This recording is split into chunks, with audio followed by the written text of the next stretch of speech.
We've got some NHL news that we'll get to in just a moment, but first up, it is game day for the Buffalo Bills. They're going to wrap up their preseason this evening as they do host the Pittsburgh Steelers at 7 p.m. We'll have pregame officially starting at 5 p.m., and Sal Capaccio is going to be joining the show at both 4 and 6, so do stay tuned for that. And then, of course, during the game, we'll have our Gamecast both on the air and over on our YouTube channel, WGR Sports Radio 550. And in terms of who's going to be playing tonight and some other lineup notes, we'll get those closer to kickoff again at 7.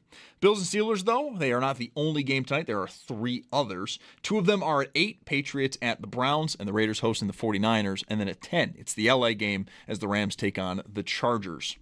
Seattle has locked in defensive tackle Leonard Williams, 3 years, $90 million extension, $56 million of that is guaranteed. And then the Colts, they've activated wide receiver Alec Pierce from the PUP list. Now to the hockey news. Nothing is coming from this just yet, but Winnipeg goalie Connor Hellebuyck, through his agent, has officially made his trade request public. And then in baseball, Bison's at Rochester with first pitch at 6:45, while in the majors, Yankees host the Astros at 7:05. The Blue Jays have the Royals in town at 7:07. Then at 7:10, the Mets, they host Milwaukee. That's your Paddock Chevrolet Sports Update. Paddock Chevrolet with you for the extra mile since 1935. I'm Zach Jones for Western New York's Voice of the Fan, WGR.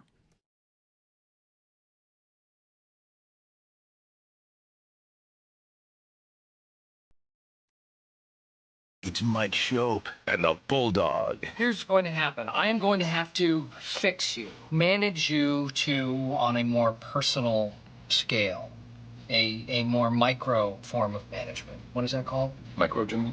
Boom. Yes. It's Mike Schopp What is your name, sir? I am Bill Buttlicker. and the Bulldog. Really, that's your real name? How dare you? My family built this country, by the way. It's Mike Schopp The 3 words I would describe you as is aggressive, What? hostile, and definitely difficult. and the Bulldog Well, I like the sound of your voice. on WGR Sports Radio 550. The best laid plans. Narrator, there really was no plan. This radio host really didn't know for sure what he exactly wanted to talk about until he opened his mouth at 3:02 p.m. on this Thursday in August. Good afternoon, everyone. I'm the Bulldog, and yes, we have reason to pull my Sabre line combinations off the wall. We got reason to open up. Cap Friendly doesn't exist anymore. Puckpedia, Cap Friend. I don't know. There's hockey news, and Zach just mentioned it, and that is where we are going to start today. I know the Bills are playing in a few hours. We will have our game day coverage, countdown to kickoff. Sal, Paul, good timing. I've got Paul because of this hockey news. We don't have a trade, but we have something. We were kind of expecting this eventually, right? That at some point this summer, before training camps got here, maybe Connor Hellebuyck, the much talked about Winnipeg goaltender, hero of Team USA's gold medal winning effort at the 2026 Olympics, had quietly asked to be traded by the Winnipeg Jets in the summer. We know that he approved Buffalo as a destination at one point in the summer, but what we don't know is what exactly happened to that trade. I happen to believe, piecing some things that I know with some things that I am led to believe, which, can be subtly different things, that they were very much in and very much interested in acquiring Connor Hellebuyck this summer, earlier around the time of the draft and leading up to free agency beginning. So much so that they were vetting places to fill in the lineup for players. They were vetting players to trade for, to replace players that they were going to trade away in the Connor Hellebuyck trade, is how I have come to know it. And it obviously it didn't work out. My working theory is that Winnipeg waited until too late on July 1st when no trade clauses kicked in, limited no move clauses, that kind of thing. And Ukko-Pekka Luukkonen is one player that would have made absolute sense to be sent away in a trade involving a higher price goaltender than even Luukkonen himself, almost double the salary. I think Luukkonen's around 4.5 or 4.75, and Hellebuyck's around 8.5. And I think that is what squashed the deal. I don't know specifically that happened, but it adds up. Winnipeg certainly, reportedly, and just from a casual observer standpoint, it would have made sense that they would have wanted a younger goalie, somewhat cost-controlled, and Luukkonen certainly fit the bill. And I think that is where the thing derailed, because Winnipeg waited too long, and then Jarmo Kekalainen got angry and held a news conference 4 hours into free agency and basically said, we're shutting down for the summer. And like that was, they signed some guys, but that was mostly it. There was no big move, and we were left waiting. And maybe the next logical step in the progression of the Connor Hellebuyck situation with the Winnipeg Jets was him doing exactly what he did today through his agent, who posted on Twitter. I found this just 7 minutes before this show started. It was posted. Elliot Friedman, I think Tim Graham and Brad mentioned it as they were on their way out the door signing off of their show, getting ready for me to take over. Mike is off today, by the way, so you got just me today. Again, lots of football on the way. Sal will be on twice today, once at 4 o'clock and once at 6 o'clock, and in between we will have Paul Hamilton on the show. So the football quota will be covered, but I just want to fill you in. Here's the news. Through his agent, Connor Hellebuyck has issued the following statement. Winnipeg has been my home for my entire NHL career, and I will always be grateful for my time there. I have never forgotten June 23rd, 2012.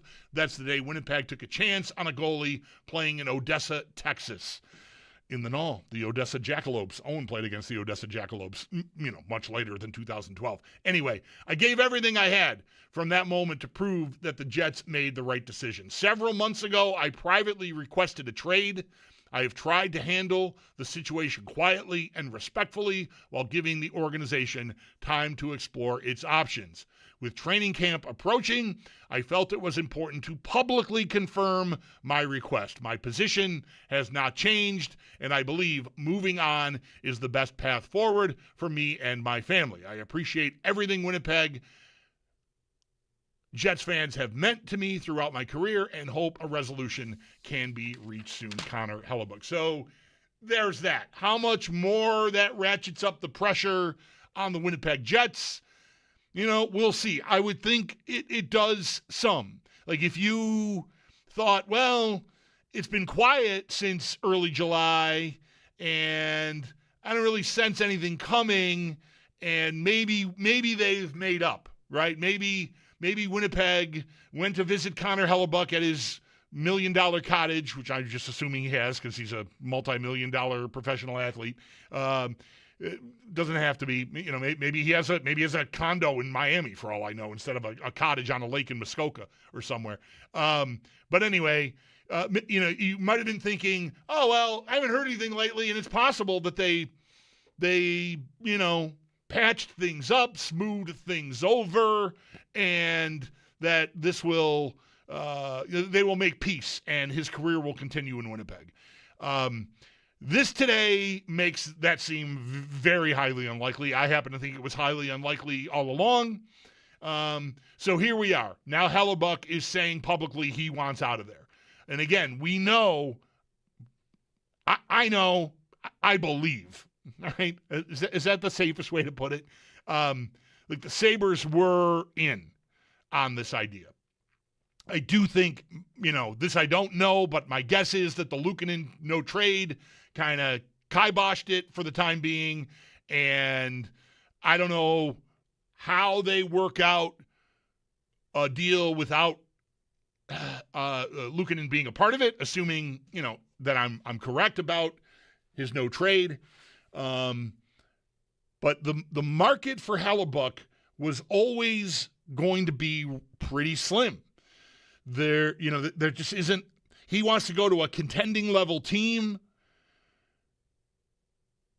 Obviously, he doesn't feel Winnipeg is that anymore, and their last place or thereabouts finish last year might be reason to believe he's right about that they missed their window, and so he wants to go somewhere else. And Buffalo he agreed to be traded to Buffalo. Carolina was the other team that was often mentioned, and that was pretty much it. There was not a long line. Now, that could change, I suppose. Maybe the asking price will be different now that the trade request has been made public. I don't know. Like, you might be able to swing this deal for less than you could at the draft or before free agency opened, and maybe that opens the door for, I don't know, a new team or two to get involved, or more than that. I don't know, but it always felt like a pretty small needle to thread, the number of teams. Again, it was reportedly really Buffalo and Carolina. New Jersey was in the mix, but then they did something, and I don't remember what it was now. But I don't think that they're in that anymore. It doesn't make sense anymore for them. And, Carolina won the cup, but they were interested. Look, the point is, the Sabres, I think, still are front and center in any kind of Connor Hellebuyck conversation that will be had in the days following his now making this trade request public. I think the Sabres should be at the front of the line. They've got a deep prospect pool. What they don't have is, if I'm right about Luukkonen, is they don't have a goalie that makes sense. And maybe they have been working on this all along to see if it gets revisited upon and can find a way to spin Luukkonen off for a different goalie that they can include in the trade package, just to fill Winnipeg, make Winnipeg whole, if you will, if they need a young contract, somewhat controlled goalie in the trade. Or maybe the Sabres can convince Ukko-Pekka Luukkonen that he should go to Winnipeg. Again, if I'm right about him not wanting to go, originally being the reason why Connor Hellebuyck isn't already a Sabre, because I think that that's probably where we ended up. But again, I don't know that. What I do know is that they were looking at acquiring, namely Vincent Trocheck, to, I think, fill a hole created by someone, Ryan McLeod is my guess, who would have been involved in this Connor Hellebuyck transaction. So you don't have that option anymore either, and maybe that complicates things. But I would expect that as we get later here, that you should not have to pay as much as you might have been expected or even willing to pay back in July. Just because time has gone by, the teams have got their plans made. Like they probably know what they want to do in goal, and that includes the Sabres. Maybe they're of the mind to go, you know what? We thought this was a good idea in July, but we don't anymore. What do you think? Like, how much? I know, again, your mind was probably on me talking about Kenai Walker today at 3 o'clock. Maybe some of you are going, who's that? And that's fine with me. One of the outside corners battling for a roster spot. We'll get to that. What do you want to do here? What do you want the Sabres to do here? Do you want to put together a package? My sense is, again, that Luukkonen, unless they could convince him, I'm going to live in this space here, that I don't think Luukkonen is an option in this trade. That could change, but at least to Winnipeg. He only has a 5-team no-move clause, so he cannot control everything. So if the Sabres can find a way to spin him off and get what Winnipeg needs in the deal, make a 3-way trade, maybe that's where we end up here. But Hellebuyck has gone public. He wants out. Do Sabres fans want Jarmo Kekalainen and the organization to jump at that? I still think it makes a ton of sense. It was never my favorite idea, going back to, sort of bracing for, it looks like Alex Tuch is going to leave. What are we going to do? I would have preferred to pool assets to try to find a veteran replacement for Tuch. That did not come to pass. They did not do that. And as the summer kind of went on and we got past July 1st and into to the point where we're at now, it sort of became apparent to me the only move left that could, in theory and hopefully in practice, in reality, improve the Sabres for next year is if they went out and got one of the very best goalies year over year in the league. So June 26th through July 2nd, this was not my favorite idea. Age, goalie volatility, salary, prospects going out, goaltending was kind of a strength, not even kind of, it was a strength of this team last year. But it was erratic in the playoffs with, Luukkonen starting, Lyon going in, Lyon getting pulled, Luukkonen going back in, Luukkonen coming back out, Lyon going back in, and then Lyon going back out again, and Luukkonen coming back in. That all happened. Within 13 games of 2 playoff series, that happened. So what do you want to do here? Right? Which of the kids and veterans, like who to you can you live with being involved in this trade? Because there's, to me, no way. I don't know what Jarmo Kekalainen says when Winnipeg calls now. They probably have been talking to some extent. Or maybe they left it for dead. Maybe Jarmo just said, you know what? I don't want to talk about this anymore. I'm done. And now maybe it picks back up again. A month or more has gone by. Really, it's more like a couple of months. And maybe they re-engage and find their way to a deal that makes sense. What, for you, as a Sabres fan, would make sense? And please, just bear in mind that it's, to me, as much as I think the price should be down some, there's going to have to be someone in this trade that you're unhappy about. Connor Hellebuyck is one of the very best goalies in hockey, currently, still. I don't think I would say he's at the tail end of his prime, all right? His prime was probably 3-4 years ago, but he's still, to me, very capable of being a difference-making player for the Sabres, and I didn't want this offseason to come and go with them not really acquiring anyone that could move the meter. And that is still where we are. We talked some about this yesterday when Mike and I got back together after me being gone for a couple of weeks. You cannot, with a straight face, assert that this team has improved on paper, sitting here today, at any point this summer. You just can't. You can feel strongly that Konsta Helenius is going to be a Rookie of the Year candidate, and that Noah Ostlund is going to be an outstanding add to the lineup, provided they find a spot that makes sense for him in the lineup, and that Yuri Kulik is going to pick up right where he left off at the tail end of the season before last, when he looked like, that could be their number one center moving forward. But he missed a year with blood clots last year. You could be bullish on all of that happening, and you could be right. And that could make them, I don't know, to improve on 109 points in a division-winning year is going to be tough. But at least sort of hold their place. Maybe all of that clicks in and it all goes right. But to me, acquiring some veteran stability, and in this case that ends up being in the form of a goalie, has always made some sense and, makes even more sense now. So who can you part with? Right? I know you'd love Josh Norris to be included in this, I'll bet. I say that I'm not accusing you of being, I would love for Josh Norris to be involved in this trade. I don't know how realistic it is, given his injury history and his salary, but if I could offload him in this transaction, that would be amazeballs to me. That would just be incredible.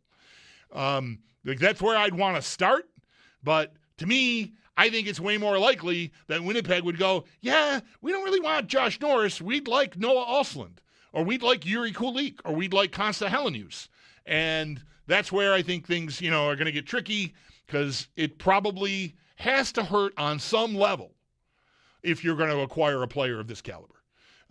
Getting him for your spare parts and the stuff that you don't really want to invest in long-term probably is not realistic. I'd like to remove the probably, but you never know. With the pressure point of Hellebuyck going public now, maybe you can really control this more than you could have in the summer. So we'll see. But we know that Hellebuyck is asking for this now publicly, and really where I think we all come together is sorting out what we're willing to part with and how badly we want this. Do we think this is a good idea, a great idea? or a terrible idea. Those are your 4 choices. That third one was that noise was a choice. Sometimes you need a roadmap. Carl is first up this segment. Hi, Carl. Thanks for calling. You're on the air here on WGR. Hey, Bulldog. I agree. I think that we definitely need to make a move on Connor Hellebuyck.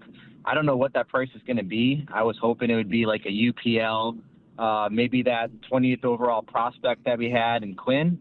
I don't really know what they would ask for, but as the months roll on, I'm sure the price can't be that steep. And the reason is, out of 15 years, we've been good for the last 4 months of that, or 5 months of that time frame. And we weren't good at the beginning of the season. And I'm always curious, are we actually a good team, or do we just catch lightning in a bottle for that small period of time? Are we actually a real playoff team? Do we actually believe in that? And with all this youth on this team, and yeah, they've been playing well, but we really don't know. There's so much uncertainty, and that's how we've felt for so many years now. So that's all I have to say. Thanks. All right. Thank you, I appreciate that. We touched on some of that yesterday, too. How, I don't know, fragile is can be a word that can set people off. Just how, fragile though it fits. How fragile is the fan base? How much belief is there that they've arrived at a place where they'll just be a contending level team from here on forward? I think that is not – it's not an easy thing to get your hands around to me, because the scar tissue goes so deep from the years of futility that, like the caller just laid it out, it's this pocket of a few months where they looked like one of the best teams in hockey, and, the way they lost in the playoffs doesn't really change that. That's playoff hockey. You're going to get to overtime, and it's a game 7, and what do you know? It doesn't go your way. That to me doesn't mean they weren't a real contender. It means they lost in overtime of game 7 of the round before the conference final, which, don't hang a banner, probably not, but it still was an accomplishment. And I think it's presently constructed without any improvements and the losses that they've incurred. It's still a team that, to me, should contend for a playoff spot.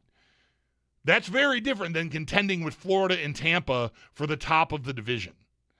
And I think a move for Hellebuyck puts my mindset right back into that space where, okay, you wanted a big move? Here's the big move. We did it, and we know goaltending can be erratic. Is this going to be the thing that fixes it all for us? Jury will be out on that. But if the fan base and or the team itself, the players, need some proof positive that it's a different day for the Buffalo Sabres, a Connor Hellebuyck trade is really the only piece left. It's the only lever left to pull for the Sabres this offseason. The time has passed for the rest of the roster. They're not on the Dylan Larkin list.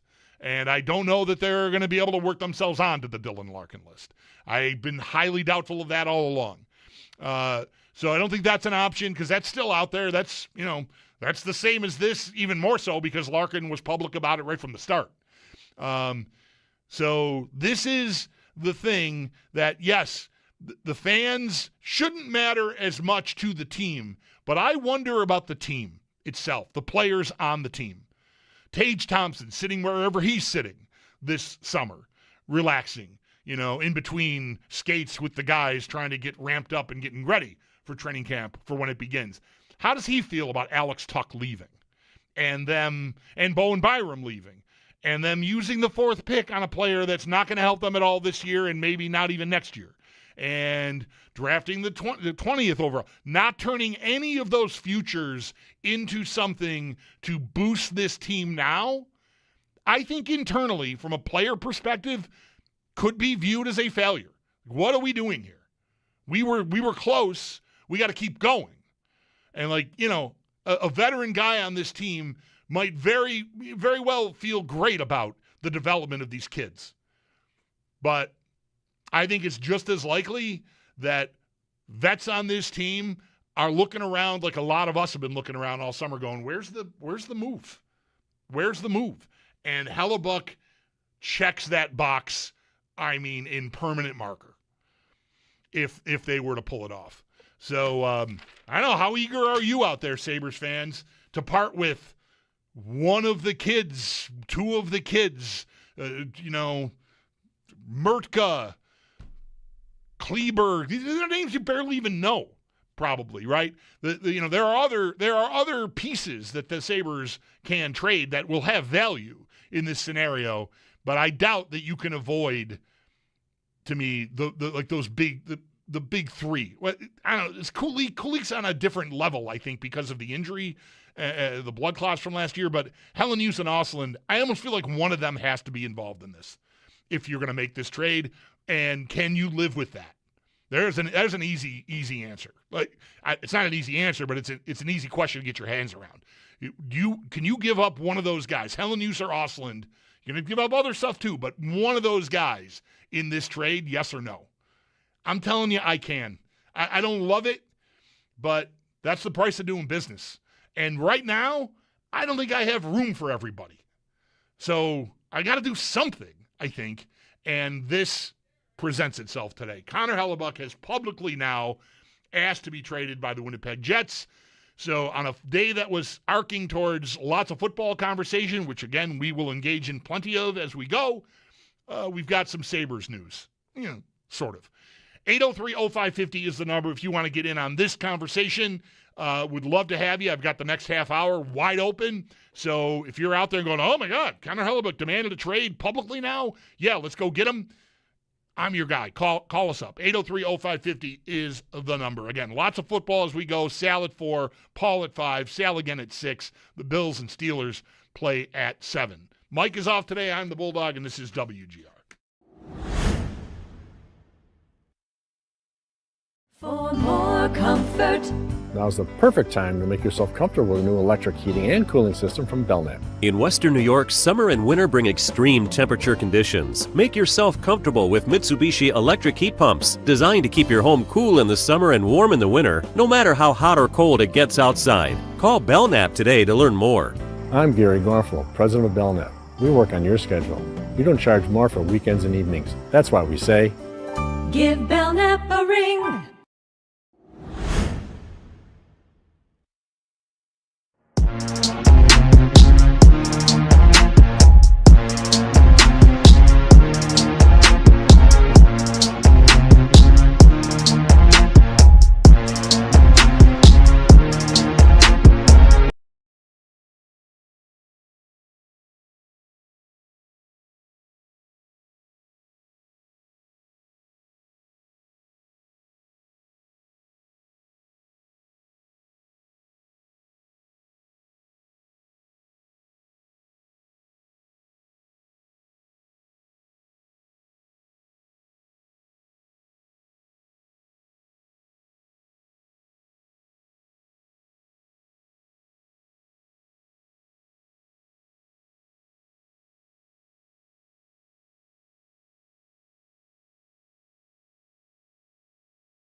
I'll say this. I had heard on Friday he was willing to waive to go to Buffalo. I don't know if that was ever formally submitted. I'm 100% convinced he was willing to waive to go to Buffalo. I heard there were a few options.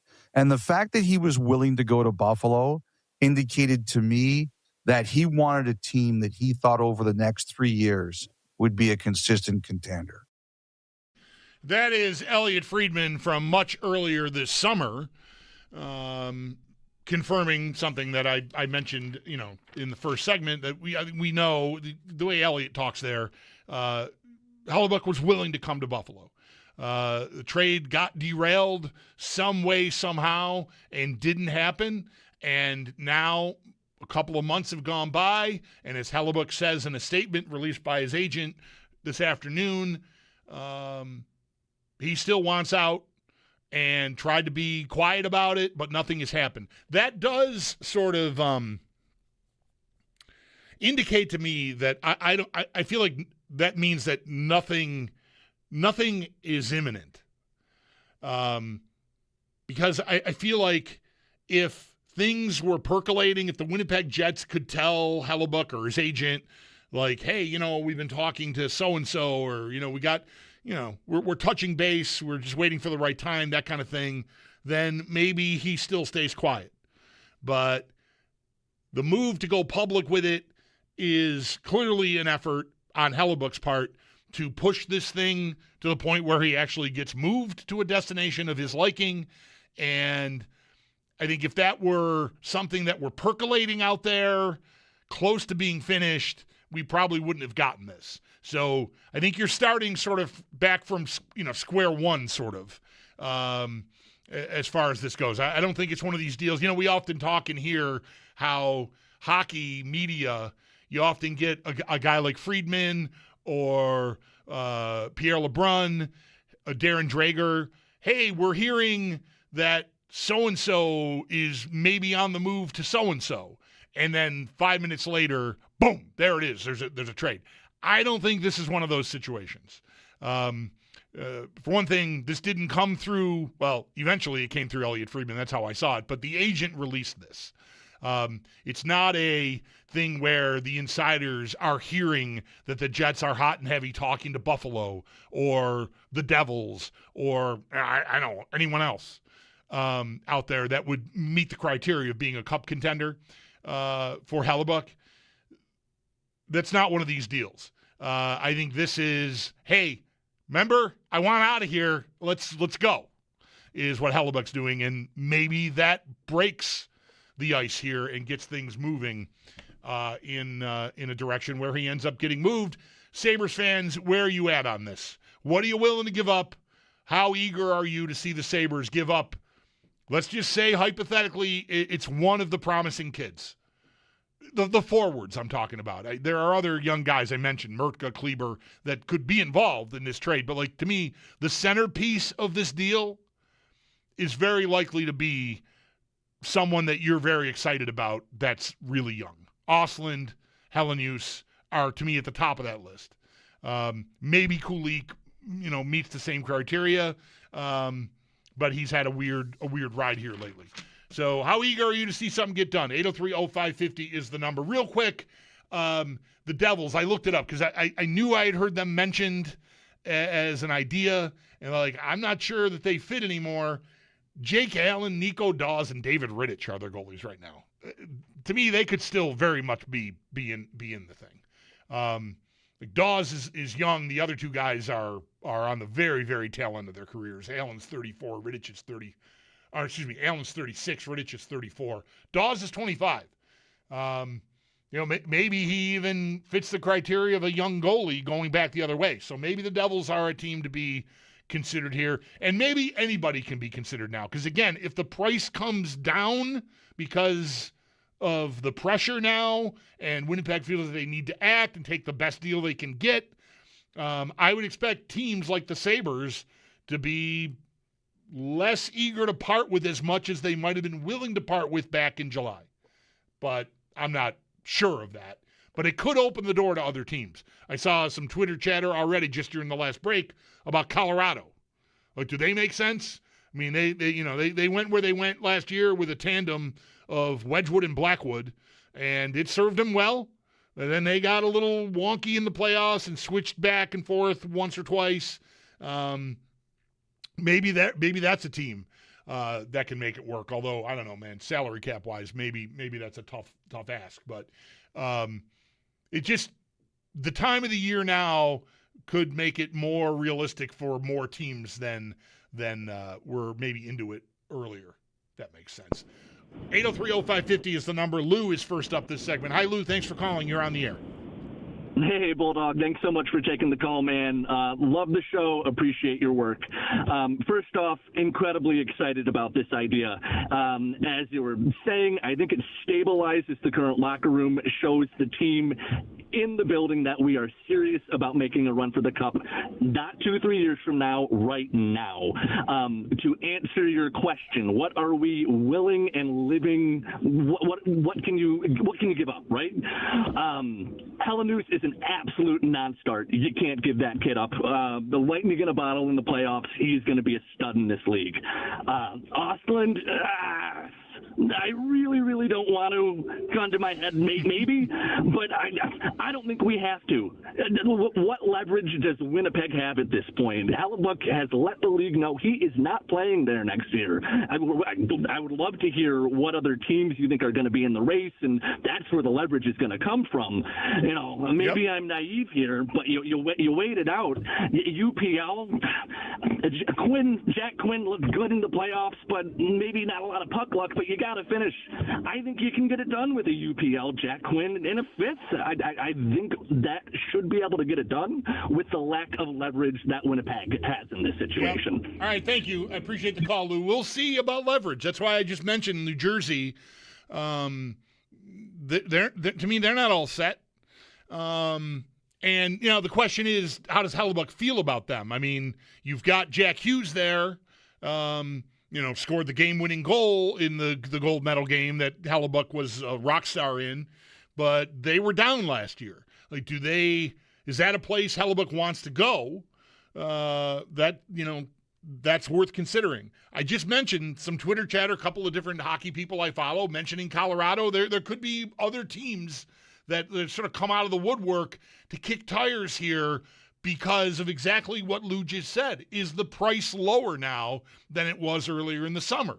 And if it is, that might bring teams that thought they were all set at goalie back into the room, back under the tent.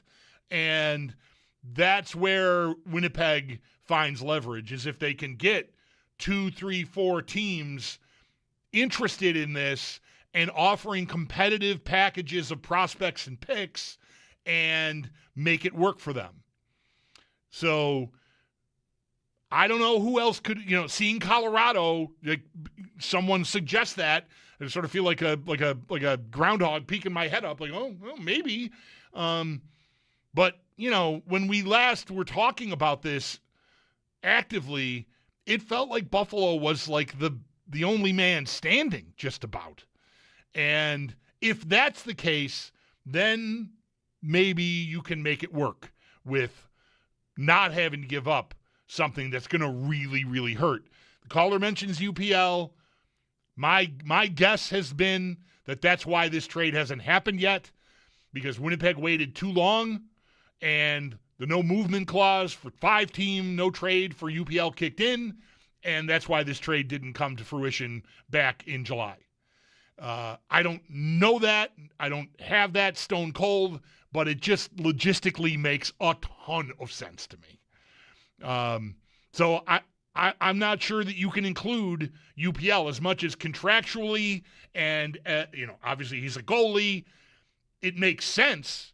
I just don't know that it's possible unless the Sabres could convince him, if I'm right about him not wanting to go and holding this whole thing up to begin with, then maybe you can revisit that. Thanks for the call again, Lou. Craig is next up. Hi, Craig. Thanks for calling. You're on WGR. Hi. Thanks for taking my call. I got to say, I think I am out on a trade on Hellebuyck if it includes Kulik, Ostland, or Helenus. And the reason being is because Alex Tuck left in free agency, and we haven't done anything to really replace that production yet.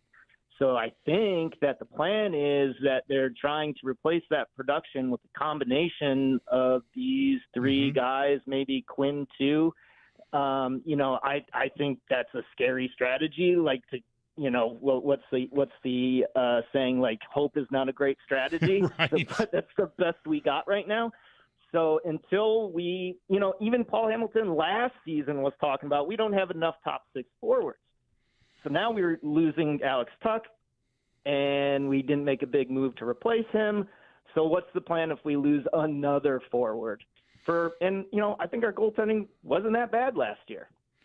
No, I definitely agree with that, and I feel your concern. The hitch I have is that right now, and look, I'm just one guy. There's ways around this, I suppose, right? But if you take Sam Carrick into account as your fourth-line center, which I happen to think makes a ton of sense. They acquired him last year. He, I think, added a lot in the very short time he was here, and he's still under contract. Like, that guy, to me, should be my fourth-line center. Right now, I've got McLeod as my third-line center. I've got Hellenius on a line with Doan and Norris. I've got Kulik centering Benson and Thompson. I've got Carrick with Krebs and Malenstein. Zucker and Quinn are with McLeod. You know who I don't have a spot for right now is Noah Ostlund. Sure, I could put him in Carrick's spot, but Noah Ostlund is not a fourth-line center. Sam Carrick is. McLeod, I guess, could be your fourth-line center, and you could slide Ostlund into your spot, and now Carrick's a spare. But I've got Carrick, and I think there's good value there. His contract is very cheap, and I think he does a lot of the dirty little stuff that you need done at the bottom of your lineup. So I hear you on, I don't want to divest myself of more forwards, but as it sits right now, like if I were the coach of the team, I don't have a spot for Ostlund that makes sense.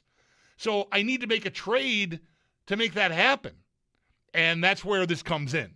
And maybe he's the piece that goes. Not to single him out because he's the guy that doesn't have a home in my lineup. I'm just a guy on the radio. But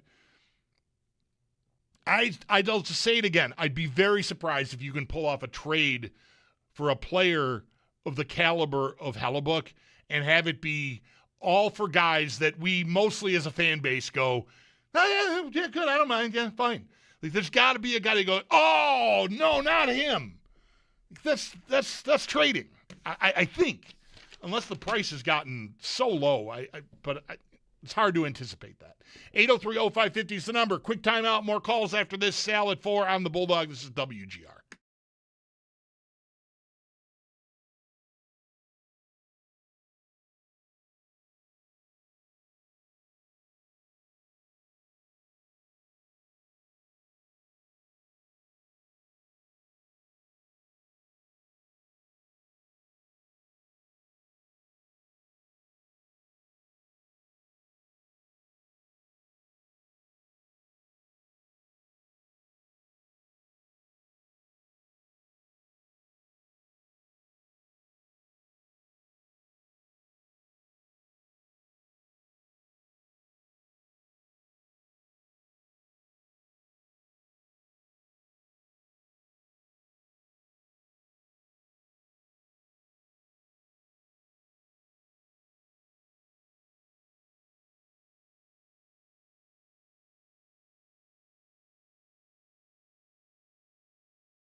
Got a hockey story coming off the top rope on what was supposed to be a football day. Bills and Steelers playing their preseason finale tonight at the new Highmark Stadium. We'll get pregame coverage underway as we go through the afternoon, but Connor Hellebuyck of the Winnipeg Jets has publicly now asked to be traded by the Jets. The Sabres were at the front of the line earlier in the summer, so we'll see if they can reignite their trade talks. I'm asking you out there, how eager to see the Sabres do this are you? And what are you willing to give up? Tim is first up this segment. Hi, Tim. Thanks for calling. You're on WGR. Hey, Bulldog. Fun conversation here. It's been a fantastic year last year watching these kids. It's so hard to consider parting with any of them. I think Austin, when he came back in the playoffs, it was amazing. And he really changed the dynamic of the team. And Helenius has been nothing but upwards arrows. So it's so hard to leave, especially like the other callers are saying, lack of forward depth and what we have going on with the replacing the tuck forward. So I think you have to move Luukkonen you can't put $12 million into goalies. So you move that, and whatever you get, you ship directly to Winnipeg. And then ideally, I think you go big. If you have to part with the kids, we have to replace the forward depth.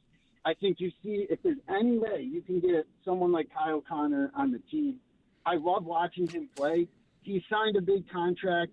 It seems unlikely, but if they're blowing everything up, trade them a bunch of futures, give them one or two of the kids, and trade them maybe some pipeline players, and let's really go for it. I guess that would be my dream. Yeah, that's an interesting idea. I hadn't really considered getting more from Winnipeg and making this into what would become really a blockbuster. But maybe that is an idea to consider. Mark is next up. Hi, Mark. Thanks for calling. You're on WGR. Hey, Bulldog. I didn't consider that either. I think Kyle Connor's a nice thought, but I think that's more of a pipe dream. But if that was even on the table with Winnipeg, that would really be lending itself to they're tearing it down and they're looking for a lot of youth and a lot of futures. What I called for was Luukkonen does not have to be the linchpin in this deal.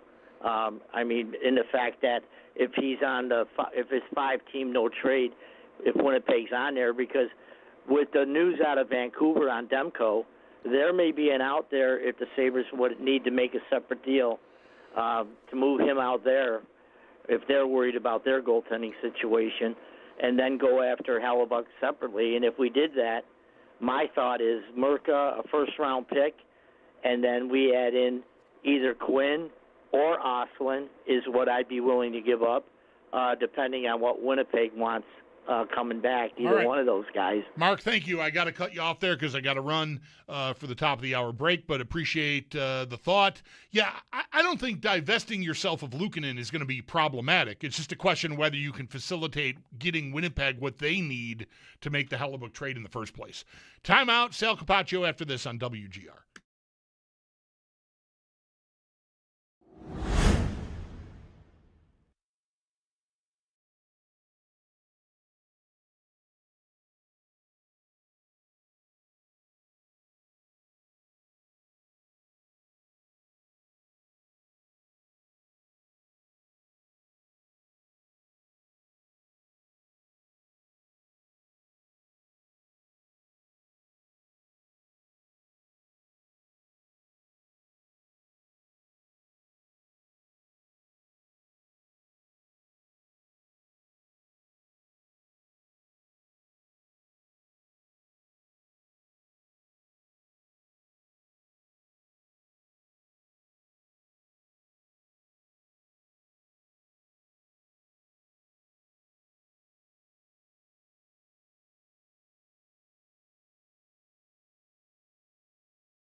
Just a couple more hours until the Bills wrap up their preseasons. They're hosting Pittsburgh tonight at 7 p.m. Our official pregame show will get started in about an hour at 5. And then Sal Capaccio is going to be joining the show next and at 6. So do stay tuned for that. And then during the game at 7, we'll have our Gamecast going on both right here on WGR and then over on our YouTube channel, WGR Sports Radio 550. We'll also likely get game lineup notes closer to kickoff at 7. Bills and Steelers, they are not the only game today. They are just the first. There are 3 other games, though, tonight. 2 of them are at 8, Patriots at the Browns, and the Raiders hosting the 49ers. And then a game at 10. It's the LA game as the Rams take on the Chargers. Seattle has locked in defensive tackle Leonard Williams, 3 years, $90 million extension. $56 million of that is guaranteed. And then some good injury news for the Colts. They've activated wide receiver Alec Pierce from the PUP list. Over in hockey, Winnipeg goalie Connor Hellebuyck, through his agent, has officially made his trade request public, but there's been nothing since then. That was a couple of hours ago. Then in baseball, Bison's at Rochester. First pitch for that one at 6:45. While in the majors, Yankees host the Astros at 7:05. The Blue Jays have the Royals in town at 7:07. And then 7:10, the Mets, they host Milwaukee. That's Paddock Chevrolet Sports Update. Paddock Chevrolet with you for the extra mile since 1935. I'm Zach Jones for Western New York's Voice of the Fan, WGR.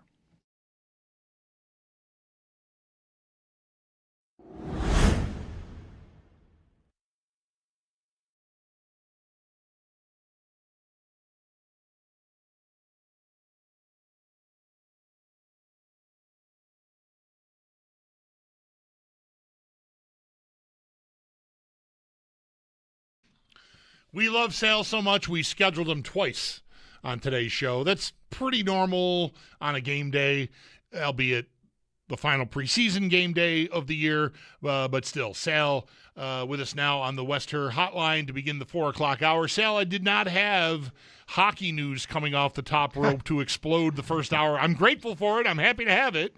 But wow, what a surprise, I guess. Oh yeah, man. Anytime you have some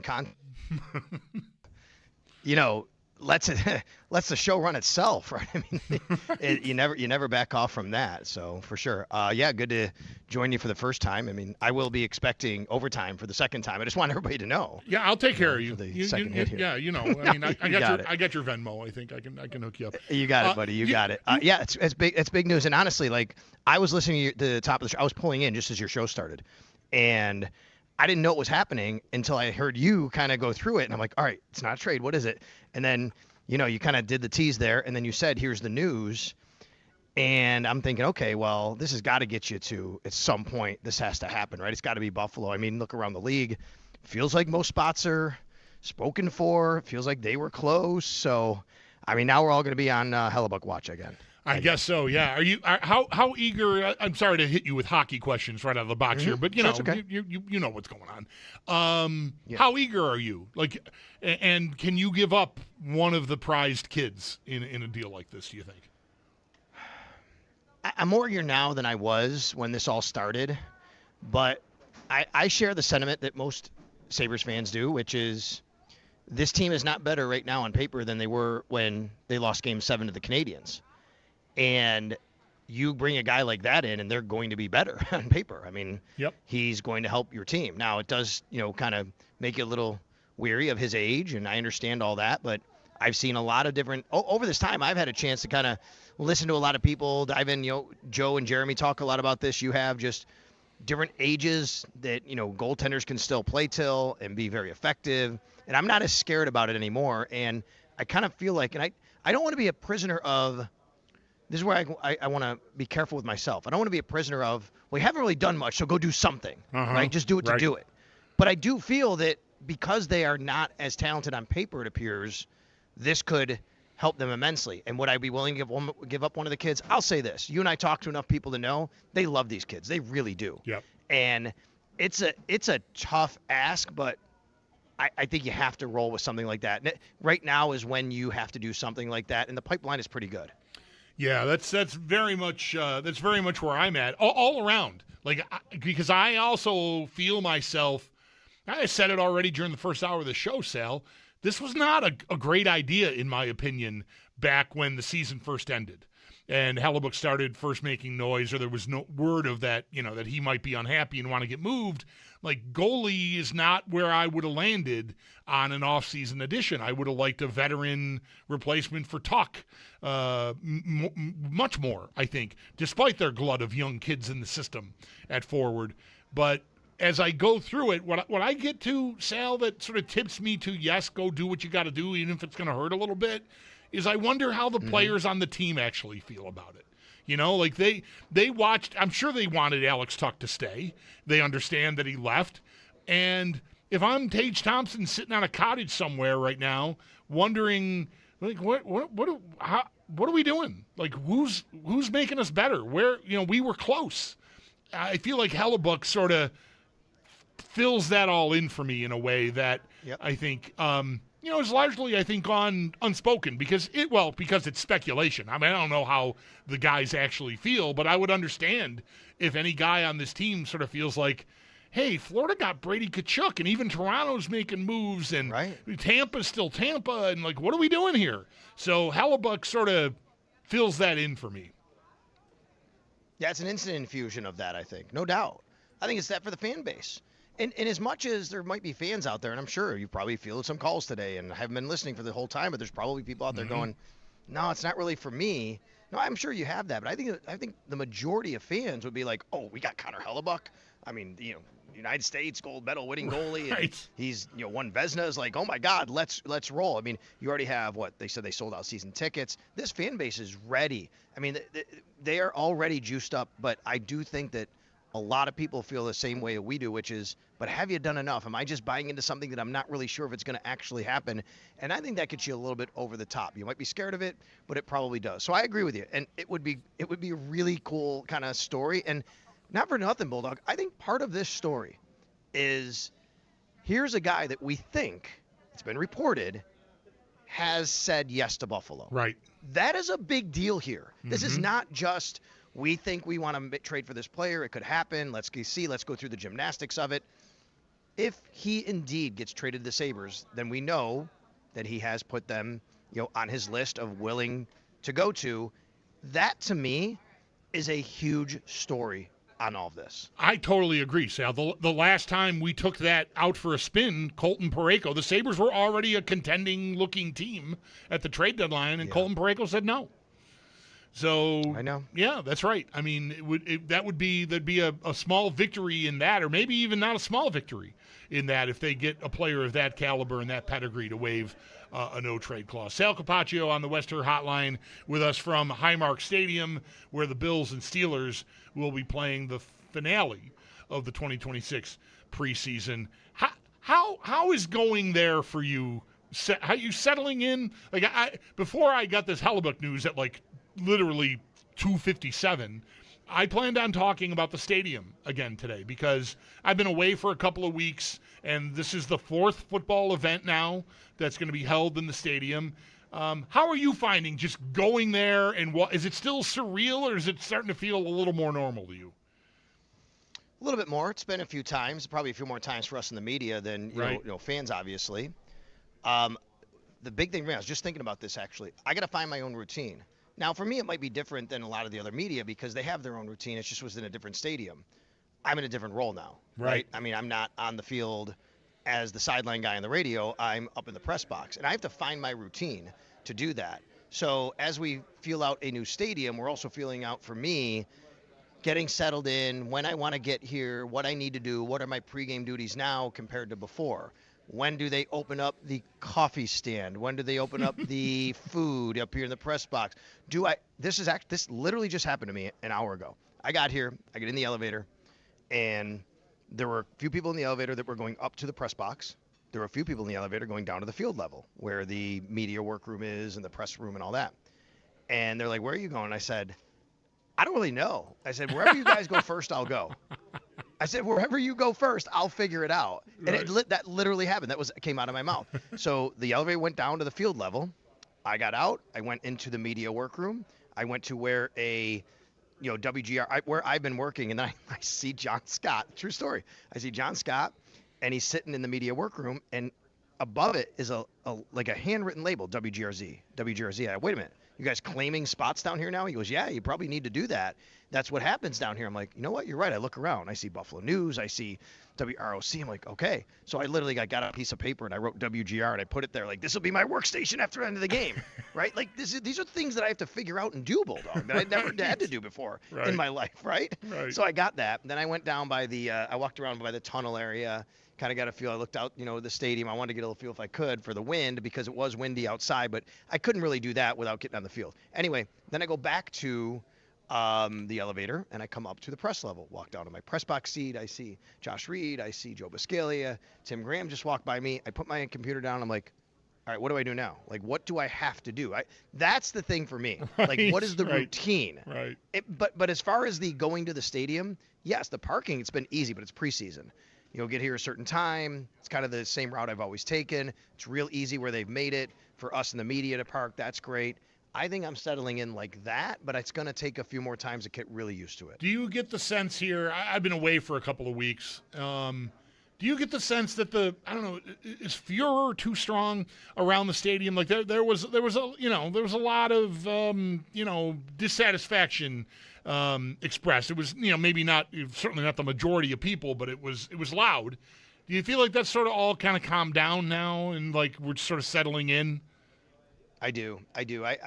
In fact, I'll say it even this much. I think that when that happened, there was this certain segment of people that really were loud voices that it got a lot of play. It went viral in a lot of ways, right? Mm-hmm. I think a lot of people were mad at that and came here the next week and wanted to tell you all the good things. Right. And I saw a lot of people kind of squashing that, almost like, you know what? Okay, maybe this person had an issue. Let me tell you why it was great for me.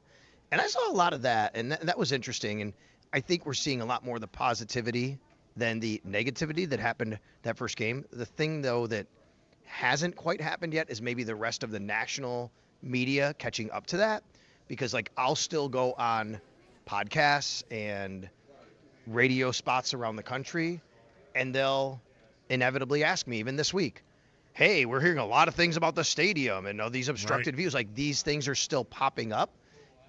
So I think that part of it still hasn't gone away. So we'll see. That'll hopefully take care of itself as the season goes on and national media comes here more for big games and Thursday night football and all that. But I do think that there's less of that and even more so of, let me tell you why this is really cool spot. Before we get to like whatever roster battles there are, I've got in my head here our conversation from yesterday, spinning off of your and Matt Beauvais' conversation with Brandon Beane about, number of roster spots they feel pretty solid about. He's like in the 50s or something, right? Or close to 50 or whatever that 50-ish. 50-ish, right. It's like, I do want to run through like who's got a lot at stake tonight and that kind of thing. But is there anything else from Beane? Because I didn't have a chance to listen and watch the entire appearance. What else? Because we talked about the trade deadline stuff, and we talked about this roster thing. Like, what else really stood out from that hour-long or so conversation you had with the Bills GM and president? The new structure. We talked about that. The new structure, and the Bills have intentionally. He said, it's a structure that Terry has had in other of his endeavors. He didn't specifically say Sabres necessarily, but he can infer maybe that's the case. I don't know, but where it's the president. The owner, and then below him is the president of football ops, which is Brandon Beane now, who's also the GM, and then the head coach reports to him, where before, as he explained it, and we all know, but Brandon Beane said this, where they're both on equal footing, the head coach and the GM, and they report separately to the owner. And we talked about that structure, and I asked him, is it different around the league, like no matter where you go? And he said, absolutely. Like everybody's got their own way of doing it.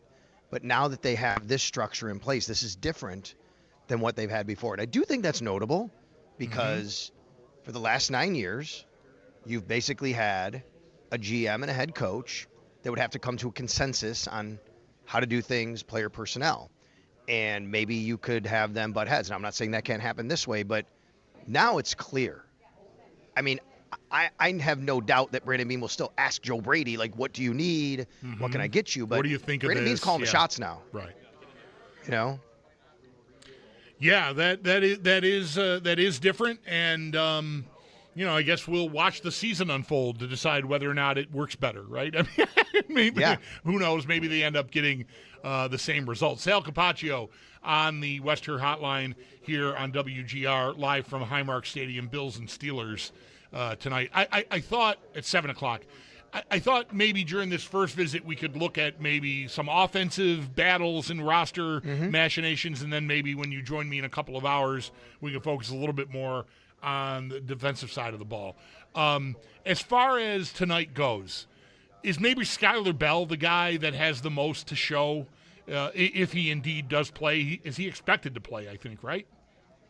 He is. I'm interested in seeing him play, and Joe Brady himself is interested in seeing him play. He said that. He said, he's excited to see him. He wants to see him out there. It's interesting how you phrase that. Does he have the most to show? So I don't think anything happens with Skylar Bell tonight impacts his roster status, right? Like, he's going to be on the roster. He's going to play. There's no, I don't even think there's any danger of him not getting a jersey on game day. Like, I would think that would happen unless you're only dressing 4 receivers or you just don't think he's ready, so you elevate someone from the practice squad. So I think from a show standpoint, it's just to kind of ease people's concerns more than anything.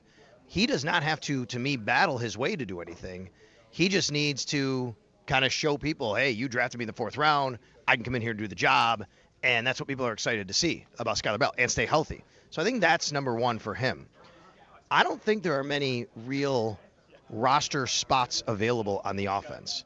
I think if you went through, and we talk about the 50-ish that Brandon Bean said, so let's just cut it in half, 25, 26 on offense, I think they're spoken for. The only position on offense that I do not think is completely spoken for is depth offensive line. And that is what happens with Jude Bowery and Cedric Van Pran Granger, who are both injured. And if either one or both are injured enough where they feel we can save a roster spot, put them on IR, give them 4 weeks because then they can come back, that opens the door for other people to be on the roster. But if you want them on the roster to start the season and say Jude Bowery is going to be the backup swing tackle or Cedric Van Pran Granger is the backup center, now you got to shave, you got to cut. The Bills traditionally have kept 9 offensive linemen. You need at least 8 on game day to trigger the extra man active. So we know it's going to be at least 8. They traditionally keep 9. They have also kept 10 in the past, by the way, through the season at different points. But I'm going to go to the assumption they only keep 9, but it's certainly possible they keep 10.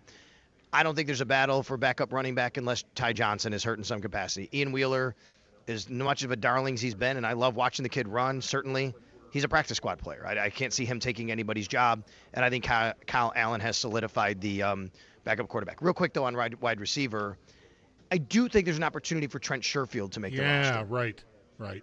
He would be more so for special teams, right? But so I don't really count him as a wide receiver, like a replacement for Skylar Bell necessarily, but certainly you could get to that point if you really want to keep him for special teams and Skylar Bell hasn't progressed to that point. At least you do have that 5th guy you could, dress on game day instead of Skylar Bell. Right. Yeah, Sherfield makes a lot of sense because I think how much the team admires Shavers, and he's trying to work his way back. And Sherfield maybe pretty much covers that Shavers spot until if and when Shavers is ready to come back, and then you can do whatever you need to do with Sherfield. I think we thought that. I think you thought that right from the start when they brought Sherfield back. Did you not? I did, and I think he's just kind of confirmed that through all of this, and even him telling us the other day, which was really interesting. He said he sees himself more as a special teams guy in this league now than he does a wide receiver. And then he played for Jeff Rogers, the Bills special teams coordinator in Arizona last year, and he made a note of that. He said, I know the schemes here, and I think that's valuable to the Bills. Now, the question is it valuable enough to keep him on the roster for it? You mentioned the offensive line and the situation there with some injuries and whether there'll be IR for guys. I'm wondering about swing tackle. Like, how comfortable? Like, is backup offensive tackle a spot that they could be paying attention to as cuts happen around the league? Like, do you think Yes. Is there that level of concern internally? You think maybe? I don't know about concern, but certainly improvement if you can, right? Like, I think they would probably at this point keep Tylan Grable in that spot. I just don't think Jude Bowery has given them enough confidence to keep him, and now he's injured. So to me, that's got to be Tylan Grable. Now, I will tell you that both Chase Lunt and Nick Broker have played tackle through OTAs, minicamp, and preseason. I don't know if you really want to go down that road. They might be more guards, but they can do that. I think Tylan Grable right now is earmarked to be that guy. The question isn't necessarily concern. I think the question is, can you improve upon that, and what does that look like? So, yeah, I would say that they are probably looking around the league, and the way Brandon Beane explained it on the podcast yesterday was they have his staff. His staff right now looks at all the teams, all the other 31 teams, and they have a good gauge of who's going to get cut and who isn't. So they could decide, okay, we think this one team's going to cut a couple of these guys, so let's plan for that, and then we can claim them. Or he gives a call to the GM or whoever and says, hey, it looks to me like you're a little fat there. Can we work out a deal here? Yeah. I wonder if the Bills are doing any of that themselves with maybe, say, Austin Corbett, who was in a battle for the left guard spot. It looks like Alec Anderson is going to be the starter there. And I don't know, maybe his being new to a starting role would make them reluctant to divest themselves of an experienced backup. But I don't know. I sort of wonder about Corbett maybe being on the block here. I do too. I've felt that if Austin Corbett doesn't win the job, it might be that he's either the starter or not on the roster, right? So one or the other. Right. Because they may feel that Lunt and Broker, for example, and I'll tell you, the guy that factors into this, Armaj Reed Adams. He is a 7th-round pick of the Bills this year who has played pretty well, I think, when he's been in there. And he's a guard, and I think they like him enough that he's a sneaky play to say, but he's right guard. He's not left guard, but you can – kind of play with those things, but he's a sneaky play maybe at the end of the day here. I wonder what they do with him, but I agree with you, especially with Lunt, a year in the system. Nick Broker's been here before too, so I wonder how all that shakes out. The two guys who I think could go on IR possibly, SVPG and Jude Bowery, they're not guards. So that position right there looks very interesting. Yeah. Does Cushenberry have any positional flexibility? I know he's been filling in for McGovern. Not that we're expecting to see that tonight because they signed a player yesterday, I think, to get through tonight mostly. But does Cushenberry offer any flexibility, or is he solely a center? No, he's just a center from what I've seen and what I know about him and how they treat him. They were actually targeting him possibly to replace Connor McGovern if McGovern had signed elsewhere in free agency. Then they bring him in here, and as of right now, I think he's the backup center because of Van Pran-Granger's injury. So I think that's what you're probably looking at with Lloyd Cushenberry, and they're going to need somebody like that on the roster to be able to fill in. I mean, in a pinch, you do have Alec Anderson who can play center, but if you're making him your starting guard, that's his role he plays through the week. So he's not getting reps at center, you know what I mean? Right. Now tonight, by the way, you brought up Sincere Haynesworth, this guy that they signed, get you through tonight. Bruno Fina, actually, John's son, he has actually taken some snaps at center over the last couple of weeks. So I wonder if he gets some time tonight. Yeah, maybe. You mentioned running back. We have a couple of more minutes here with Sal Capaccio, at least in this run-through. You mentioned running back and how Wheeler has been this year's guy, right? Do you think he's done enough? You said he looks like a practice squad running back to you, and I wouldn't argue. Do you think he's done enough to take Frank Gore's spot, or do you think they could keep try to keep both guys on the practice squad? I think he has done enough to seriously consider it. I also think they could keep both of them. You do get 17 spots, right? It's not like you only have 5 or 6 anymore. Right. They have done that before. And especially with Ty Johnson dealing with an injury, I wouldn't be surprised they keep 2 running backs on the practice squad. I think tonight's a big night for that, to be honest with you. That's one of the ones I'll be watching tonight. Let's see what happens between Ian Wheeler and Frank Gore Jr. For as good as Ian Wheeler has played, Frank Gore Jr.'s looked pretty good too, by the way, and he always seems to look pretty good in preseason. But he had 6 yards a carry or something last game, if I remember right. He's looked pretty good. So yeah, I do think he's at least in the conversation to be your 4th guy. But I also don't think it's out of the realm at all to keep both of them on the practice squad. And we're waiting on Ty Johnson of all of this, right? I totally agree with you. We talked about this earlier in the week too. That Wheeler has flashed, but he is not a Ty Johnson replacement. Ty Johnson is asked to do a lot of things for this offense. Now, if we get to beyond cutdown and when they got to start issuing injury reports and we find out that he's, hurt more seriously than we originally thought or feared, then maybe that changes things. But I'd be surprised, too, if they did anything different than those top 3 at running back, Cook, Johnson, and Davis. You mentioned quarterback, and, Kyle Allen, obviously not Josh. Is he 86% in the preseason? There's like Nathan Peterman bells going off in my head when he completed 80% of his passes in preseason and won the job in Josh's rookie year, and it lasted a half. But different situation, obviously. I think there was concern about Kyle Allen. He's looked very comfortable in this offense, I think.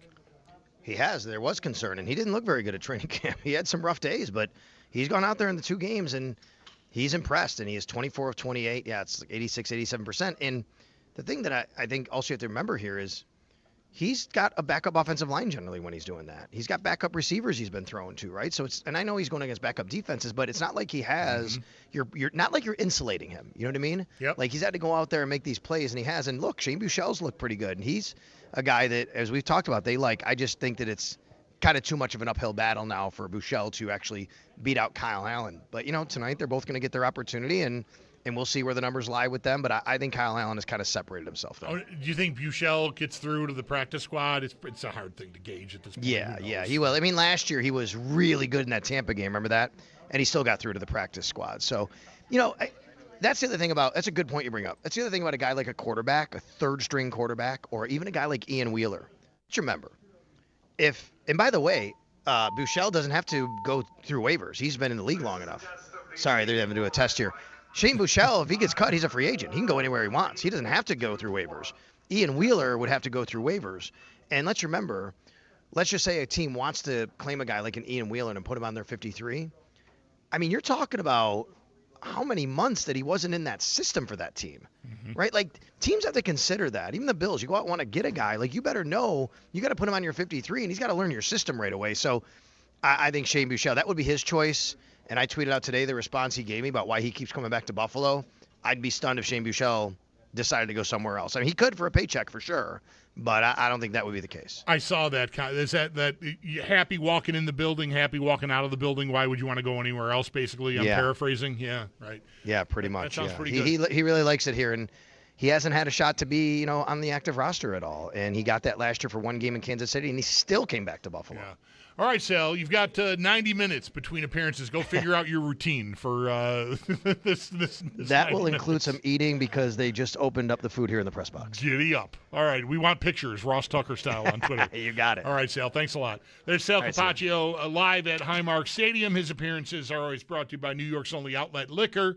When you need to stock up, it's the place to buy a case. What's your outlet? We'll get Sal back in.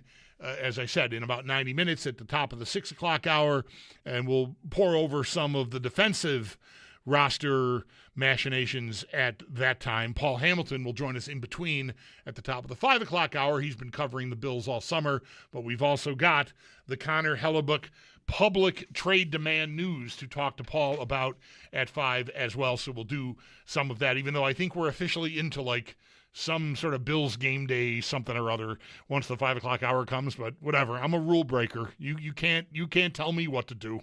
Oh no. What I can tell you right now is you can call at 803-0550. You want to respond to anything Sal and I were talking about regarding the Bills, obviously feel free. It is a Bills game day, albeit a preseason one.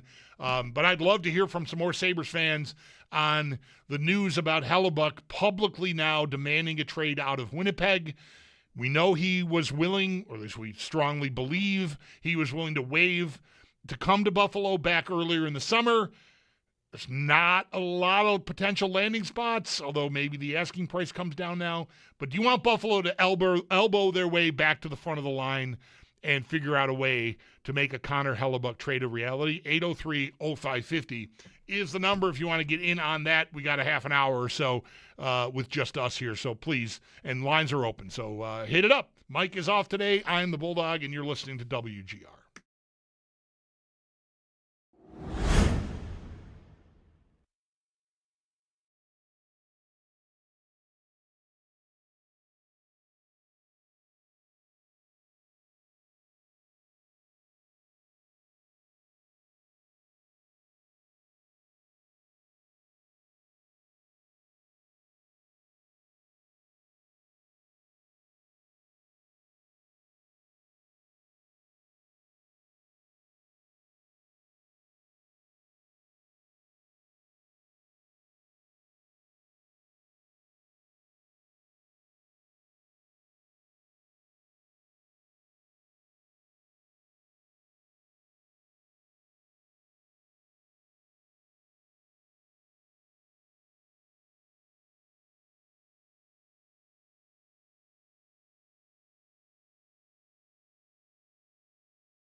Just about 2.5 hours away from kickoff for the Buffalo Bills. They'll have their final preseason game tonight, hosting the Pittsburgh Steelers with kickoff at 7. We'll have our official pregame show starting in about a half hour at 5. And Sal Capaccio, you've already heard him at 4. He's going to be coming back at 6, so do stay tuned for that. And then right at kickoff at 7, we'll be having our Gamecast over right here on the air and then over on our YouTube channel, WGR Sports Radio 550.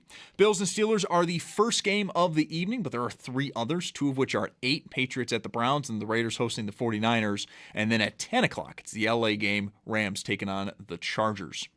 In hockey, Winnipeg goalie Connor Hellebuck, through his agent, did officially make his trade request public today. And then in baseball, Bison's at Rochester, first pitch at 6:45. While in the majors, Yankees host the Astros at 7:07. The Blue Jays have the Royals in town at 7:07, and then 7:10, the Mets, they host Milwaukee. That's Paddock Chevrolet Sports Headlines. Paddock Chevrolet with you for the extra mile since 1935. I'm Zach Jones for Western New York's Voice of the Fan, WGR.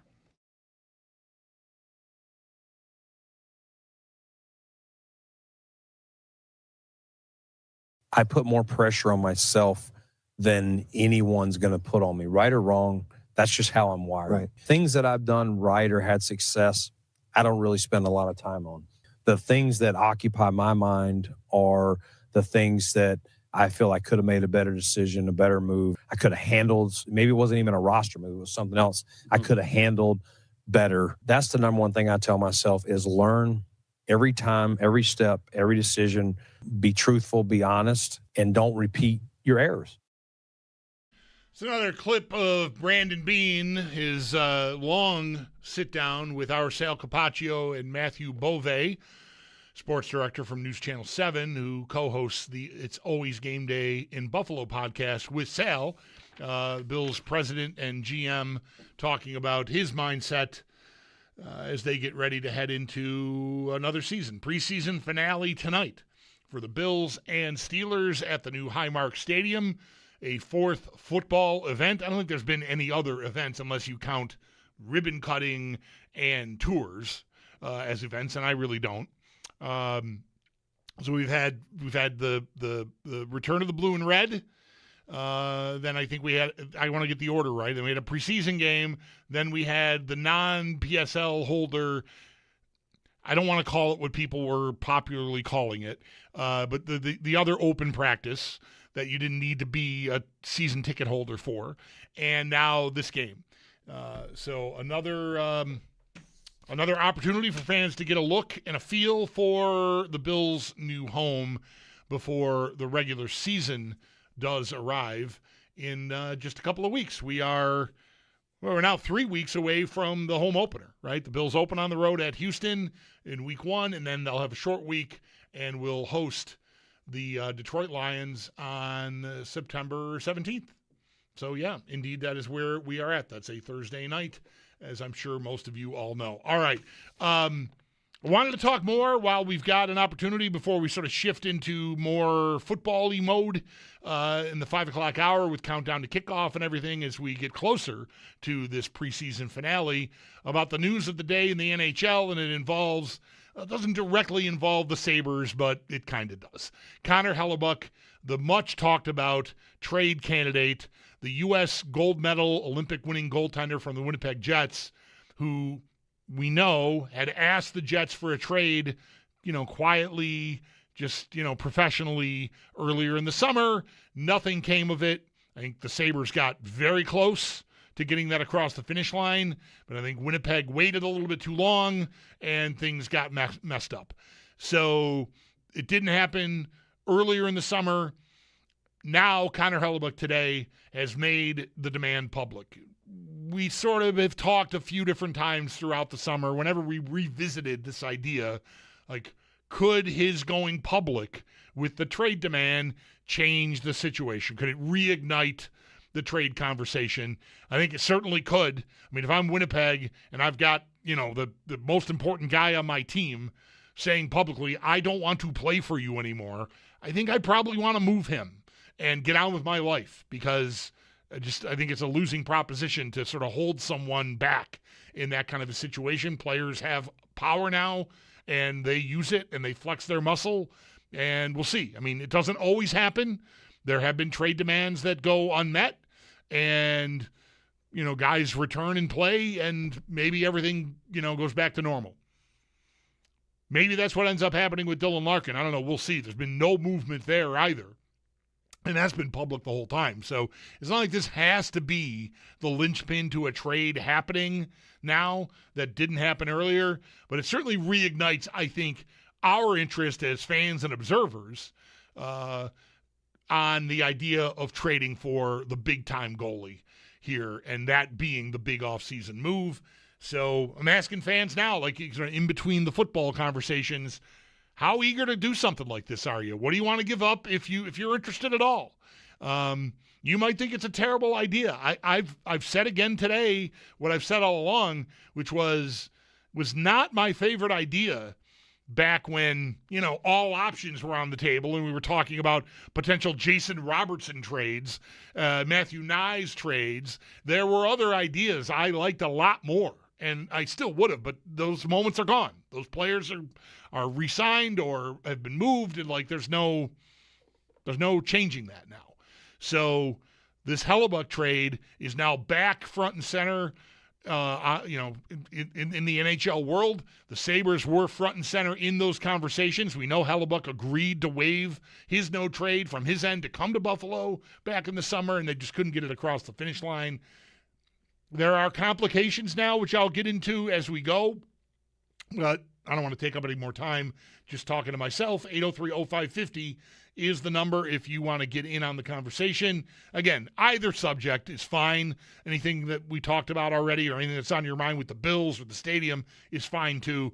But I want to leave the door open for conversation about Connor Hellebuyck and a potential trade with the Sabres at 803-0550. Brian is first up this segment. Hi, Brian. Thank you for calling. You are on the air here on WGR.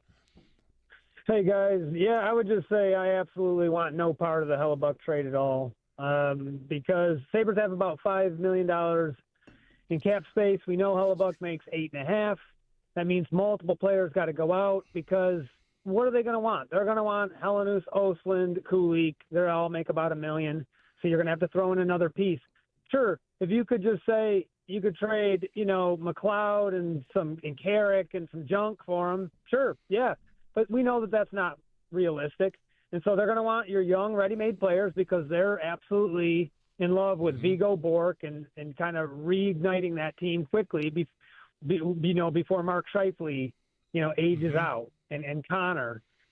So I think they're looking to kind of gut you while you're kind of feeling desperate and you got to make a move. And to me, it doesn't hurt you to stop here and reassess at the trade deadline. You have 4 full lines of just forwards. And so what? Carrick doesn't make a regular jersey, and Justin Danforth can't make the team. I'm not sad about that. You have 4 awesome lines now with all these young players coming in. You're full. You retain Krebs. The prime path would have been to retain Tuck, but that didn't happen. And so what they did was re-sign everybody else. I think you got to give that a chance and see how far you can go with everybody else back. What role in this scenario is Östlund playing for you? Like, are you bumping McLeod down to fourth line center and putting Östlund in a spot with like Zucker and Quinn? And, yep. All right. I think McLeod earned that by the end of the year, because you saw. I think all say. He got hurt against the Bruins. We lost you. You saw the speed go down, and you saw the playmaking go down. Like, it went down a level, and it wasn't until Helenius came back in the playoffs that it kind of came back up. They desperately missed Östlund as the playoffs went on. So yeah, it's that's where I'm at. All right, Brian, appreciate it very much. Yeah, I mean, I think that is, if it's left to stand as it is currently constructed. If I don't make this trade, there's no other move out there, right? And I've got the players I've got here right now. I think the most likely scenario is that you end up with McLeod taking Carrick's spot on the fourth line, and Östlund goes in to the McLeod spot, and that's how you roll. And look, I'm telling you, that can work, but it's a weird way for a contending level team to behave through an offseason, to like turn your team over to even more younger guys. I think Carrick has a lot of value as a fourth-line center. I mean, this team is going to need players to play roles. You're not building an all-star team. So I love Carrick as my fourth-line center. And I think it does get complicated, though, because I believe, anyway, this is just me, I believe McLeod was included in the original trade idea. It was UPL, McLeod, probably a one, and maybe a defenseman prospect is my guess, right? Now, you can't really build that trade out now. UPL's got no move clause protection now, and I would guess that's why this hasn't happened earlier this summer once that no trade kicked in. And at that time, you go, okay, McLeod's going to go. That's why they're talking about Vincent Trocheck. That's why they were interested in acquiring him. Well, he's been traded. You can't go unring that bell and do that to replace McLeod. So where do you turn now? And if you got to give up one of the kids, how am I filling in? How am I backfilling here? It does get dicey. I think what you might want to keep in mind is the possibility, and it's only that, a possibility, that the price has come down now, and maybe because the trade demand is public, it's later in the summer, teams are kind of maybe all set, and unless people come out of the woodwork, like if Winnipeg is really left dealing with Buffalo and maybe one other or two other teams, you probably can get away with not having to give up the very high end of your prospect pool. And maybe one of the defenseman prospects and a one, and I don't know, is Colton Ellis fill the bill? I mean, I don't think so. Maybe if the three-way trade with UPL, it just gets harder. You can't replace McLeod with a veteran anymore. And if you trade an Osland and McLeod, I'm down a guy. The timing of it is just really funky. And it really complicates, I think, your flexibility. Whereas earlier in the summer, and you could replace veterans with veterans from other teams if you were making this deal, you don't have that luxury anymore. So it is trickier now. But it might be cheaper now. And man, I want to answer that call. I want Jarmo Kekalainen in on this. I got to take a break. Mike is off today. I'm the Bulldog. This is WGR.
He's Joe in here on WGR. Joe, you're on the air. Thanks for calling.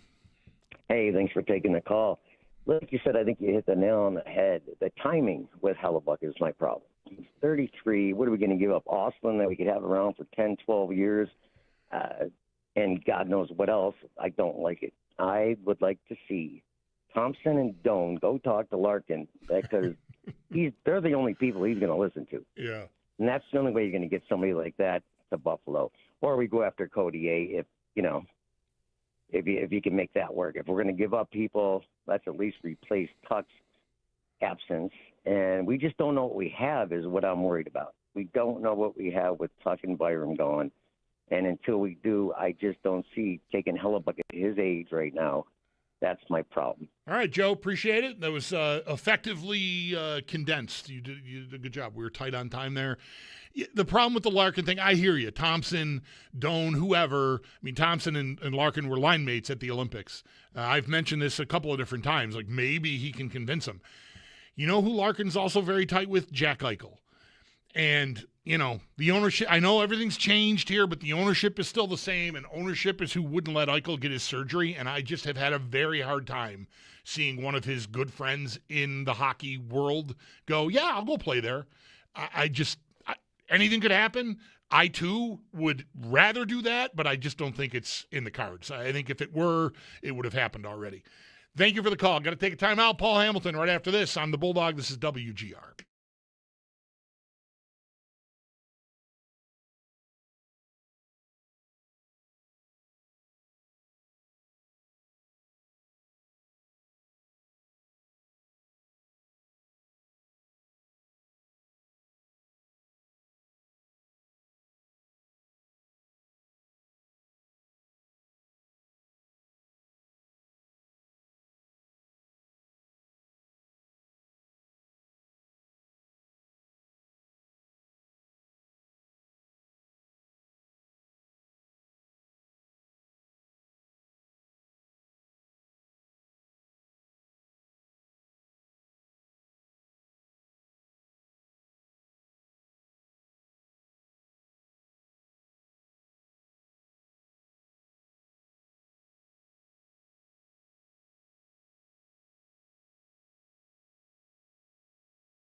All right, Paul Hamilton coming up in a moment. I want to welcome you into Countdown to Kickoff here on WGR. Bills and Steelers coming your way. Kickoff a little bit after 7 tonight at Highmark Stadium. Your game day weather is brought to you by Fiegel, Carr, and Joyce, your border attorneys, and it's largely beautiful out. Temperatures expected by the second half of this game to be in the mid-60s, so maybe cooling off a little bit. Video tells me it's been very windy in Orchard Park. Not so much the case in our Amherst studios, but nonetheless, it looks like a gorgeous night for you all to enjoy the preseason finale at the new Highmark Stadium tonight. Time now for Countdown to Kickoff as we get you ready for tonight's preseason kickoff between the Bills and Steelers. This opening segment of Countdown to Kickoff is brought to you by Hamburg Overhead Door, over-delivering all over Western New York. Want to remind you to please be listening tonight starting at 7 for a new feature here on WGR, a new show, really. Buffalo Football Gamecast Live here on WGR and streaming live on YouTube. You can follow the game along with Derek and Zach as they break down today's Bills-Steelers preseason game as it happens. You can call, tweet, or jump in the chat room and join the conversation while the action is unfolding on your TV. Listen and watch the game with I added that part. Listen and watch the game with WGR, Buffalo Football Gamecast Live at 7 p.m. on WGR, streaming live on YouTube as well. I listened to a chunk of this during the Carolina game on my way. Owen and I were driving to Pittsburgh. Funny enough, we're playing the Steelers tonight. We're driving to Pittsburgh, go see the Red Sox, and we were tuned in, and I liked it. I've always liked this idea, and I'm looking forward to see how it develops here. Anyway, now we're ready to welcome Paul Hamilton on the West Her Hotline. And after all of that setup about Countdown to Kickoff, I'm going to ask Paul about Connor Hellebuck again. That's my plan. Paul, PM, how you doing, buddy? Good. Before we do that, I mean, you were talking about, I would love to see a lot of wind here, and I think we're going to. I'm sitting in my car right now in the parking lot. People's, shirts are really blowing hard. The hair's blowing hard. Because I'm interested to see, all right, we were told the wind is not going to affect us. I'm sorry, didn't mean us. I meant everybody, whether it's the fans or the teams on the field, like it used to in the other stadium, because they built it differently. So I want to see a lot of wind here. I hope this wind keeps up. My phone says it's about 78 degrees right now, but it is very windy outside. As I said, I'm not inside yet. But I'm hoping it stays this way because I want to see what the conditions are like on the field. I'm with you. I want to take this wind resistant panels. I want to take all this stuff for a spin. We got the rain, and we found out that the wind can blow the rain around the canopy, and you're not, even though you think you're going to be covered, you might not be covered. We found that out at the first open practice, and maybe we'll find out about the wind tonight. I've seen video of players walking in, and it looks like Michael Hoyt was fighting the wind, it looks like to me. You got it right. I'm watching, as I said, people walk by me right now in the parking lot, and yes, the hair is blowing, their shirts are blowing, and the trees are moving. It's probably not the windiest thing I've ever seen in a football game, but it's windy. The impression you got is correct. More on the wind coming up with Paul Hamilton live out at the new Highmark Stadium. Just to refresh everyone, I think I feel comfortable describing the appeal of the Hellebuck trade idea to you as right? But let's just reset everything. The news of the day today, despite it being a Bills preseason game day, is that Connor Hellebuck has gone public now with his trade request / demand from the Winnipeg Jets. And I feel pretty comfortable that the Sabres were very much in on that and maybe even very close to having it happen. But whatever, it got derailed, and here we sit. And so now, as Hellebuck said in his statement, training camp is closing in, and I want some resolution here. Do you think the cost comes down, and does that make it more appealing to you, or are you still kind of a buyer beware on this idea? I'm a buyer beware, and they could trade for him, and it may work out great. And I always use Bobrovsky as the example. I mean, he was always a very, very good regular season goalie, and he was awful. I mean, awful in the playoffs. And then all of a sudden he wasn't. and he won 2 Stanley Cups. He got in goal the year they got to the finals. He went in for Lyon, by the way, and played great for the first time ever in the Stanley Cup playoffs, got them to the finals, and then 2 years in a row he won the Stanley Cup after that.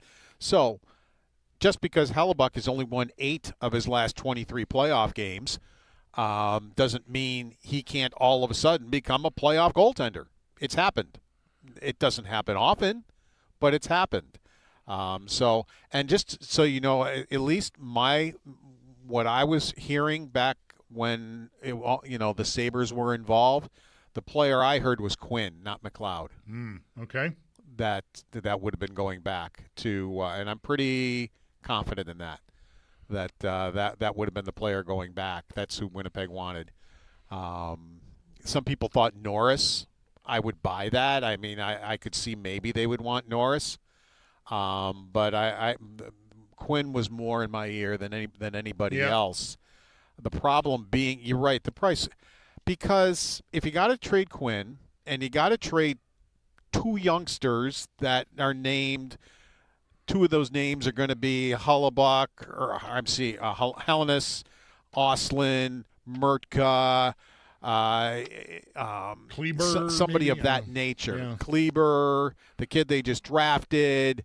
I mean, any of those, let's say 2 of them have to go. And then you're going to throw Quinn in there. To me, if they take Oslin and Helenius and Quinn, and Tuck is gone, you've gutted your forwards. Yeah, well, that's crazy. Now you would never have to give up Yeah. two of those kids or all 3 of those guys. I don't think. I think you did, and that's why the trade was never made. I think you did. I think that's what Winnipeg wanted. Well, it was because the draft hadn't happened yet.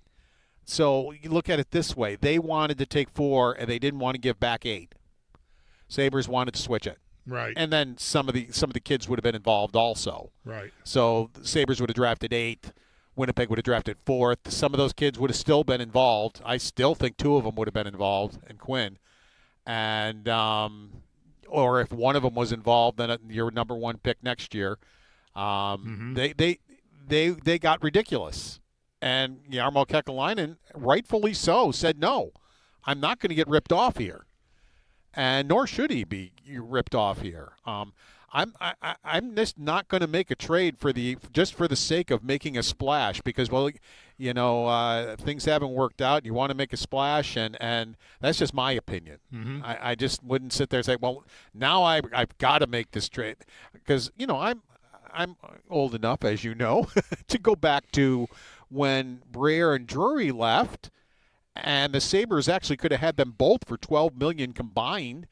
And then let's say the Vanek thing happened, and they could have told Vanek, go. And then they would have had 5 first-round picks and Drury and Briere for $12 million. Well, instead, Briere and Drury go, and Campbell's going to be on his way. And they're like, we got to do this. We have no choice. We've got to match. Whether we want to or not, or whether we think it's worth it or not, we got to match this.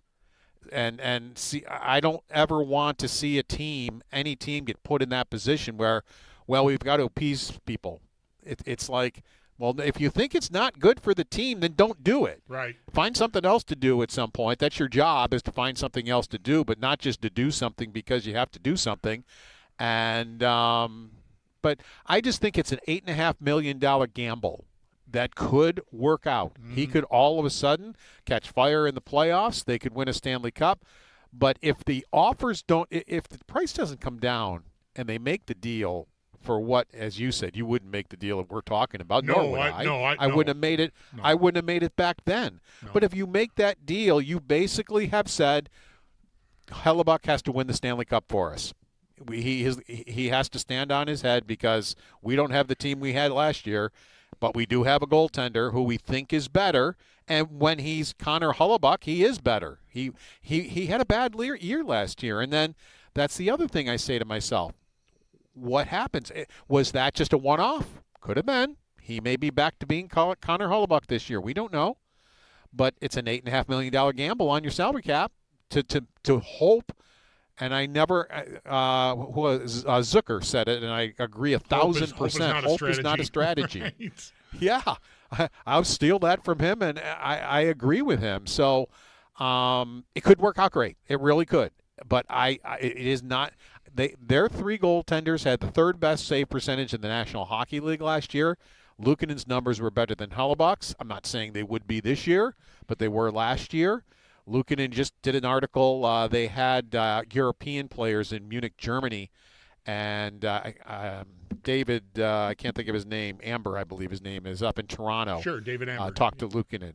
And Luukkonen is like gung-ho in Buffalo. He goes, he loves the city of Buffalo just because it is Buffalo. It's not hustle bustle. He likes the pace of Buffalo and everything. And he said he wants to do everything he can to give these fans a winner. And he knows he has to be a little bit better than he was last year. And he has vowed to do that. And it doesn't mean he's going to, but he's somebody that absolutely wants to be a Sabre. He enjoys it here. He doesn't want to leave. I didn't see anything in the article about Winnipeg being on his list or anything like that. But and how many times? 3 has Kekalainen said that pretty good chance they're going to be with their 3 goalies they had last year, and he seemed convicted about it, but. If you were in on Hellebuck, I don't know if you were really convicted about it. Right. You were that serious earlier, but he has said that that likely, not definitely, but likely will be their goaltending scenario. And this thing about Hellebuck today shouldn't surprise anybody. We knew this. He just made it official. That's all. Right. But everybody knew, who's in the know in hockey. You and I knew. We all knew that. Hellebuck wanted to be traded. He just made it official, and that, in my mind, makes it harder. Right. Well, you know how I am, Paul. Like the GM of any team in a pro sport is going to say the guys we've got it's a great plan. It's very likely we're very happy with that until the other thing. Oh, well, hey, I know what I said then, but this is now real easy to turn that around. You're listening to Buffalo Football Game Day. So, of course, we're talking to Paul Hamilton about Connor Hellebuck and the Sabres here on WGR. We'll get to the football part, I promise. When we planned this, we were going to talk football. Nothing but football, Paul. It was going to be the most football-y football that ever footballed. But, here we are. The news did sort of take over there. I you know me. It was never my favorite idea here, but what I worry about, Paul, maybe more than most, and it's, maybe it's an irrational concern because I have no way of knowing whether it's true or not, but I think about the players on the team that were, a contending level team last year that have watched Alex Tuck leave and watched Bowen Byram, and they could certainly applaud you raking the 4th overall pick out of that trade. But if I'm Tage Thompson or Rasmus Dahlin, I might wonder what the 4th overall pick's going to do for me right now. And so I wonder about the mindset of the team and whether they're maybe much like the fans are wondering, where's the move? Where's the we're a Stanley Cup minded organization, because waiting for the kids to come hit, and look, it can work. Anything can work. Like you're saying, Hellebuck could work. The kids could work. But it doesn't feel like what a contending level team does. What a contending level team does is prize Brady Tkachuk out of Ottawa to come join his brother in Florida. Like that's they had an advantage there. You're not getting Brady Tkachuk, no matter how hard you tried if you're Jarmo Kekalainen. So I'm not criticizing him for not doing that, but something of substance to deliver the message not only to your fan base, but to your locker room that we are going for it, I think was called for, and it hasn't happened. Yeah, and it is your job. I used to say this about Kevin Adams, so it wouldn't be fair if I didn't say about Kekalainen. I know it's hard to make trades in the NHL. I know you need 2 to tango, but it's your job. It's your job to make it happen somehow, some way. Now, if Tage Thompson can take Dylan Larkin to Vegas for a weekend and convince him to waive his no trade, and they can go to some suite somewhere and have the time of their lives and whatever, and then I'm whole hogged in. Me too. That's the guy. Yeah. That's the guy I would now the compensation we're talking about. I'm in. That's the only guy of all the guys we've talked about that I'm like, yes, I will overpay for Dylan Larkin. Personally, I would not overpay for Hellebuck. I would overpay for Dylan Larkin if he would say, yes, I will come to the Buffalo Sabres. Now, how annoyed is he right now? Is he annoyed at all? Is he waiting to see who the new GM is and maybe wants to stay in Detroit if it's somebody he likes? I don't know. He hasn't commented on it. There's no reporting on that at all. Nobody's commented on that. Whether he's entertaining thoughts of, okay, let's see how this works. But they still haven't hired a GM. They have they haven't made that deal. So if Larkin really, if he gets tired of this, just like Hellebuck has gotten tired of it, obviously, and really pushes it, he's got to come off of 4 teams. Right. Because if anybody of those 4 teams wanted to make a deal, the deal would have been made, and they didn't. So those 4 teams don't want him, or the Red Wings are just being completely and utterly ridiculous. And maybe those teams can't do it. One of the teams doesn't have the prospects to do it, or it would take to get them. Or maybe they're just waiting, like maybe Yarmo has been doing, for the price to come down. And maybe that's exactly what happens in both of these scenarios. Like, who knows, Paul, right? I mean, it certainly could happen. It would make sense to me if we get to this point that it should cost you less to acquire Connor Hellebuck than it was going to on June 28th. Yes. And if it doesn't, then you're not doing it. Right, exactly. All right, Paul Hamilton on the West Her Hotline. I feel like we've exhausted the hockey conversation. Yes. Let's pivot to some football, Paul. The stadium for you, like what are your impressions so far? I've loved it. The only thing I haven't found that I've actually, after the open practice, I walked all over the stadium by myself.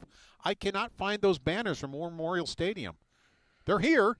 I've seen pictures of them. Right. I can't find them. One of these days, somebody's going to tell me where they are, and I'm going to find them because I think they're really, really cool. Home of the Bills and the Bisons from War Memorial Stadium, and they got a bunch of them up. I'd love to see those.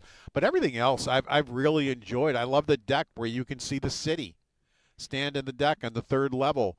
And I didn't even know that was here. I was walking around looking for those banners, and I go, look, there's the city. This is really cool.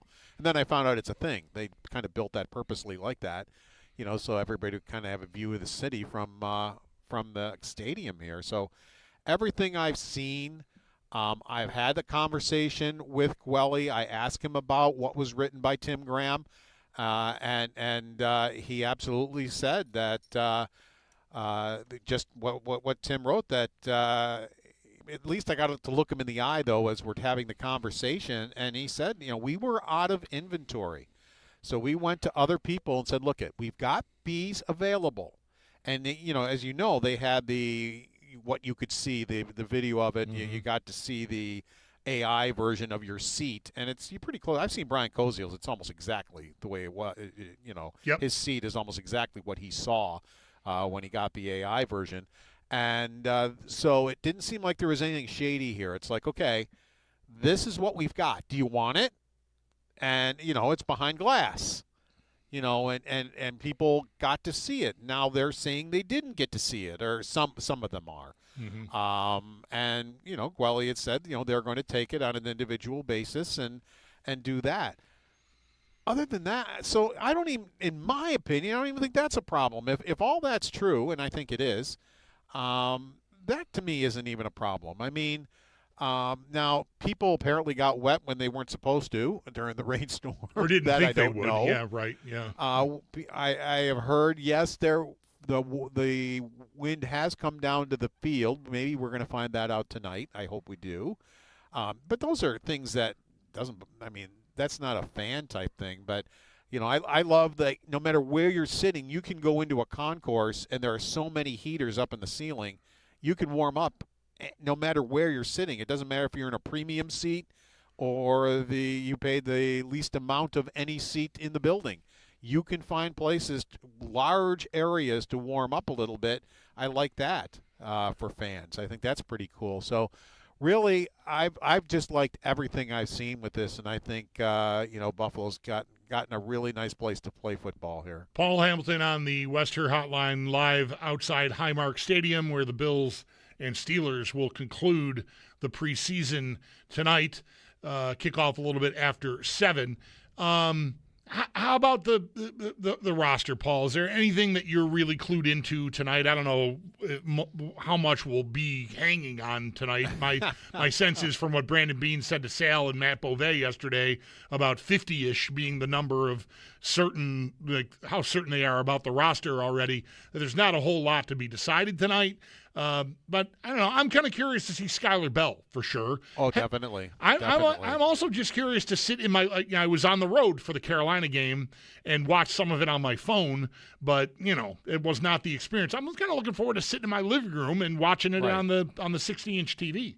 Definitely, and I'm too curious about Skylar Bell. He's had a phenomenal camp before he got injured. It was okay. That's why I was listening coming in, and I heard Sal saying that like he's like pretty much a lock, and I'm like, okay. And I'm not saying Sal's wrong. It's a fourth-round pick, saying, so yeah. I mean, yeah, I'm just saying from what I saw, that surprised me. It's like, oh wow, okay, good for him, because that's not what I had in my head from what I had seen. Not that I thought he was going to get cut, but I thought this might be a key time for him. Mm-hmm. And then a guy like Ian Wheeler, yes, he's a hard runner and everything, but Howard Simon and I used to sit next to each other at St. John Fisher, and I remember Bledsoe was here. There was a wide receiver. His name might have been Coleman, if I'm not mistaken. He made the team because he looked like Andre Reed out there during preseason games. It's like, wow, where did this guy come from? And then he made the team, and they were game planning. He couldn't even get off the line of scrimmage. I mean, Bledsoe just stopped looking for him after a while. It was just like, so there's so many of these receivers and running backs that you see in training camp and you see in preseason games that look phenomenal. But I'll tell you, James Cook, I've liked what Ray Davis has done as his backup, and I like what Ty Johnson. Ty Johnson has made some very important plays for the Buffalo Bills as a third down back. I mean, whether it's touchdowns, whether it's first downs. I know he's injured right now. So I agree with what you guys said earlier. The only thing I see for Wheeler is a practice squad guy. I just think he's a training camp guy that you got to keep your head about. I made that mistake early on in my career, and I'll never make it again. And where, it's unfortunate that Coleman got injured, because I thought Josh Palmer had gone by him anyway. Now, the depth chart doesn't say that. But as far as who you're going to count on, Josh Palmer's had a really, really good camp. And so, where does Coleman now fit in? How bad is the injury? Who is your special teams guy going to be? Is it going to be Sherfield or is it going to be Hardman? Hardman did catch a touchdown, but he also had two really key drops in that game. Drops have been kind of his bugaboo throughout his career. Sherfield is a guy who has been a Buffalo Bill before and, produced what he had to. I mean, he made a couple of clutch catches along the way there. And they didn't use him all that much, but he's so good at special teams, and if he can make the odd catch for you, that was great. Cushenberry is a guy that now, since McGovern's been out, we know, all right, they're fine at center. If McGovern can't play or McGovern gets hurt, Cushenberry is going to be able to step in and play. So we've at least gotten to see that through training camp and preseason that, all right, they're covered. They'll be fine if that happens to happen for them.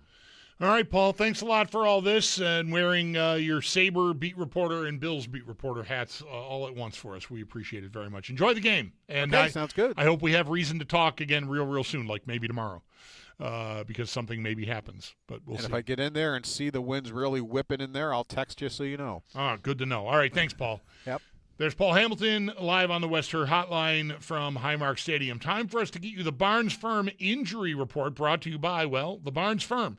Car crash, you've got to call the Barnes Firm, 1-800-8-million. And all we really got to go on is the last practice report that I've got from Sal, because they did not practice yesterday. They do not have to issue any official anythings for this. So what we've got from the last practice, which would have been Tuesday, is no Cedric Van Pran Granger, Jude Bowery, nor Connor McGovern. Ty Johnson. These are all players who were not participating, and most of them I think you wouldn't have been expecting to. Well, say most of them. McGovern wasn't going to play tonight. Johnson, Keon Coleman, Shakir, Hardman. These are guys that are on this list that did not participate on Tuesday, so don't expect to see them tonight. Joe Andreessen was on this list. Terrell Bernard, Ed Oliver, Javon Solomon, as well as safety C.J. Gardner-Johnson. So there is that, and want to remind you to stay tuned following tonight's game for the Buffalo football postgame show with Derek and Zach live on WGR and streaming live on YouTube. You'll hear Sal Capaccio live from the stadium, plus player and coach comments live from the locker room. And we want to hear from you as well. So call, tweet, or jump in the chat room on the YouTube stream and give the guys your feedback on the game and, of course, on their show. Buffalo Football Postgame live on WGR and streaming live on YouTube. We'll continue here on Countdown to Kickoff as we talk more football. Next on tap, which is brought to you by Miller Lite. It's Miller time, Bills fans. More on the Bills in this preseason game coming up right after this. I'm the Bulldog, and you are listening to WGR.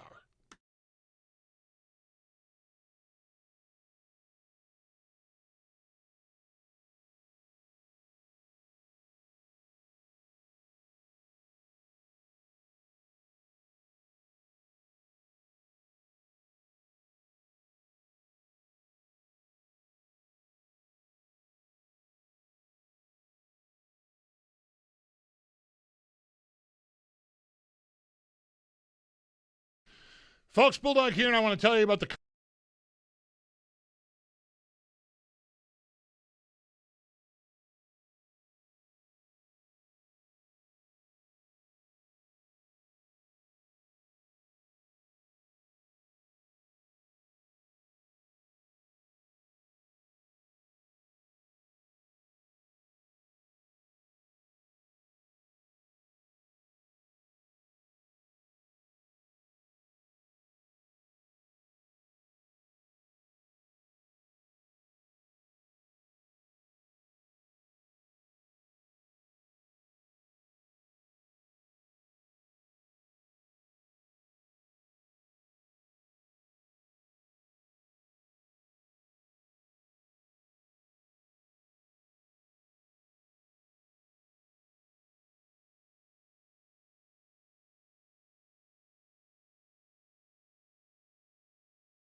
It is game day, and we're about an hour and a half away from kickoff as the Bills will wrap up their preseason at home as they're going to host the Pittsburgh Steelers with kickoff at 7. Pre-game continues to roll along here. We'll be with you until kickoff. Sal Capaccio is going to be joining the show again in just about a half hour at 6, so do stay tuned for that. And then when the game does get going, do be sure to check out our Gamecast right here on the air, of course, and then over on our YouTube channel as well, WGR Sports Radio 550.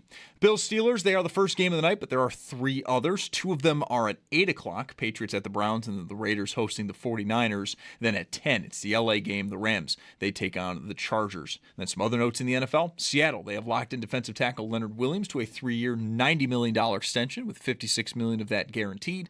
And then some good injury news for the Colts. They've activated wide receiver Alec Pierce from the PUP list. This update is brought to you by Fiegel Car and Joyce, your border attorneys. I'm Zach Jones for Western New York's Voice of the Fan, WGR.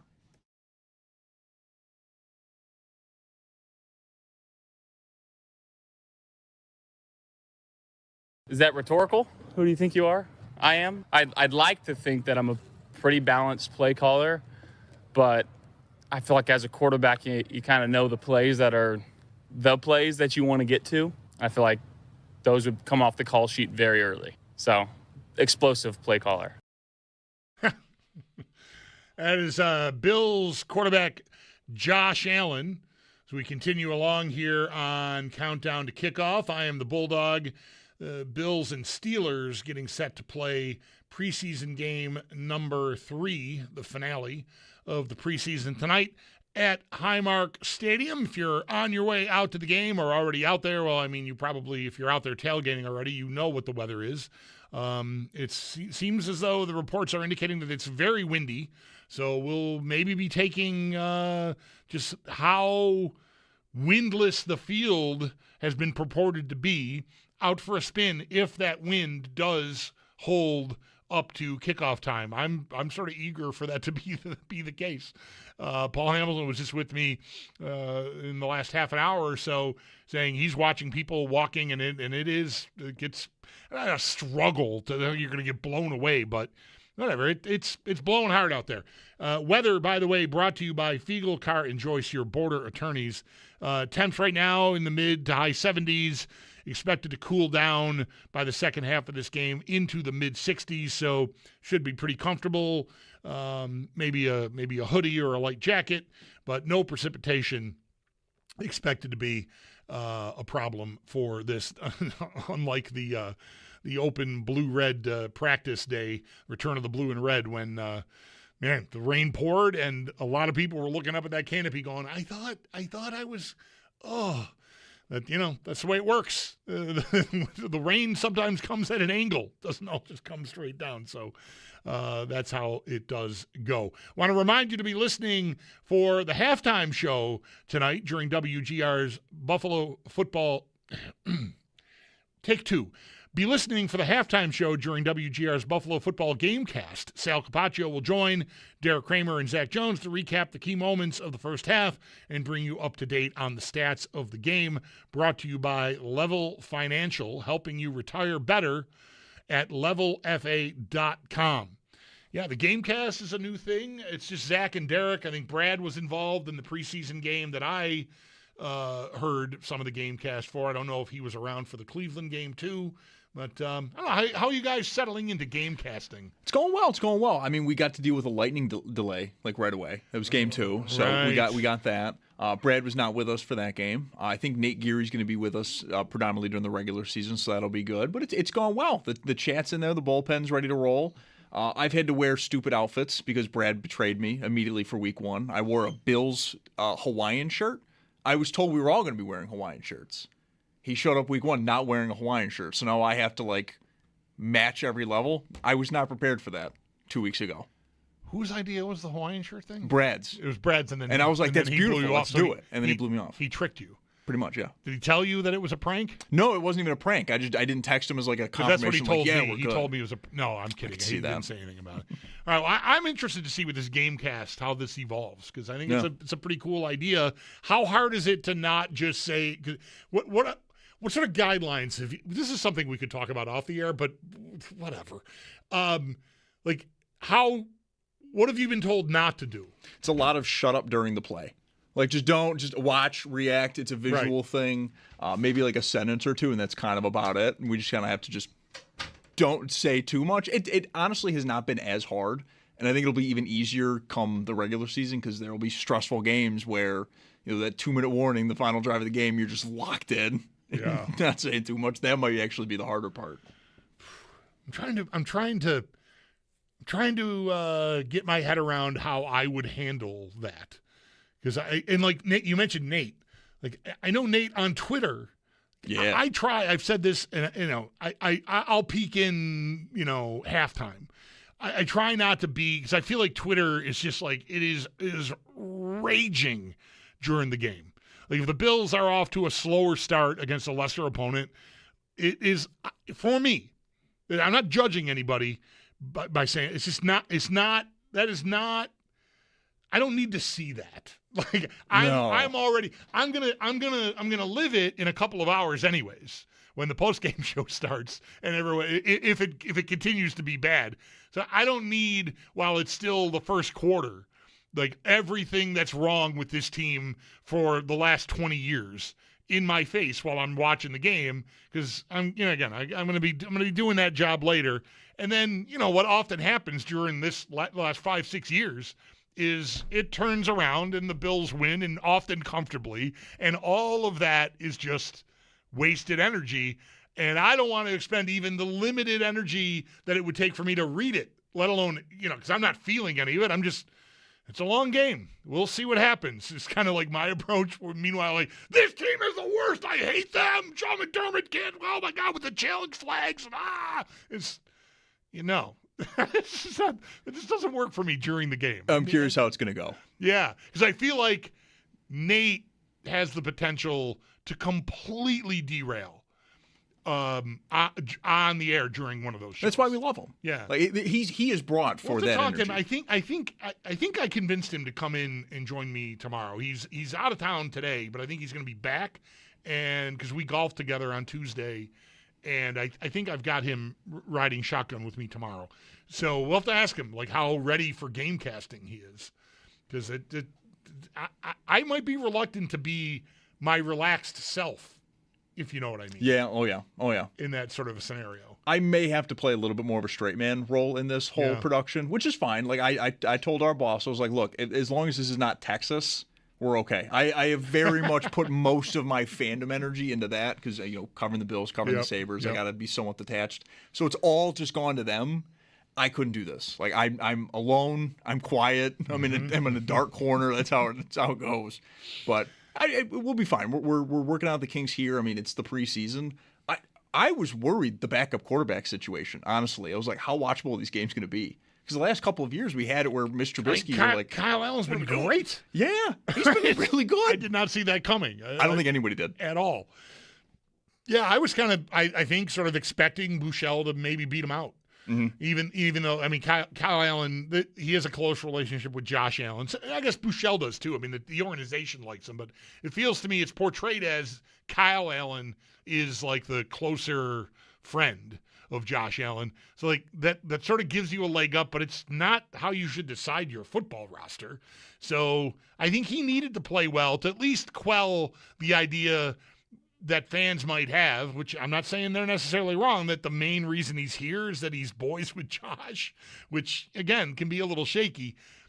Maybe how he's performed this preseason gives you a little reason to hope that he can get you through a couple of games. I mean, if it comes to that. Obviously, a devastating, multi-week season-ending type injury to the Bills quarterback ends all of this. But, he misses a week or two with something or other.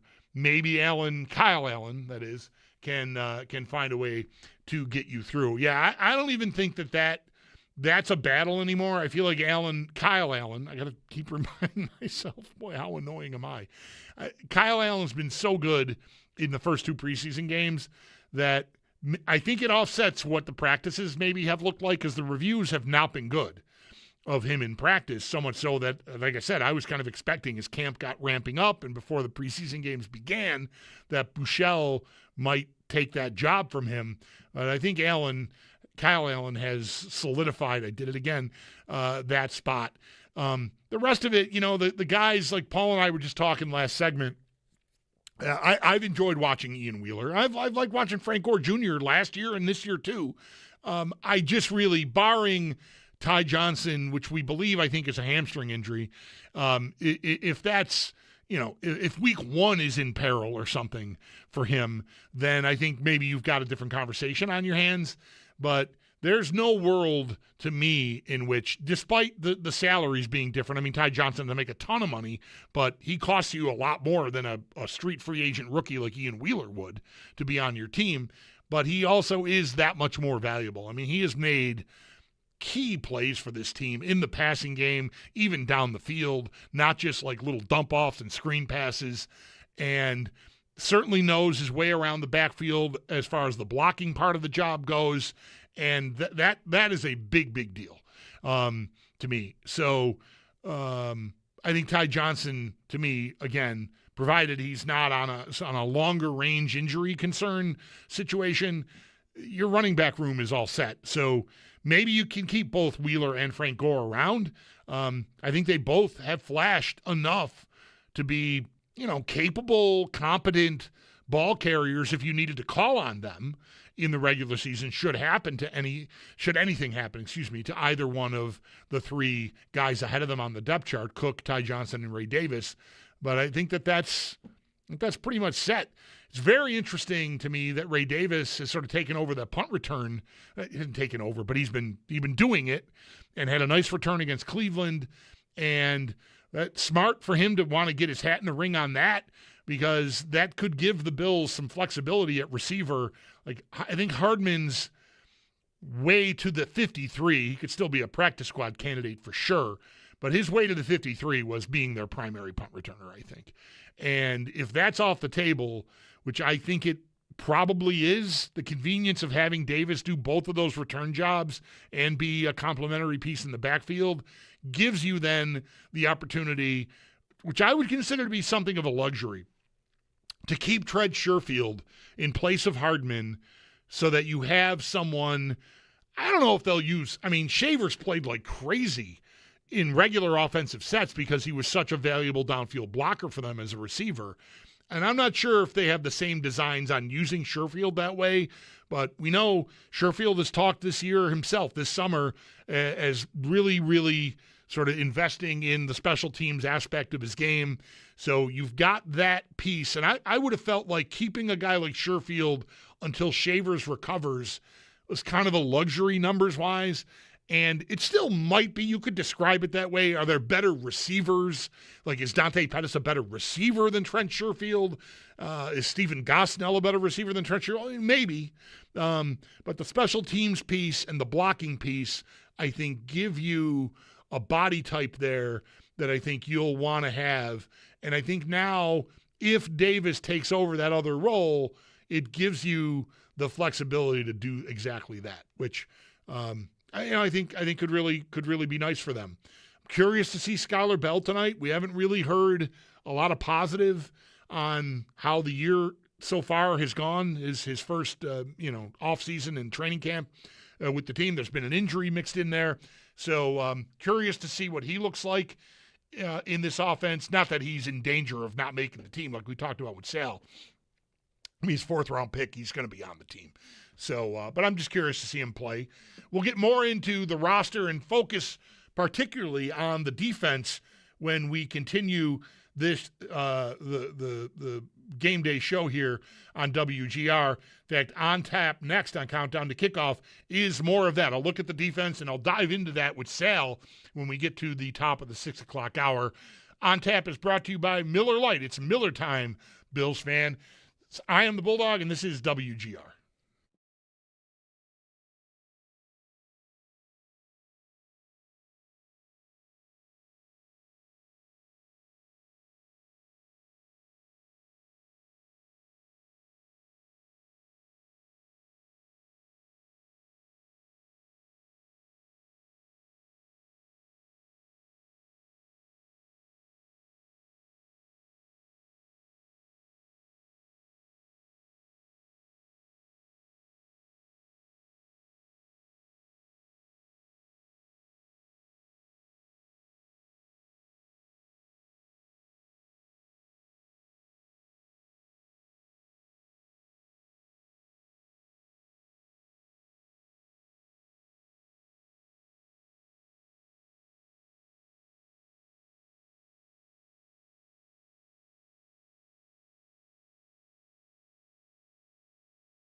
Good to have you along for the ride with us here on Countdown to Kickoff. I am the Bulldog.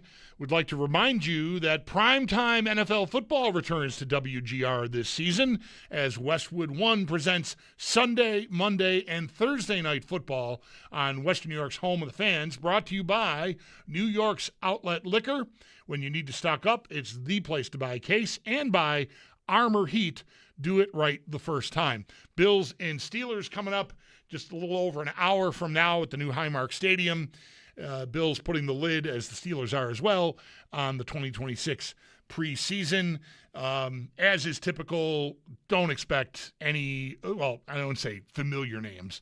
A lot of you are familiar with players, deeper on the depth chart, but no reason to expect anyone of real consequence to be playing in this game, nor do I think there's a whole lot to be decided tonight on the roster. Hearing Brandon Beane tell our Sal Capaccio and Matt Bove from the It's Always Game Day in Buffalo podcast yesterday that 50-ish is the number that they feel comfortable already knowing or having a handle on as far as the 53-man roster goes, tells you there's not a whole lot that is likely to change. So, congratulations on the big, long touchdown reception last week, Jamori Macklin. I hope that buys you another chance maybe somewhere else, or maybe here on the Bills practice squad, because the practice squads are bigger than ever. So there's a lot of room there, and maybe he's a player that's interesting to them at that level, but I doubt he's cracking the top 6 on this team as far as the receiving core goes. I feel like the 6th spot is either Sherfield or Hardman. I just talked about it last segment. I think Sherfield has the leg up there. I did see this, and I just wanted to mention this. It's not on the Bills, but neither is it on Connor Hellebuck. It's football related. I saw this tweet from Doug Clawson earlier today. The Dolphins, their 2026 cap situation. I don't know if you guys saw this. I didn't retweet it, but probably lots of people have seen it already. They have $180 million in dead money. The Miami Dolphins, $180 million in dead money. Clawson writes in this tweet that that's more money for players not on the roster than on the current 90-man roster. Only $149 million. The top 5 cap hits for players on the Dolphins salary cap are all not on the team. It's just an incredible. That's led by Tua. His dead number this year is 55.4. Tyreek Hill's 28.2. Waddle 23.2. Jalen Ramsey 20 million. Minka Fitzpatrick 13 million.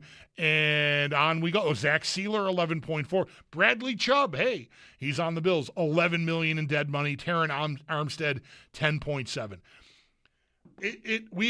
Once Russell Wilson got bought out, we just crossed into a land where teams are just willing to do whatever they want with dead money.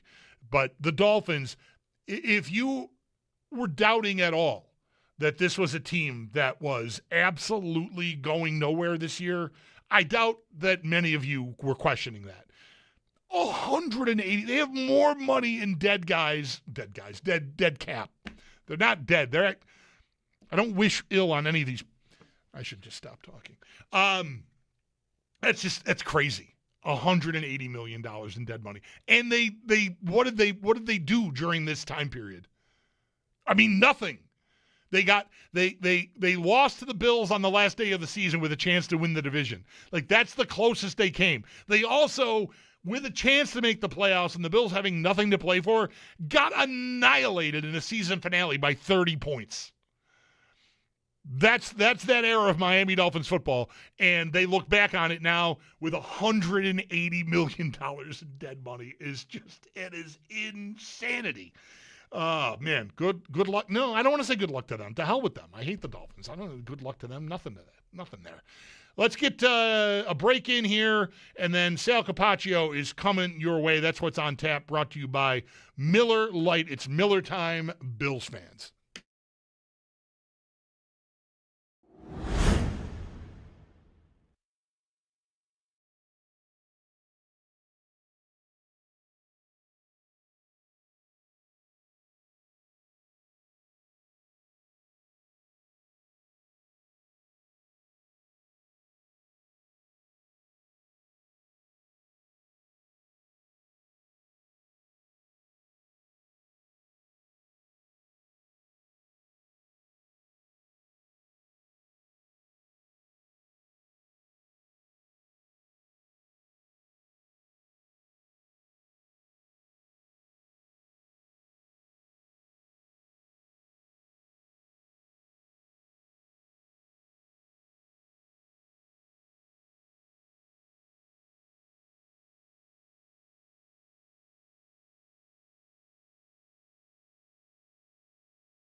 Bills will wrap up their preseason hosting the Pittsburgh Steelers with kickoff at 7. Pregame will continue to roll along here. And coming up next, we'll speak with Sal Capaccio as we'll get the latest before game time. And then once the game gets kicked off, do join us over on YouTube and staying right here on air as we'll have our game cast going on. And for our YouTube channel, that is WGR Sports Radio 550. Bills Steelers, though, not the only game going on today. It just happens to be the first. We've got 3 others, 2 of which are at 8. Patriots at the Browns and the Raiders hosting the 49ers. And then at 10, it's the LA game as the Rams take on the Chargers. And then some other NFL notes. Seattle has locked in defensive tackle Leonard Williams to a 3-year, $90 million extension. $56 million of that is guaranteed. And then for the Colts, some good news on the injury front. They have activated wide receiver Alec Pierce from the PUP list. This update is brought to you by Fiegel Car and Joyce, your border attorneys. I'm Zach Jones for Western New York's Voice of the Fan, WGR.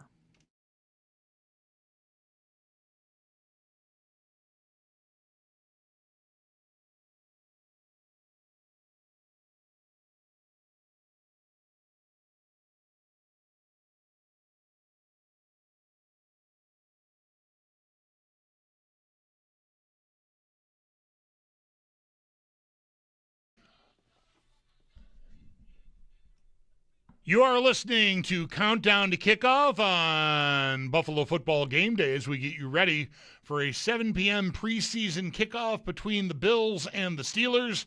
Tonight's pregame broadcast is brought to you by Tim Hortons, the official coffee of the Jeremy and Joe Morning Show on WGR. Start your day strong with Tim Hortons and the Bills. Your game day weather brought to you by Fiegel Car and Joyce, your border attorneys. Reports of pretty high winds in Orchard Park, but temperatures very comfortable, mid-70s, expected to get into the mid-60s by the back half of the game. So it should be really a perfect night to enjoy yourself in Orchard Park. We're going to get Sal Capaccio back in here in a moment, but much like I did a couple of hours ago, we're not going to talk to Sal about Connor Hellebuck, but I just want to share this information. I know it's a football show, but the Winnipeg Jets issued a statement in reaction to Connor Hellebuck going public with his trade demand, and we've talked so much about this today outside of this Bills pregame show part of the show that I want to share this with our audience. Connor, this is from the Winnipeg Jets, their executive VP and GM, Kevin Cheveldayoff. Connor has been open with us about his desire for a change. He has been an important part of the Winnipeg Jets organization for many years, and we have tremendous respect for what he has accomplished here. While we will continue to work through the situation in a thoughtful manner, there is no update at this time. They felt compelled to say something anyways, so there's that from the Winnipeg Jets. Now we get Sal Capaccio back in on the West Her Hotline live from Highmark Stadium. How did you spend your 90-minute vacation, Sal? Saying hi to people, including Paul Hamilton, who has joined me up here in the press box, and we are just talking about the Hellebuck situation, so I can't get away from it, to be honest with you, which isn't a bad thing. Been talking with people up here, saying hi to people, friends in the press box, some Pittsburgh media, people that I know, and some others in the local Buffalo media. Also, watching Tyler Bass warm up. Actually, I was kind of dialed in on that a little bit. He started off about 35, then he'd go 38, 42. He was good from everything, and then he missed just left from my vantage point from 58, had plenty of leg, and then he made one from 60 right after that. Do you feel like my feeling is that every single time this guy misses a kick, we are going to be pressing panic buttons, which I think is kind of nuts. I mean, I know kickers have never been better, and there are more and more guys capable of Butker made a 69-yarder in the preseason. We had a 70-yarder last year, or even longer, I don't know, in the preseason. Dallas has got a guy. Jacksonville's got a guy. Like, teams have got these guys. And I feel like there's more tension, there's more concern about Tyler Bass than maybe ever. And I feel like it's going to jump the shark at some point. Like, I'm not saying it's not important and, like, missing kicks is okay, but guys are going to miss kicks, right? Yep. I feel the same way. I think I've thought about this a lot lately. It's just he could make 10. The minute the first one he misses, it's going to be open season on him. Unfortunately, that's just kind of where he is right now for maybe the last couple of years now. I don't know, if he can sway fans before that who are just super critical of him and don't want him on the team, but I do feel the same way. And the first game when he missed that that early one against the Panthers, if he misses it later in the game, maybe it's different. But as soon as he missed one early, that was, people just went after him, right? Mm-hmm. I agree with you. It almost doesn't matter. It's kind of like, in a way, when Josh Allen was younger and he could make all these incredible plays, but the minute he threw an interception, it was, "Say I told you," from everybody, right? Right. And I think that's what's happening here with Tyler Bass. I agree with you. It's almost kind of a no-win right now, but all he can do is go out there and kick. And Brandon Beane told us yesterday on the Always Game Day in Buffalo podcast that they still have a lot of faith in him, and the reason they didn't bring in extra competition was twofold. Number one, they didn't want to have a punter competition and a kicker competition going on at the same time because you have to prepare, and you have a snapper and a holder, and you got to go through all that. That was number one. And number two, that they felt confident in where he was, and through his rehab process, they did have a kicker on the roster until like May, I think, in minicamp, and then that didn't happen anymore. So the team has certainly showed the faith in him. And Beane also made it clear that he goes, look, we brought in competition before when he has struggled to kind of push him a little bit. He said, we won't hesitate to do that again if we need to. And you can do that. There are plenty of kickers out there. The other thing I've seen with kickers, Bulldog, which you're right about these guys and what they're making these days, there's been a lot of turnover lately in the NFL with kickers. Like every day I'm reading about kickers getting released and new guys getting signed. If you can get one that's consistent, I feel that's where the Bills want to get with Tyler Bass, so they don't have to do that. They get one that's consistent and, feel like, okay, he's our guy. I think that's just like where a lot of teams would rather be right now. Sal Capaccio here on the Wester Hotline. Want to go over some defensive positional roster situations here in a moment, but I want to remind our audience here to be listening starting at 7 for Buffalo Football Gamecast Live here on WGR and streaming live on YouTube. You can follow the game along with Derek Kramer and Zach Jones as they break down tonight's Bills-Steelers preseason game as it happens. You can call, tweet, or jump into the chat room on the YouTube feed and join the conversation. Listen and watch the game with WGR, Buffalo Football Gamecast live at 7 p.m. tonight on WGR and streaming live on YouTube. So what's the most interesting spot on defense? It feels to me, Sal, I'll say outside corner. I don't know if you agree, because I feel like the story, one of the stories that I just see everywhere is people talking about Kenai Walker. And maybe, is he in a battle? I mean, he's in a battle, but like, who's the main? Is Toriano Pride, the draft pick, the main competition there for that spot? Yes, and at this point, like if I'm doing a 53, I'm putting Kenai Walker on the team and not Toriano Pride. I don't think they keep 4 boundary corners because D. Alford can play boundary in a pinch, so there's no reason for that. And look, it's a 7th round. Was Toriano Pride 7th or 6th? Yes, I can't remember 7, exactly. yep. 7th round pick. So 7th round pick. You have a draftable grade on him. Is there a chance you could lose him to waivers? Sure. That happened with Alex Austin a few years ago, and the Patriots picked him up. And that's just what you have to live with. But this kid, Kenai Walker, has looked the part, and you could also lose him. He's flashed. He's made plays in the preseason. Teams have noticed that. I think Kenai Walker right now is ahead of Toriano Pride, but Toriano Pride is the investment in the draft pick. So we'll see tonight. That is probably what you're looking at. But you asked me what the most interesting position is. That's not it for me. It's defensive line. I think that they have numbers, and I wouldn't be surprised if Brandon Beane spins one of these guys. Now look, I would say this, that Fedarian Mathis' suspension could change that equation, right? You don't have him, but let's also remember he's coming back after 3 games, so you do have him. So maybe now's the time when these teams are doing it. How many teams are going to want to trade for you once you get into the season? Everybody's setting their roster. So if you're going to do it, you might need to do it at that time. And I'm not even just talking interior, by the way. I think that's the most interesting one. Like, I look at TJ Sanders. I look at Dwayne Carter. Probably not as much Landon Jackson. I think he's kind of really shown that he can be what they want him to be in this defense. But they brought in Greg Gaines, and we'll see. Do they feel like he can be on the roster and they can move one of these guys? Mathis, they have Zion Logue still on the roster, but then you go to the edge as well, and there's some guys there too. Like, what do you have there? If they really like what Mike Dana brings, like, you could have an abundance of guys there where you have to take a look at. I think all of those guys across the D line, that is the most interesting spot for me, because I wouldn't be surprised if there's some sort of deal that gets made between now and Sunday at 6 p.m. Yeah, I definitely hear that. There are too many bodies. And to me, like, I wonder if Carter was a third-round pick now. This is year 3 for him. There's been injuries. I know he did what they wanted him to do, right? He put on weight to try to play, like, more nose tackle. So, maybe he carves out a role here. But the fact that they brought Gaines in, I think, speaks to that. And I agree with you on Jackson. I mentioned this yesterday, Sal. I felt like he's been one of the maybe, I don't know, the best stories of the summer, but I was really worried about him.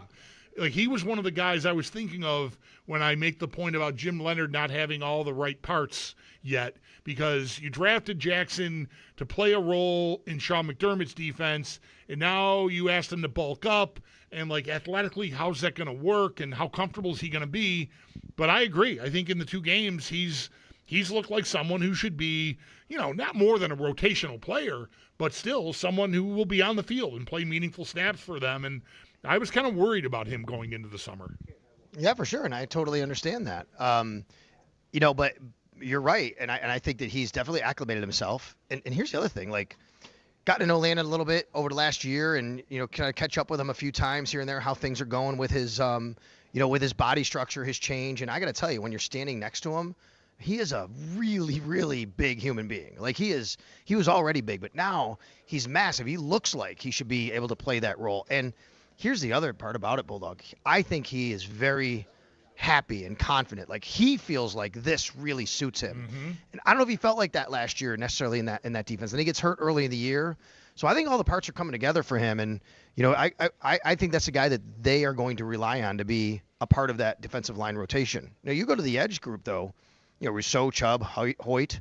And then, I would think that, he's a guy, too, tonight. Like, is he going to get any playing time? Remember, he didn't play the first 2 games, but we were told that he would get some preseason playing times. Does that happen tonight? I'm not really sure. TJ Parker. And then what about Javon Solomon versus Mike Dana? I mean, Andre Jones Jr. is even, he was on the active roster last year at the end of the year. They brought him up a couple times, and I think it was a couple elevations. But, I mean, there's some numbers there, too, that we have to be aware of. Yeah, for sure. Sal Capaccio on the Western Hotline with us live from Highmark Stadium. How do you feel about linebacker at this point? Bernard is, he had an injury again, but again, Joe Brady downplayed it. Like, he'll be good to go for week 1. How big of a role starting out here once we get to week 1 do you anticipate Caleb Elarms-Orr having? This is a decision the Bills have to make. Who do they want starting next to Terrell Bernard, assuming that he is healthy enough to start? I think that probably should happen, but, if not, obviously the decision's made for you, and it's Dorian Williams and Caleb Elarms-Orr. Let's go off the assumption that Terrell Bernard is healthy enough. It was interesting to me that Jim Leonhard said the other day when he's asked about Bernard and, not practicing and not playing, he's like, look, he's a leader of our defense. He's a captain, and he's a big part of what we do. So, like, I think that he is there. He's going to be a linebacker. I think the other spot is still up for grabs. Jim Leonhard even said they both earned time to be on the field and did not even discount a rotation between those two, Dorian Williams and Caleb Elarms-Orr. What is even more interesting to me about all of this is I'm not positive right now, I think, but I'm not positive that Terrell Bernard is the starting Mike. Maybe he's the starting Will. Maybe Caleb Elarms-Orr is the starting Mike. I think all those things still need to be determined here. So those 3 are one question at linebacker. Then beyond that, I would be very confident to tell you that the Bills have a decision to make. Do they want to keep 4 or do they want to keep 5? If it's 5, Joe Andreessen and Keontae Jenkins are on the team. If it's 4, that's a decision coming. And what are the pros and cons there? I mean, Andreessen's been here, but it's a new system. What is Jenkins' background? Was he here on the practice squad? He was here last year. Too? Yep. Yeah? I thought he had a chance to make the team towards the end of the year. He had an injury, probably an outside shot, but I thought that they liked him enough. They really do. He's a very athletic guy. He's just going to be a Will, though. He's not going to be playing Mike. They do train these guys. Joe can play both sides. That's the thing Joe does have. Joe is versatile. He can play both sides. And he's also there, but they're both guys that would totally excel on special teams for you, right? But Joe was second in the league in special teams tackles last year. As of right now, you probably put him ahead of Keontae Jenkins. But that being said, I think they love Keontae Jenkins' athletic ability, the other things that he can bring. And look, they might both make the team. And then you have two guys who can help you in, both phases of the game. And you have a couple of backups right there. There's nothing wrong with that. You just have to kind of start to massage the numbers on where you shave from somewhere else. How comfortable are you feeling about the health of the secondary? That's a tough question to ask you because we don't know a lot of details. But, it's been another summer where Cole Bishop has been in and out a little bit. We know C.J. Gardner-Johnson has missed some time. I guess I'm thinking more about the back end than I am about the cornerback position here because the safeties, like I've liked, although I don't know, let me just reset here. Where does Jordan Hancock fit into you? Jordan Hancock is the backup nickel, but a guy that can play safety when you need him to. He is going to be – here's what I think is going to happen here. This is a totally different – as we've said, you have to forget everything you learned from Sean McDermott's defense and rewire your brain, right? So D. Alford is the nickel. He's going to be your main nickel corner when they go to that package. And then both Jalen Kilgore and Jordan Hancock can be nickels, but based in different situations. I would see Jalen Kilgore fitting in on a more of a big package. You come out, the teams want to get a little heavier, you can use Jalen Kilgore. If teams are going to be, you want to go a little more dime and you want to have an extra defensive back in the field, I think Jordan Hancock can be a little bit more of that guy. So, but Jordan Hancock can back and play safety. He's a really nice kind of versatile piece to have in case of injuries. And then when it comes to the injuries, when you say comfortable, I don't think we're looking at anything that's going to be like super long term for anybody. So from that point, I'm comfortable. Where I'm not comfortable is they haven't had a lot of time on task, and that's a big deal. You're going into Houston week 1 now. The converse of the crowd and things like that we talk about with loud noise, it's actually going to help them being on the road in Houston because the crowd isn't going to be as loud when the Texans are on the field. But then you come home 4 days later. And you're going to be on the field in this stadium against the Detroit Lions offense. Like, that communication piece is a pretty big deal. You're going to want to have that buttoned up for sure. How much do you think, thinking about positional flexibility, you mentioned it with Hancock and Kilgore. Mm-hmm. Like, what does that mean to the safety room? Like, is DeMar Hamlin on this team? Because I think Geno Stone's probably getting cut. That's my view. I don't know how you feel about him. You think Hamlin is locked in, so there's 3 safeties, and then you've got Hancock can do it, Kilgore can do it. I feel like these are all reasons why, like, those 2 guys to me have to be on the team, and Geno Stone. And I don't know, what do you do with Sam Franklin? Do you want to have the luxury of this? I mean, he's one of your key special teams guys, but I mean, playing defense, I feel like I've got way better ideas than him. Well, first of all, I'm going to put Jordan Hancock as a nickel, like I said, so I'm not going to count him as a safety. Okay. I think his primary position is nickel, so I eliminate him from that group. But yes, he can play that spot. So let's go to that group now. C.J. Gardner-Johnson and Cole Bishop are your starters. I think Jalen Kilgore is a guy that is more safety than nickel, but he's more of a big dime, big nickel type of safety. I think DeMar Hamlin's on this team. From everything I've watched, he is always the third guy in. He's always starting when one of these guys are out. It would be kind of surprising if that weren't the case at this point. Like, then who are you putting there? Because that's who you've been putting there when these guys have been out. He's been starting all these games and practices when either CJ's been out or Cole Bishop has been out.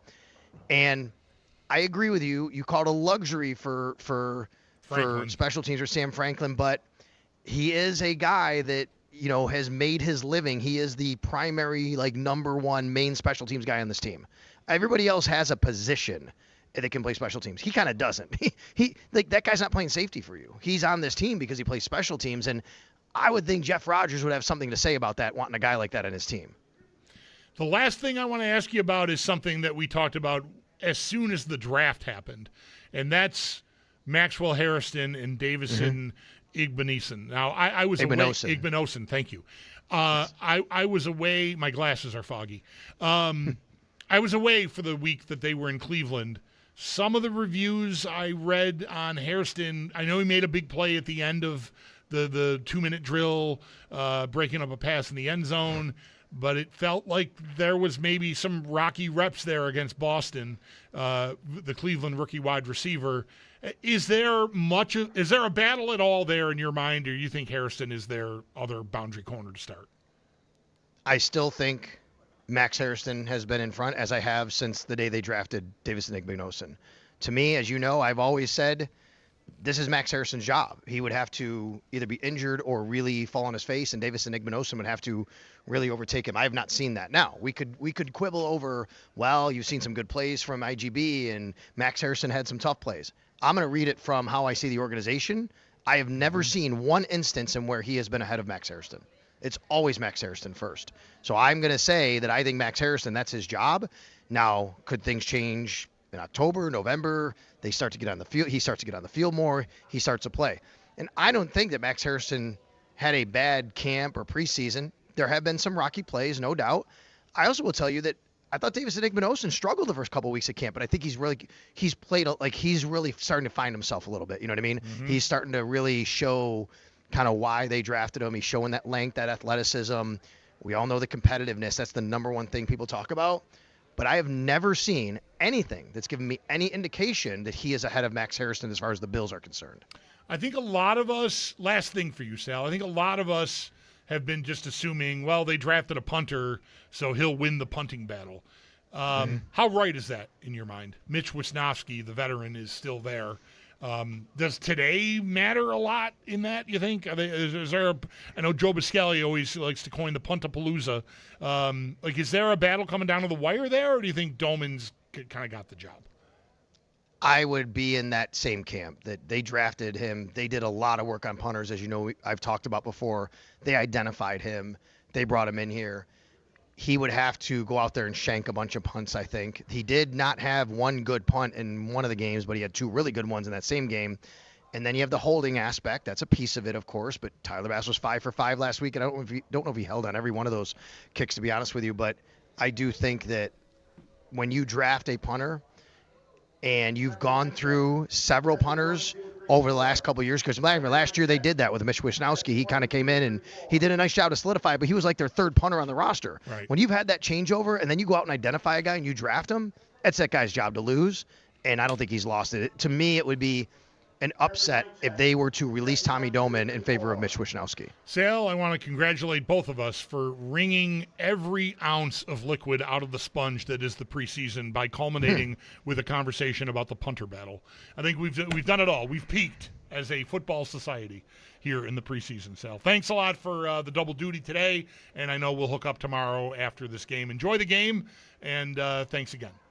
All right, you got it, buddy. Thanks. That is our Sal Capaccio on the West Here Hotline live at Highmark Stadium. I neglected to ask Sal about the right way to prepare. The right way to prepare is brought to you by Catholic Health. Catholic Health, the right way to care. I was going to tell you the right way to prepare for this game is to just get through it. I know that's not exactly preparation, but just don't play anybody that really matters, or play anybody who really matters as little as possible. That, to me, is the way to prepare for this.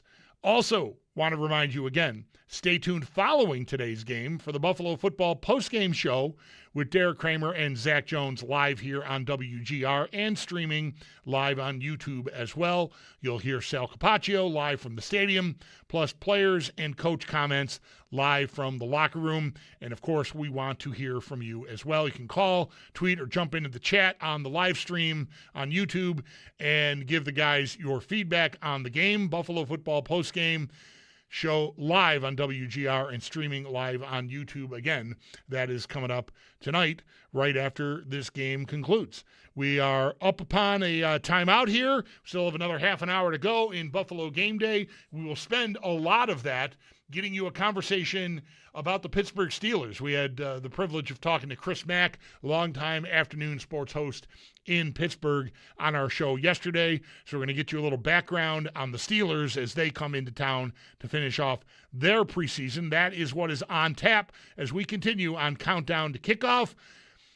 On Tap is brought to you by Miller Lite. It's Miller time, Bills fans. I am the Bulldog. You are listening to Countdown to Kickoff on WGR.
Well, are they going to keep all four quarterbacks? Is brought to you by Fiegel, Carr, and Joyce, your border attorneys. Temps currently in the mid-70s, going to be cooling off into the mid-60s by the second half of this game. No precipitation expected, so pretty much clear sailing for you. Catalyst Fitness reminds you it's 30 minutes to kickoff. Catalyst Fitness, activate your life in 30 minutes. Want to take you a little bit inside on tonight's opponent, the Pittsburgh Steelers. We had the opportunity to talk on our show yesterday with Chris Mack, an afternoon drive talk show host in Pittsburgh, about the Steelers, and we opened up the conversation discussing whether or not Pittsburgh will actually try to keep the four quarterbacks they have on the roster into the season. Are they going to keep all four quarterbacks? So here's where I was on this until Friday night when I thought my 13-year-old son was going to fall asleep in the seat next to me at Heinz Field. I'll never call it Acrisure Stadium, by the way. I refuse to call it that. It's always Heinz Field to me. You're safe here. Okay, good. Thank you. My safe space in Buffalo, Western New York. I appreciate that. So until Friday night, I would have said, yes, absolutely. They're going to keep all four. After all, Mike McCarthy was brought in not because he's a Yinzer just like us and grew up watching the Steelers and all that, but because he has a track record of developing quarterbacks, and they had a young one on the roster already in Will Howard when they hired McCarthy, and then they went out and drafted another one in Drew Aller. So I would have said, yes, absolutely. Mike McCarthy loves young quarterbacks, but has also been told, hey, we've got to try and still get to the playoffs now and have a winning record. So you've got to keep a veteran backup to Aaron Rodgers on the roster and Mason Rudolph. I do have some questions now, just based on the fact that Will Howard's two interceptions that he threw Friday night against the Jets were both really ugly, guys.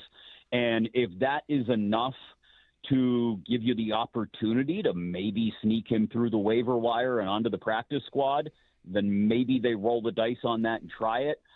I just look at quarterback depth charts around the league, and I see at least a few, if not a handful, where they would go, Will Howard didn't look great this preseason, but maybe we'll bring him in as a third quarterback anyway. So I don't know what the Steelers' risk desire is on dangling Will Howard out there. I would still think that they are going to do what they can to keep all four in the system, even if it means trying to dangle Will Howard out there and get him onto the practice squad. But they want to, they want to compete this year, which obviously means Rodgers and having a veteran backup behind him in Rudolph, who they trust, and then hopefully be able to develop the other two going forward. So I would still lean towards them, keeping all four, as long as it doesn't create a crunch at another spot on the roster. With Chris Mack, Mike Schopp, and the Bulldog here on WGR. Let's talk about McCarthy for another minute here, Chris. I wonder sometimes if he doesn't get a level of respect that he's earned for whatever reason. I mean, it went south in Green Bay, Tyler Dunn's piece, and just how much personality discord there seemed to be there with Rodgers also, of course, on the scene. And then Dallas, in Dallas, you talked about whether he can coach offense. Those offenses were pretty good with Dallas. Yeah. That doesn't last, and now he's in Pittsburgh. How do you sort of put his career, to this point anyway, in perspective? I think he's a really good offensive coach, guys. And I think just like you said, there is a level of disrespect that people have for Mike McCarthy because, he's just this big Yinzer, drops his consonants and elongates his vowels and talks like he's from Greenfield and da-da-da. I think there's a certain amount of people that look at him and say, oh, well, yeah, he's just a Yinzer football guy, but he is. He's a good offensive coach. I think you saw it in that first preseason game. For what it's worth, it's a preseason game. Everything's taken with a grain of salt, but he made Rudolph, Howard, and Aller in that first preseason game look fantastic. I mean, he was drawing things up so that receivers were coming open right where they were looking for them. And I think that's what McCarthy is capable of at his best, is tailoring an offense and a passing attack specifically to exactly what a quarterback is able to do. And I think he's still got that skill. I don't think you'll lose that. And so that, I think you're exactly right. You're spot on. People look at McCarthy and think, oh, that's the guy that, had a losing record in his first season in Green Bay, a losing record in his first season in Dallas, went out with a whimper in both places as well. Maybe he's not quite the guy, but I think this is exactly what the Steelers offense needs, is somebody to come in and give them an identity. And that, if nothing else, is what they'll have, I believe, under Mike McCarthy, an identity that says, hey, we're going to run the ball even if we're not ripping off 10-yard carries. That happened in both of the preseason games to this point. I take more from it in the first one because they weren't running the ball well, but they kept plugging away and running the ball to give the offense a sense of balance so that the quarterbacks could continue with the play-action game. And I think that's something that this offense under Arthur Smith or Matt Canada or Randy Fichtner or any of the litany of guys since we were at the tail end of the Ben Roethlisberger era did not have. He'll give them that identity, which I think is important because with this defense, if you get just a modicum of efficiency on offense, you should be that 10-win team that they were last year. Arthur Smith, right? That happened. It's sort of how the Bears were for me. Although, Roethlisberger happened, and he was there, of course, for a long time and was great. The Bears with Caleb Williams, it's just really the cognitive dissonance there. Like imagining the Bears being fun, right? Throwing the ball for real numbers and having a creative offensive coach. Yeah, like that stat about whoever the guy is like their all-time receiving leader, and he had like 800 career yards or some. Just like you can't see the Bears. And I have a little bit of this with the Steelers. Like it's Arthur Smith. Like yes, perfect, 4 tight ends. Just what are they going to look like? I wonder if Pittsburgh. Again, this really depends on Rodgers, of course, largely, but. He just got rid of the ball so fast last year, and I don't know. I wonder if there can be Metcalf. That's a big star at that position, and Pittman, and maybe the rookie Bernard a little bit. Can we expect the Steelers to open it up? I guess is my long-winded question in the end. No, I think it's a great question if you're looking at the Steelers from the outside looking in, and I think using the tight ends that for whatever reason, we joke about Arthur Smith wanting to put 6 tight ends on the field, and he at times tried to force it last year, right? They brought in Jonnu Smith, and at times they lost sight of the fact that they have a guy who's being paid like a top 10, top 15 tight end in the league, Pat Freiermuth, and then they go out and give Darnell Washington, who's just a massive mountain of a man, an extension this offseason and still has a whole lot more ceiling to explore, I think. And so what we saw, again, it's a preseason game. I hate to draw so many conclusions from one preseason game, but what we saw in that first preseason game was, oh my God, they're using guys in the middle of the field, which did not happen with Arthur Smith or the 2 other guys I mentioned previous to him. They were almost afraid to use the middle of the field, which may have been more of a Mike Tomlin thing towards the end where he wanted the games to be about mitigating turnovers as much as anything else.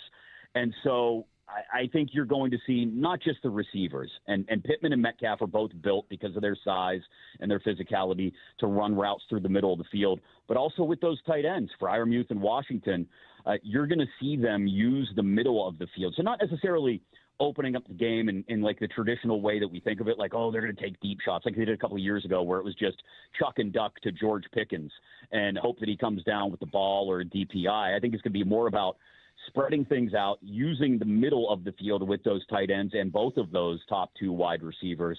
And that's what, at this point, after the last half decade, will pass for opening up the offense here in Pittsburgh.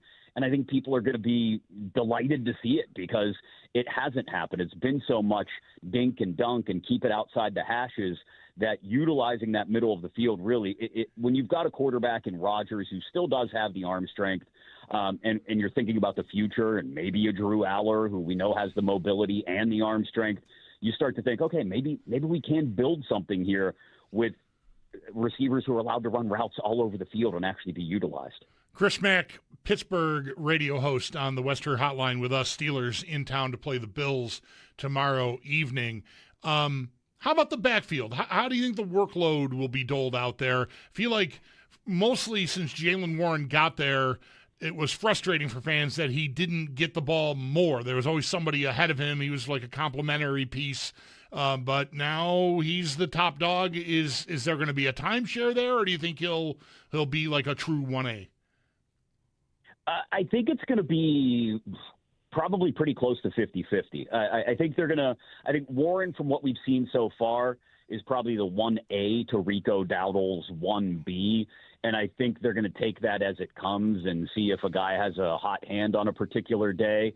It is going to be curious to me to see how they handle the lack of receiving options out of the backfield. Not that Warren can't do it or that Dowdle can't do it in some measure, but you're coming off a year where Kenneth Gainwell was the team MVP last year, and it's because every time Rodgers got in trouble, he knew he could dump it off to Gainwell. Hopefully the offensive line steps up and doesn't create a situation where Rodgers is constantly looking to dump the ball off again. But neither Warren nor Dowdle is really a Kenny Gainwell type back where they're going to be out there on third down constantly. So I am curious to see how that part of it gets divvied up. I think in early downs, it's going to be close to a true 50-50 with maybe Warren leaning a little bit more towards the third down and passing situations kind of guy. But they like Dowdle because he's got the ability to run up and down the line. He can take it up inside. He can bounce it outside. And really the same with Warren. I've compared him for the last couple of years. He's like trying to tackle a bowling ball covered in razor blades. The dude, nobody wants to get in the way of Jaylen Warren once he gets going downhill. If he can also be that option out of the backfield, catching the ball on third downs and other situations like that, then I think they'll have a pretty good, 55-45 kind of split between the two. How about look at Bulldog? Almost like a fantasy sounding question there with the backfield, the workload, timeshare, all that stuff. Draft either one. I don't think either one is a fantasy back. Okay. Well, I'll take note of that. I'll pull my weight. Chris, what about the AFC North? Everybody, you're in the betting space, like I said. Everybody loves Baltimore like it's the law every year, no matter what. I mean, there they are as the favorite again. They're the favorite in the AFC to get the 1 seed, I saw. But Cincinnati's over here with they're being favored in 15 out of 17 games. Like this division, Pittsburgh's consistency has been we've been reminded of it in this conversation. Do you think there's enough cracks maybe in the Ravens and the Bengals for the Steelers to win out? I don't think I'll put it this way. If Joe Burrow is healthy and the Bengals defense is just middle of the road, it doesn't even have to be good. It just has to not be the worst defense in the AFC. Then I really like the Bengals to win the division. I don't understand the love affair with the Ravens. I've been saying it all summer. I feel like a broken record, but losing Tyler Linderbaum is huge for that offensive line. And now you've lost Danny Pinter as well. He's done for the year after he had kind of taken over pole position for replacing Linderbaum. You're down to a couple of guys who are somewhat dinged up behind him and splitting snaps and reps and practices and preseason games. I think that's going to be a major Achilles heel for them this year. And I'm not calling a Derrick Henry drop-off, but it's going to happen eventually when we least expect it. Maybe this year is the year. So I don't like the Ravens to win the AFC. I don't like the Ravens to win the division. I wouldn't be surprised if the Ravens miss the playoffs again. I don't think they're going to be bad, but I think they're going to be right there along that 9 to 10 win cut line in the AFC. And I do think if the Bengals, like I said, stay healthy and their defense is just somewhat upgraded, they're the team to beat, not just in this division, but I think it vaults them right up there with the Bills as the team to beat in the AFC. So that's how I would handicap the AFC North. I would look at it as it could still be a 3-team playoff division, depending on how things fall. You could get the Steelers and the Ravens in there as wild cards, but I personally am a big fan of what the Bengals did in upgrading their defense. Again, no one's going to confuse it with a Pro Bowl defense, but they went out and did enough to bolster what was the worst defense in the conference last year, that if they are just middle of the road, that offense is going to score a ton of points if Joe Burrow stays healthy. Chase Brown, I think, is going to have another growth year on top of what he had last year in the backfield. And then you got Chase, you got Higgins, Yoshivas, all the weapons available at Burrow's disposal. I don't know why they're not garnering more hype this offseason. I'm with you on the Bengals. I think the Dexter Lawrence acquisition was massive. Yeah. And, I've been almost saying the exact saying the exact same thing the same way you just did. Like, the defense is respectable, like middle of the pack. That offense could be incredible. The one little piece there is, like, Joe Burrow sounds like, I don't know, sad isn't really a great way to talk about a football player, but like he often sounds like a little bit sad. Like, if not now, when kind of thing. And I feel like that could create a pressure point there. The Bengals, I don't know how aware this current crop of players would be of the team's history, but they have a history of sort of not doing enough. And I sort of feel like they could be at a breaking. Burrow sounds to me like he's as close to being at the Carson Palmer break glass in case of emergency, get me the F out of here, as maybe he's ever been. Yeah. No, I totally agree with that. I think you're absolutely right. Like, I don't think they need to have a rough couple of weeks for there to be pressure on the organization, on Zach Taylor. Like, they can't miss the playoffs again. If they do, Zach Taylor is done. If they do, Joe Burrow is going to do more than just seem chagrined in post-game press conferences. He's going to get to the point where, like you said, he's going to consider going the Carson Palmer route and saying, hey, can you please send me somewhere where I can actually get back to a Super Bowl and maybe win one? And I think, you know, given the history of the Bengals organization, whether you're old enough to remember how feudal the Bengals have been for most of our lifetimes or not, they owe it to Joe Burrow and Jamar Chase and T. Higgins and all those other big names that I mentioned a couple of minutes ago to do more with what they have, and that's going to fall on Zach Taylor. If somehow they miss the playoffs, I don't see how he survives, and I think it could create a massive offseason of upheaval for the Bengals. So there's definitely, totally agree, massive amounts of pressure on that organization to get back to the playoffs this year. Just a couple of more minutes with Chris Mack. Chris, might you have a couple of futures plays in the NFL that you think are interesting? So I haven't dialed in on teams specifically yet, but I will tell you one that has jumped out to me just through the first couple of weeks of the preseason as far as a player prop. If for those listening, if you're able to get that, I love a couple of guys for Offensive Rookie of the Year. And the one I don't think is going to be too surprising. It's not the names at the top of the list, although I do like Jeremiah Love in Arizona if he can stay healthy. I think he's going to get a ton of carries. I don't think Fernando Mendoza is probably going to get inserted as starter soon enough in Vegas to really make some noise in that market. The names that I like are the next tiers down. Dejon Stribling, the wide receiver in San Francisco. I think Mike Evans is 75 years old. So is Deebo Samuel. Ricky Pearsall's out for the year. Brock Purdy's got to have someone to throw the ball to. I know George Kittle might be back for week 1, which is great news for Niners fans, considering the offseason they've had that's involved everything from electrical substations to trailer park prostitution stings at this point. But Dejon Stribling, I could see having a massive rookie year. So I like him. And then I know people are going to laugh at this, but I've been standing by him since last fall when I finally came around on him.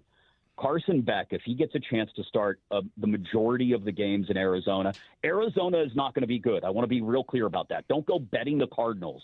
I think they'll be lucky to win 5 games.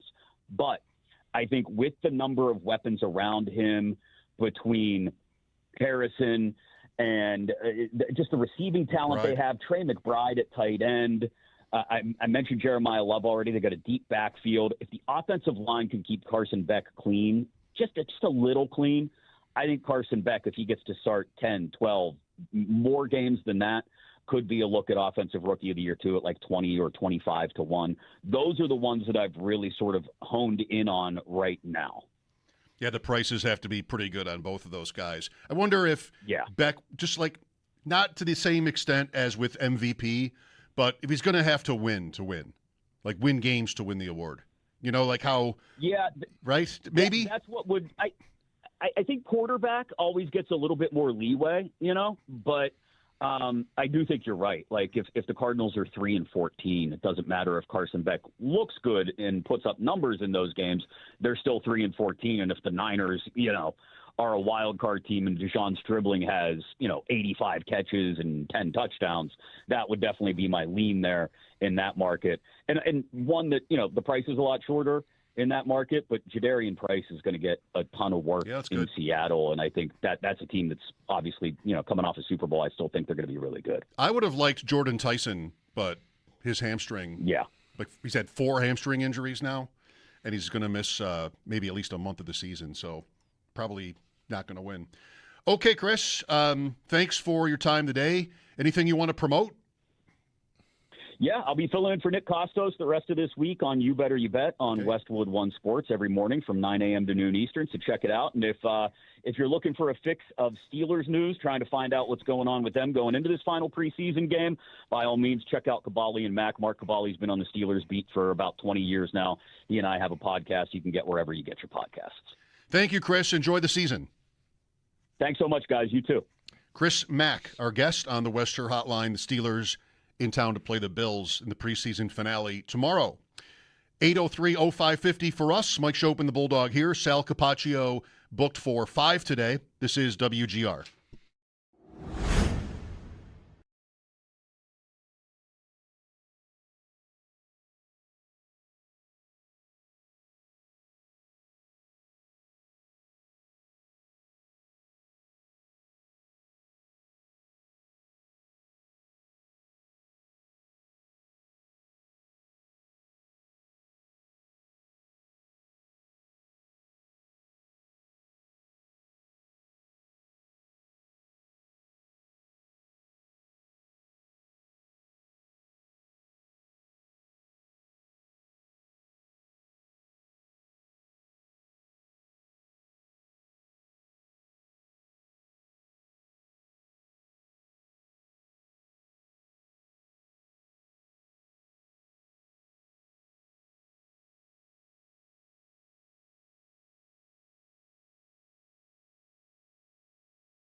Made it. The final preseason game of 2026 for the Buffalo Bills. They are at home. They are hosting the Pittsburgh Steelers. Kickoff in just a few minutes. And today's Gamecast is brought to you in part by Tim Hortons, the official coffee of the Jeremy and Joe Morning Show on WGR. Start your day strong with Tim Hortons and the Bills. Good evening, everyone. Zach Jones, Derek Kramer, along with you here for the next couple of hours as we get rolling here. The Bills are going to wrap up their preseason tonight. They are actually the first preseason game of the week. We'll have two more a little bit later on tonight at 8, and then the final game tonight will be the LA matchup at 10 o'clock between the Chargers and the Rams. No starters today for the Bills, at least, majority of the starters won't play. I think there might be a few that slot in here or there. For the most part, though, it's going to be backups, guys that are trying to either lock in their roster spot with the Bills, put on tape for the practice squad, for other teams' practice squads. That is what, for the most part, tonight is going to be. We will see how it all unfolds. We've got probably just a couple more minutes here until kickoff. Derek, how are we feeling? I think I'm feeling better now that it's here.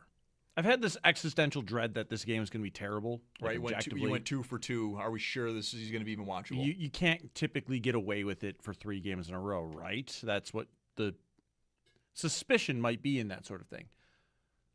I'm not so sure anymore. I think that this could just be wonderful and fine, and maybe it's because of the fact that the game is here. And then we have 17 days.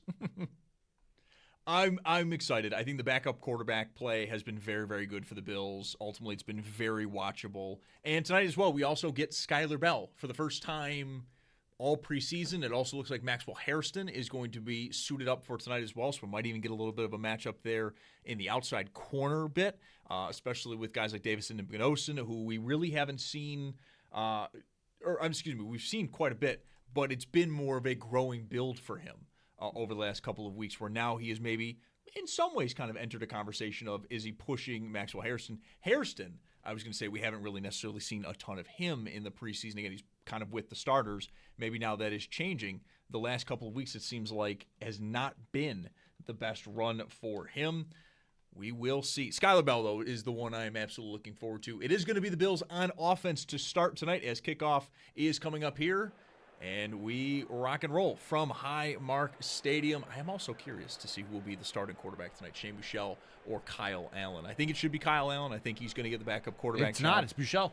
All right, it is Shane Buechele. That is coming off first. Play the whole game, probably, it seems. I would imagine, right? Maybe. Or is it he's getting the first half? We're going to find out. Obviously, Hardman was the one to take the first kickoff, by the way, for those in the know battling for wide receiver 6. Well, we'll see if that does anything for him. Bell out there with the starting offense. Very much dripped out. He's got the shooter sleeve as well going on. 13, good wide receiver number. Yeah. It is all about the starting vibes for wide receivers. And unfortunate first play there. Is that Frank Gore Jr.? Frank Gore Jr. with the first carry. Toss right. Seems like nothing really doing, about maybe a yard or two there. Maybe. Yeah. They gave him 1. So, yeah, Bell's going to be someone to watch here. They mentioned Sherfield on the broadcast here, bringing him up. He had 4 catches in the first half. They brought him up in the rudest way possible. Here's Trent Sherfield's career numbers in the NFL, just over 1,000 yards. Here's Skyler Bell in the last year of UConn. Oh, he beats him out. Oh, Hardman took a big shot there. It's going to be 3rd and long here for the Bills. 2 plays, not really going anywhere. I think it's going to be 3rd and 8 or 3rd and 9. Yeah, not really doing too much at this point. Or 3rd and 7. They gave him 2 yards on that play. But, yeah, it was a screen. Hardman doesn't really shake the guy, which you're trusted to do when you get that wide receiver screen on a one-on-one matchup in space like that. He doesn't really get that going. But we'll see what Buechele's got here for 3rd and 7. Already an interesting first moment here for him in this offense. By the way, I think for Pittsburgh as well, when they eventually get on offense, I think it's going to be Will Howard that gets the start again. He was disastrous against the Jets, but we'll see. He's got a little bit better here. Skying it out. And who is it? Sherfield again. Yeah. He's all right. He's earning his opportunities to be wide receiver 6 on this roster.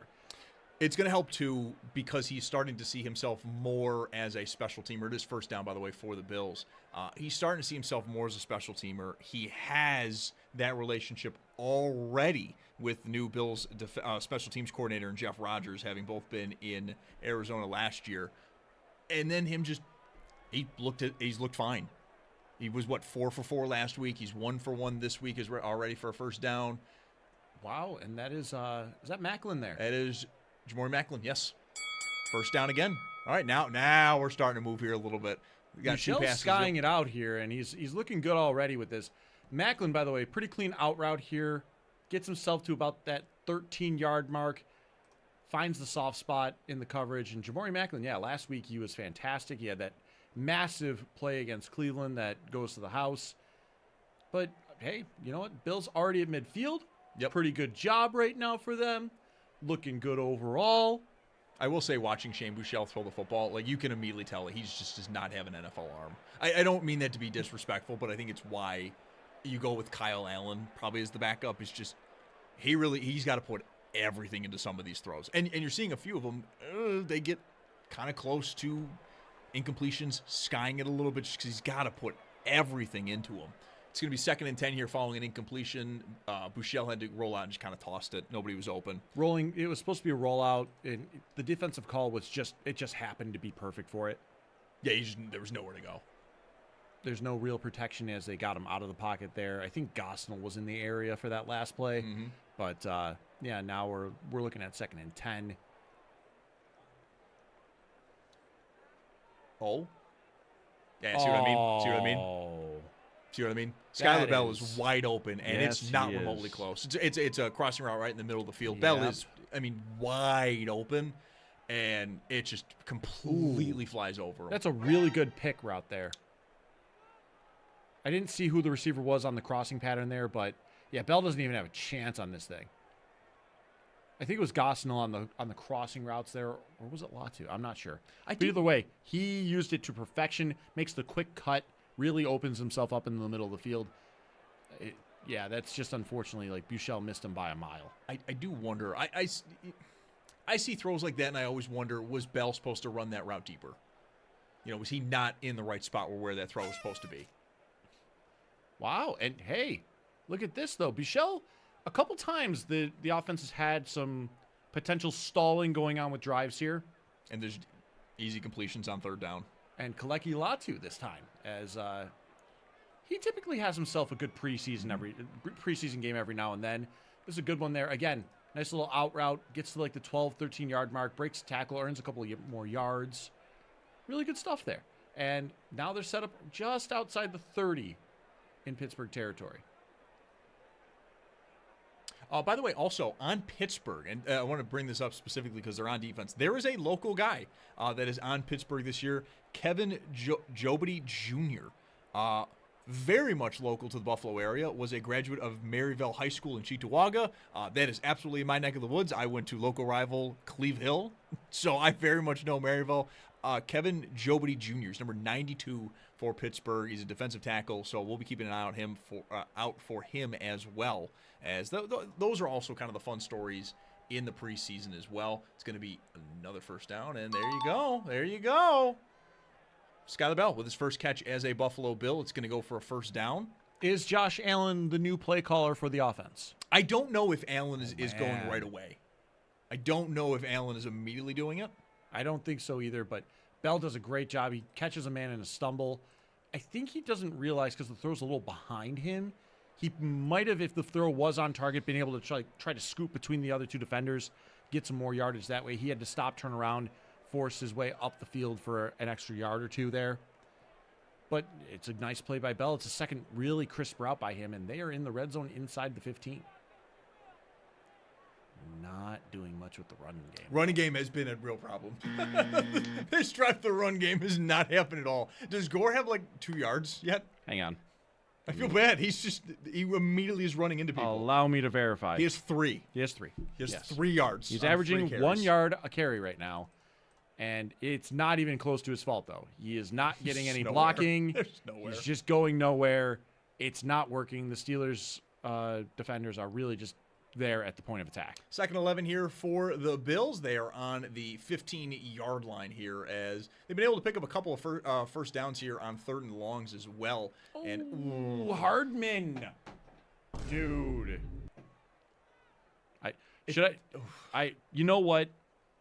I think it's time for a little behind-the-scenes thing of things that we've done every preseason since I've started working here. As we're watching a preseason game, if someone's doing something and it's not good, I start hitting them with this. Yeah.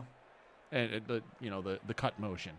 So the stream got to see that. People listening didn't. So I had to describe that. He's not running away with the punt return battle, and he's had 3 drops in 2 games. And that one's a bad one because he is open. There's no contested to it. No, he just bobbles it immediately. Ooh, Buechele going for Bell. Little hand fighting there. Really never had a chance. I can't even say it was necessarily on Buechele. That was just the plan right away. Throw it to the end zone. See if he can fight through the contact and get there. Buechele puts maybe a little too much air on it. That Bell can't get there to the destination in time. We got our field goal, though, coming up. We got a field goal attempt coming up here. But, yeah, no, Hardman, not good. If you're fighting for wide receiver 6, Sherfield has another catch right away. Yeah, right away. You for can't a first down. have this happen. For a first down, immediately. Cannot Sherfield have this again. happen. And that's the thing, too. We talked about it this morning on the Northtown Automotive Extra Point Show with Sal Capaccio. It is 3-0, by the way, for the Bills. Tyler Bass nails that 33-yard field goal. We talked about it with Sal. Love that. So we talked about it with Sal, and it was just, I think in a realistic world, the Bills are rooting for Ray Davis to win that punt return battle because it frees up a roster spot and it allows them to have a guy do everything there with kick return and punt return to be Ray Davis. They don't have to keep 6 receivers for one of them to just be purely a punt returner. Hardman is making that job very easy for them because you can't even really rely on him as a wide receiver. And he's not running away with the punt return battle. That's why we're still having Ray Davis battle it out with him. Yeah, and Bell looked like he was fielding punts in pregame as well. So we might see Bell back there. We could, yeah. We could see Bell back there. Because that's something that you talked about on the Extra Point Show today of sometimes you want to find a way to get weapons, extra snaps, or extra touches with the football. Mm-hmm. And it's Skylar Bell, who led the country in receiving last year, I do believe. He's top 5. Top 5, okay. Top 3. Amongst the leaders in the country in receiving last year, sounds like you want to give him opportunities to have the football. He got 3 targets on that first drive, by the way, so they worked him a lot on that drive. But Buechele missed him by a country mile on the first one.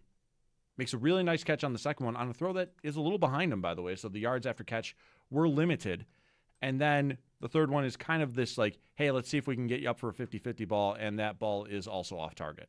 Yeah. So a couple of misfires from Buechele there, who I did not expect to start the game. And no, but you mentioned too, now that he is starting the game, is it just him all day? It could just be him all day. That would then signal again another one of these competitions is done and over with. I mean, we kind of came into this game wondering that if Alec Anderson had done. Elena Getzenberg of ESPN reported that he had won the left guard job. Today, as well as we're coming into the game, Dorian Williams does not appear that he's playing. Him and Terrell Bernard did not suit up, so that points to probably he won the linebacker battle, that Caleb Alarmzor is going to be the backup, although Jim Leonard said kind of from the word go there that they were probably going to be rotating together. Very early, we might have a bunch of these battles kind of done and we're just going through the game, which is fine, but it's where we're at. Bills do lead 3-0 here. Under 10 minutes left in the first quarter, 9:33 remaining. The Bills do put points on the board right away in their first drive as well. And now we'll get a look at the defense, as I think it is going to be Will Howard that gets to start for Pittsburgh. We will see. And the other guy is going to be Drew Aller. I think it's going to be those two today. Meanwhile, Max Hairston looked like he was dressed. They probably just want to get him some reps. Michael Hoyt probably expected to suit up as well for this game. He's one of the captains. And just try to, get some reps under his feet. But I would not expect them to be in for very long, really, is my initial input on that. I wonder if the Bills are going to keep 5 linebackers on the off ball because Keontae Jenkins has had a really good preseason. Joe Andreessen not playing today, as you mentioned earlier, with injury. Alarmzor is going to start next to Jenkins to start for the defense here. But, Zach, overall, the linebacking core, it looks like it's relatively answered on who is going to make this roster. Yep. And the question is now going to be, is Jenkins going to be able to make it as that 5th player, or are they going to try to stash him on the practice squad? See, I'm also thinking about Andreessen. He's dealing with an injury. That's why he's not playing today. I think there's real questions about Andreessen. There's real questions about Jenkins. With what is practice squad now? 17 guys? Yeah. And you can stash a lot. The more the hope is, are they going to get claimed right away? And, oh, my goodness. Will Howard immediately taken down, and we just mentioned him. It's Keontae Jenkins. With a major sack on first down to, what is it going to be, 2nd and 20? I mean, goodness gracious. He's in shotgun, and it's a linebacker blitz. Just comes up right up the middle of the field. Landon Jackson, by the way, really nice crossing stunt. He takes the attention of the guard and center on his way across the line. That's how you do it. That's exactly how you execute that. You need that scrape guy. I think Caleb Larmzor was also involved in that as well. 2nd and 19 now for the Steelers after a huge sack right away for the defense. And again, as mentioned, Will Howard is the starting quarterback for Pittsburgh, as drive might already be kind of wrapping up for them. Yeah, what are we looking at? 3rd and 14 or something like that? Very quick dump off to a bunch of guys that are surrounding a Steeler. Right. But again, Keontae Jenkins has made a case for himself to be on this 53. And the fact that it's been in these games, he's been able to ball out a little bit, make a couple of those splash plays.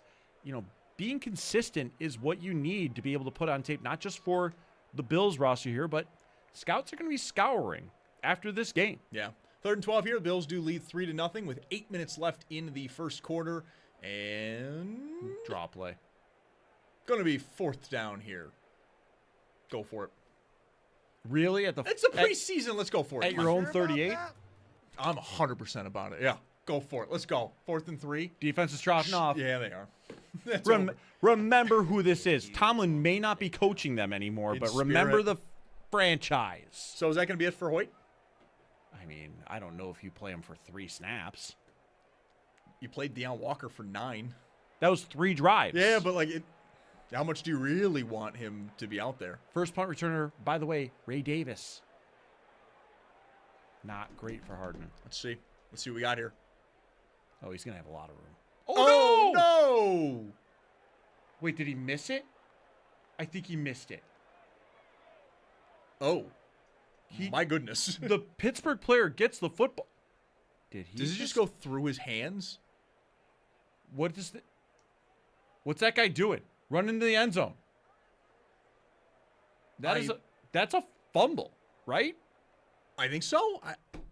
I believe Ray Davis muffed the punt, and it's Pittsburgh ball, but there's no way he missed that. The player doesn't run into the end zone. He just picks it up, stops the whole. That's very weird. All right. That absolutely hit the player. That absolutely did. Absolutely did. All right, we're going to take a quick time out here. The Bills are up 3-0, although it appears Pittsburgh is going to have the ball back here after a muff punt by Ray Davis. Zach Jones, Derek Kramer, you are listening to our Buffalo Football Gamecast, and we'll be right back here on WGR.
All right, so it's a muff punt for Ray Davis as the Bills do lead this one 3-0 with about 7:30 left in the contest. And, yeah, no, players just can't advance a muff punt. I didn't know that. I don't know why I just did not know that that's not a thing. I think mostly because typically when there's a muffed punt, it doesn't bounce that cleanly right to another player while they're running towards the punt. Mm-hmm. That bounce to Eccles doesn't happen often. I think we're having TV problems here. I think we the are signal definitely is having an some TV issue. problems. I believe Pittsburgh is now up 7-3. Mm-hmm. I think we're having TV problems here. We Not are having... us. I believe we're having issues here. So it is Jermaine Bernard. He scores Will Howard 13-yard touchdown pass. It's the very next play. Yep. And yeah, we're looking at some televisional difficulties here. Yes, Chad, it is not just any of you. It's us too. We're all Good. dealing with this. So we dealt with a weather delay last week, and now we've got TV problems this week. I think we are off to a roaring start. This is Preseason good. for everyone, lads. Preseason we for are everybody. doing great here. We are thriving. But hey, you know what? It is what it is, unfortunately.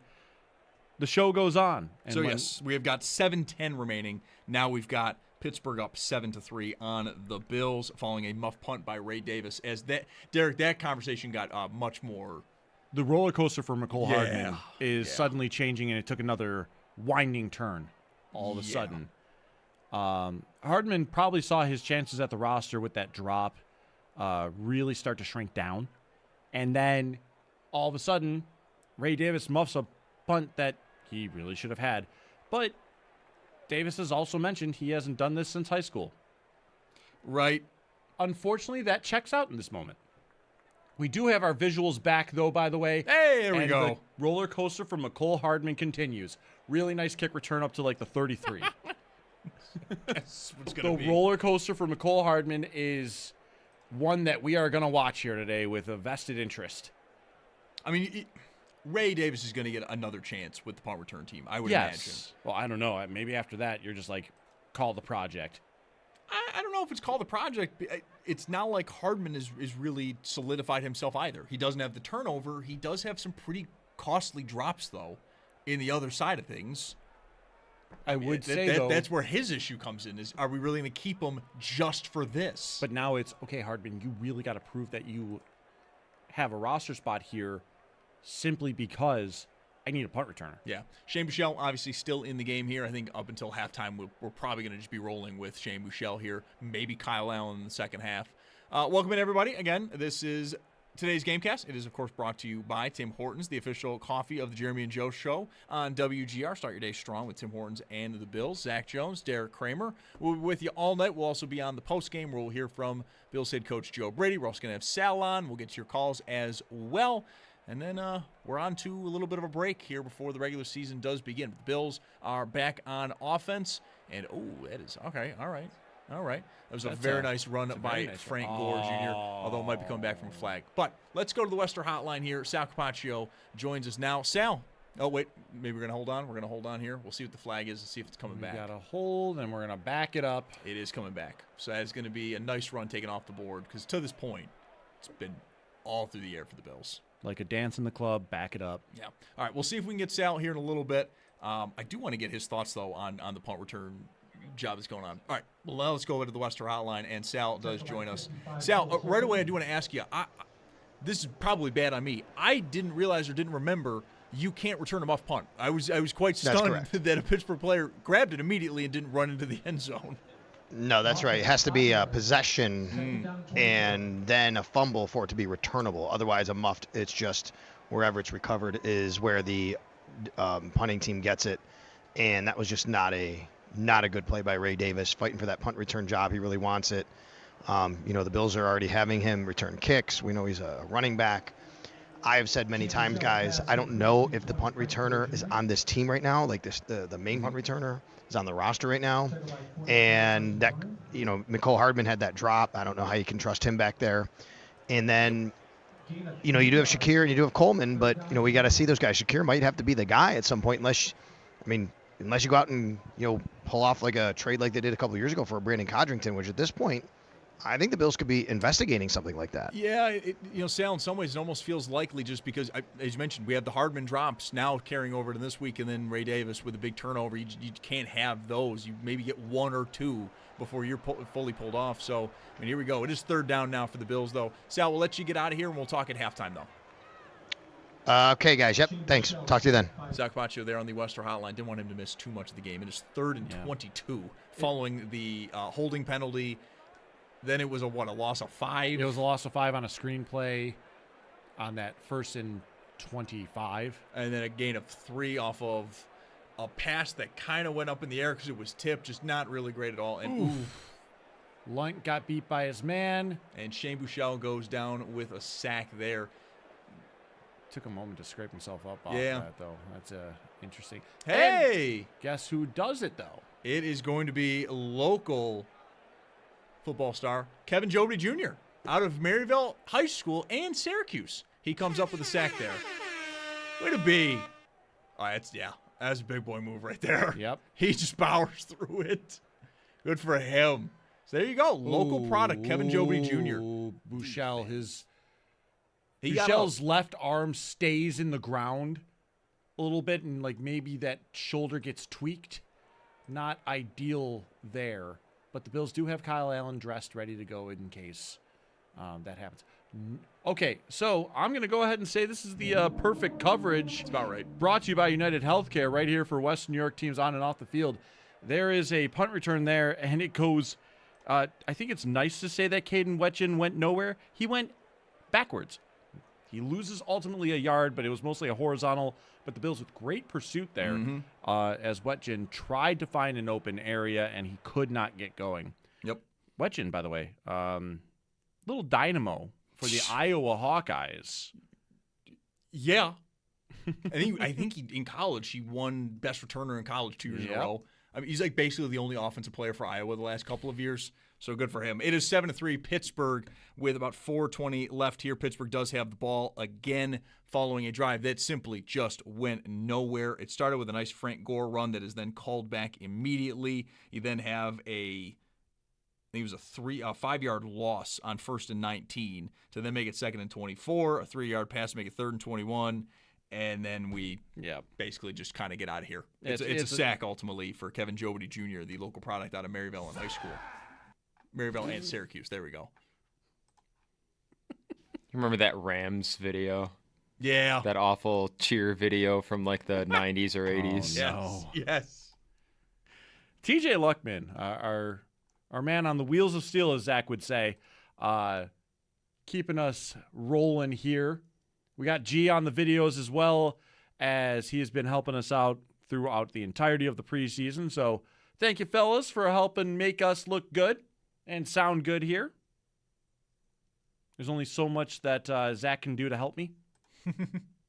The punt return job, I was saying it this morning, I was really hoping Ray Davis could just grab onto it.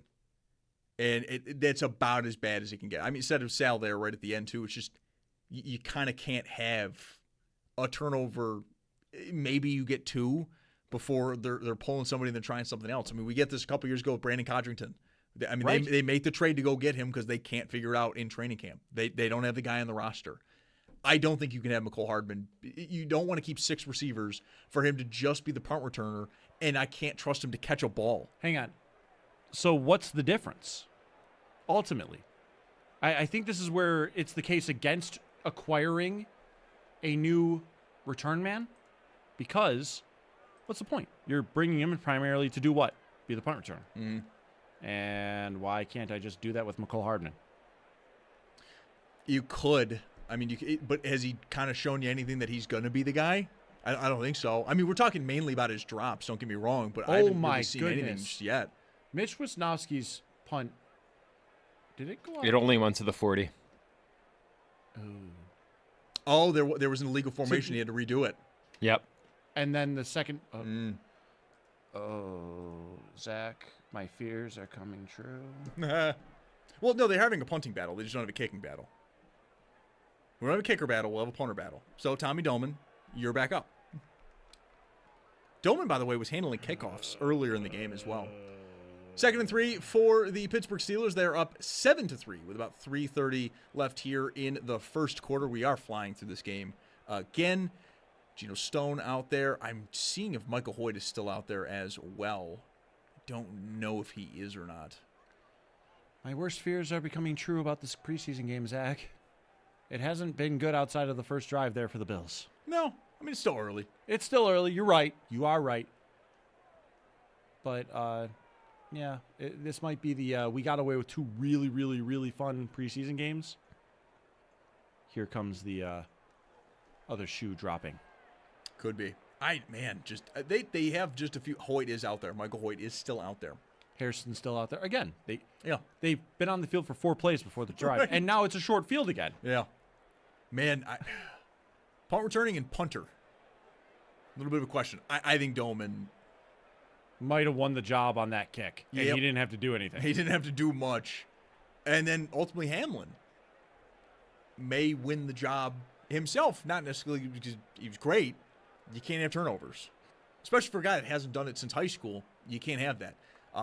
Pittsburgh already in the red zone for Buffalo after a terrible punt, and they've kind of just haven't really gone backwards since. The punt officially on the stats, 19 yards. Oh, boy. Yep, and now Pittsburgh looks like they're inside the 5. Yep. They're at the 5. So, excuse me. Not great. First and goal here for the Steelers. About 2:50 left here. Again, Steelers are up 7-3 on Buffalo. Only had 2 Bills offensive drives. First one got into a lot of third and long situations, but Bouchel was able to find open receivers. Skylar Bell, Trent Sherfield for a couple of them. Running game really never got going here. It still hasn't gotten going. And then the second drive just completely collapsed almost immediately. A holding call, a sack, just nothing really good going there. There was an attempt from Will Howard there. Again, looked a lot more like a get to a certain spot, I'm going to throw it here. And if you can't beat your man, you can't beat your man. Who, by the way, was Toriano Pride Jr., who he is very much, I would say, in a battle as well with Kenai Walker. Yeah, he's in a battle for his roster spot here. You know, he's part of the rookie class. Mm-hmm. But Walker, as the undrafted rookie, has, quite frankly, flashed better. Yeah. And has played better than Pride all throughout the preseason. So he needs a good... Oh, we go airborne. Wow. That is going to be a touchdown for the Steelers here. And who is number 81 for That is them? Lake McCree. How do you feel about Lake as a nope, that's a nickname. All right, I was going to ask. Lake as a first name is an interesting choice. It's a nickname. It's Robert Lake McKee. He jumps over Igbinosin, like dives over him. Yeah, like that. Yep. Pride can't get there. Hamlin can't get there in time. And it's Pittsburgh. Extra point pending, but it's 13-3. Not great. Okay, well now, I mean, it's still early. It's 2:20 left, 14-3 Pittsburgh following the made extra point. You are now getting to the point of, oh no, this is the third preseason game. Yeah, no. Like, no, we have arrived. The existential dread that I felt since post game of Saturday is currently showing up. Little bit. A little bit. Let's take a timeout here as we're wrapping up the first quarter here pretty soon. We got about 2:20 left here, and the score is 14-3 Pittsburgh. Zach Jones, Derek Kramer here on Buffalo Bills Gamecast on WGR.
About 2:20 left in the first quarter. You're listening to our Buffalo Football Gamecast right over on our YouTube channel, WGR Sports Radio 550. Of course, also right here on the airwaves of WGR. And yes, this is the final preseason game for the Bills. They are 2-0 to this point. It's been a very, very comfortable and easy easy preseason to this point for the Bills. They've looked dominant. They've looked in control.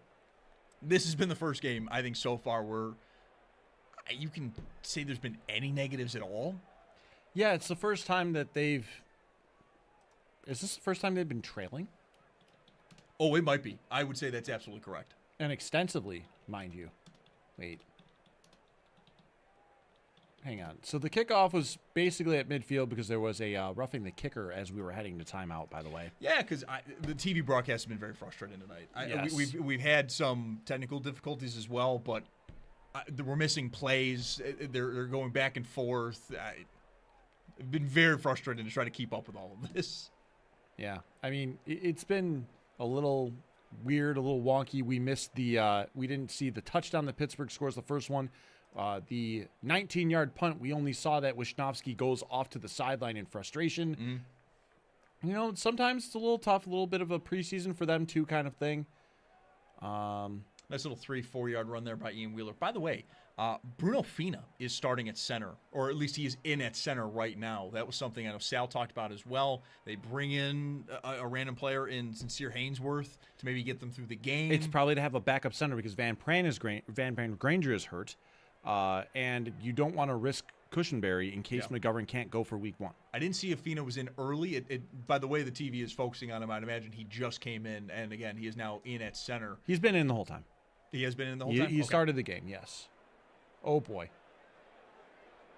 Hey. Oh, very nice That's play. pretty good. Ian Wheeler dealing with, what was that, 3 Steelers on a screenplay? Well, and he gets first down. It's kind of rushed, too, because immediately there's a corner blitz. Buechele buys as much time as he possibly can. But, yeah, Wheeler, really nice patience there. As it's a 1-on-3 blocking situation there. And Wheeler utilizes his blocker as much as possible to gain enough yards for the first down. He gets to the outside, makes sure that, it's a proper read there. Really nice play by Wheeler. Him and Gore have been having a very good preseason. Gore, though, his day has not started out well. And it's more of the same. The blocking is just not there right now at the point of attack. No. What is that, another 2-3 yard gainer right there? I think 2. Nothing really going at all in the run game here. 2nd and 8 for the Bills. We're under a minute left in the first quarter here. Again, the Steelers lead this one 14-3. The Bills' first drive looked about as normal as it has been in this preseason, which is quite comfortable and pretty easy and very good through the air. Since then, the last drive was over with very quickly. Buechele took kind of a nasty sack. Good to see he's there. Okay, by the way. And, no. He takes another sack. It's going to be 3rd and long here. That was the last play of the first quarter. They're not going to be in any rush to get back up to the line. I wouldn't either. So I think we should let them take their time out here. He had no chance. No chance at all. Not a soul. 3 players immediately were there to take him down. 3rd and 14 when we come back as the Bills trail 14-3. We're on to the second quarter. We know Netflix was having fun with that sound effect as well today, GTA 6. All right, we'll take a quick time out here. Zach Jones, Derek Kramer. You're listening to the Buffalo Football Gamecast on WGR.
So we missed the Steelers' first touchdown. We were having TV issues. I am listening back, or I'm now watching back the play. Really rough moment by Max Hairston. Completely whiffs on the tackle, and it allows the guy to just go scampering in for the score. Kind of the theme of this evening so far. Yeah, we missed that play. It's not good by any means. Welcome back, everyone. Zach Jones, Derek Kramer. You're listening to the Buffalo Football Gamecast on both our YouTube channel, WGR Sports Radio 550, and, of course, right here on the WGR airwaves. And it is 14-3, Pittsburgh. We are now into the second quarter here. It's 3rd and 14 for the Bills, and backup offensive lines had a day. A day. No, we could say it's a bad day. Screenplay for Bell, though. Good little yak. Not terrible, Picks up a couple yards. Seemed like it was like a let's make this punt not that hard. Which now is apparently a thing we have to pay attention to is punting. And how does this go? After what happened with Wisnowski on what was officially his first punt, the actual first punt that he unloads is a pretty good one. And the coverage is even better. Wetjen has a backwards return of 1 yard or minus 1 yard. And then the next punt happens, and it was, let's call it unfortunate. I believe that's Tommy Doman with the punt there. That's a nice punt. All right. Inside the 20. And again, good coverage. Again, the coverage is fantastic there. Steven Gosnell again. Gosnell. No, it was Wisnowski. Really good redemption for Wisnowski there. That's actually really good. Because Wisnowski, in his short time with the Bills last year, effectively is served as a crash test dummy. Yeah. He gets smacked around twice, including the second time ending his season. Right. I don't think it was last year, was it? Was it last year or was it a couple of years ago? Maybe it was a couple years ago. Yeah, I need to look that up. But Wisnowski, that's a good thing to have back for him there. Do note, his first punt was 19 yards. His total punt yardage now is at 68 on 2 of them. Steelers have the ball on the 18-yard line. Oh, almost got a little tip drill there going. It's going to be 2nd and 10 here following that tip drill. Is it T.J. Parker that got his paws on that? I think so. Very nice for him. It might not have been Wisnowski. I might have been thinking of somebody else. Because Wisnowski was the punter for the Bills for 13 games last year. What am I doing? I want to see this play again. T.J. Parker, yeah. Just follows Will Howard. Really nice Gets play. paws on there. Parker. There you go. Get 2nd and 10 hands up. On the 18-yard line. Steelers again lead this one 14-3 with 14:08 left in the second quarter. Oh! Ooh, Igbinosin. And say it, Zach. I mean, Harrison can't have as bad of a play as he did. And we have another tackle for loss. Reading a play really well from Igbinosin.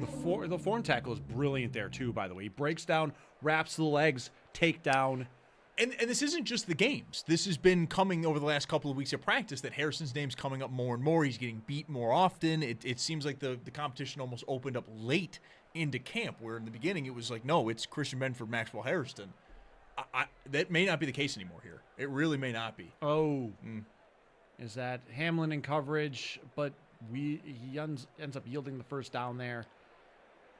I mean, 84 is just wide open. It's going to be first down here for the Pittsburgh Steelers. I think they're around the 32-yard line for Buffalo. It'd be nice to get a replay on that, but we're moving here. We didn't even really get to see the play. It kind of just happened. It happened. We didn't even look away. away. They're on the 30-yard line. We didn't even really look away. That's the funnier part about it. I'm really curious now about Igbinosin and Hairston. Here we go. Ooh! Is that Sanders? That's T.J. Parker, I think, Parker? again. I'm looking at the gloves. He's got red gloves on. Yikes. I believe that's T.J. Parker again. Yep. Oh, 73. That's such a terrible play by the offensive line. Standing straight up, gets a little moved, but a nice play by Parker. He's made 2 really good plays outside on this drive. in move by Parker there on the offensive lineman, and he gets to smacking Will Howard pretty good there. 2nd and 10 here on the 30-yard line of the Steelers. Igbinosin with a really nice tackle on this drive. Parker's had 2 big plays so far as well. I mean, now we're looking at, 3rd and 4 here as it was a run for 6 yards. Could have been something that looked like you could have maybe stopped sooner. Hoyt did eventually get over to make the play. And I do believe it's because he came over from the other side. Yeah, he comes in from the weak side on that play. Very good for him. It's going to be 3rd and 5 here on the 35-yard line. We are into the second quarter, I think with about 11 minutes left here. 12 minutes, about 12 minutes left here in the second quarter. Boyd nearly jumped off sides. Going after Will Howard here. What are we doing? Is that a pick? Great. Maybe. I have no idea. Incredible. The camera just straight up did not follow. And I think DeMar Hamlin has an interception. I think DeMar Hamlin has an interception. It looks like he does. Maybe. I don't know. Yeah. Sure. Okay. Now we can actually see the play. And wow. Oh, Will Howard, where were you going with that one, champ? Defense. Oh. What's going on there? DeMar Hamlin with the interception there. That throw might have been worse than the Watson pick last week. It might be. I look at throws like that. Because he immediately puts his hands to his head like, what was that?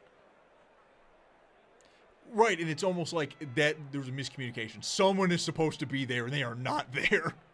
So Hamlin with the nice interception there. And because that one actually counts, I'm going to go with the perfect coverage brought to you by United Healthcare right here for Western New York teams on and off the field. Because I think after you did that, it got called back. It did. It didn't count. It did, yeah. So again, that's right. I think we had it. We did, actually, so that's good. But ultimately, Hamlin really doesn't have to do anything. He's sitting basically in center field, and he just kind of gets on one knee, picks it off, and that's all she wrote. There you go. 14-3, Steelers lead this one. We are just under 12 minutes left in the second quarter. We're in a TV timeout right now. Will Howard, by the way, that's 3 picks now in the last 2 games. Because he had 2 last week against the Jets. And I mean, look, for me personally, I think Aller's the more interesting option for them just because of the physical tools. Keep him. Also because Howard's not earning it. No. I mean, but even going into this preseason, I was never going to be the Will Howard guy. I was going to be give me Drew Aller with Aaron Rodgers, Mike McCarthy for a year, and then we'll see next year. Now off of this, what are we doing? We're talking about obstructed views in the chat. Yep, Stormy, brilliant comment. Maybe his view wasn't obstructed. Oh my goodness. Oh man, that was good. Oh my goodness. I mean, it's a preseason for everybody, but man, we were having a banner 3rd preseason game here with the TV production. Yeah, it's been a little rough for them, and I'm being nice, and that's okay. It pays to be nice. I'm going back to the Max Harrison play. It's just so bad. It's a complete whiff tackle, and when you follow it up on the next, 2 drives later, IGB comes up with a perfect form tackle on a similar play. It is a similar play. One might even say it's the exact same type of play because of the fact that it's one-on-one. I'm looking at the highlight now. It's one-on-one on an island. It's more bubble. It's not exactly the same.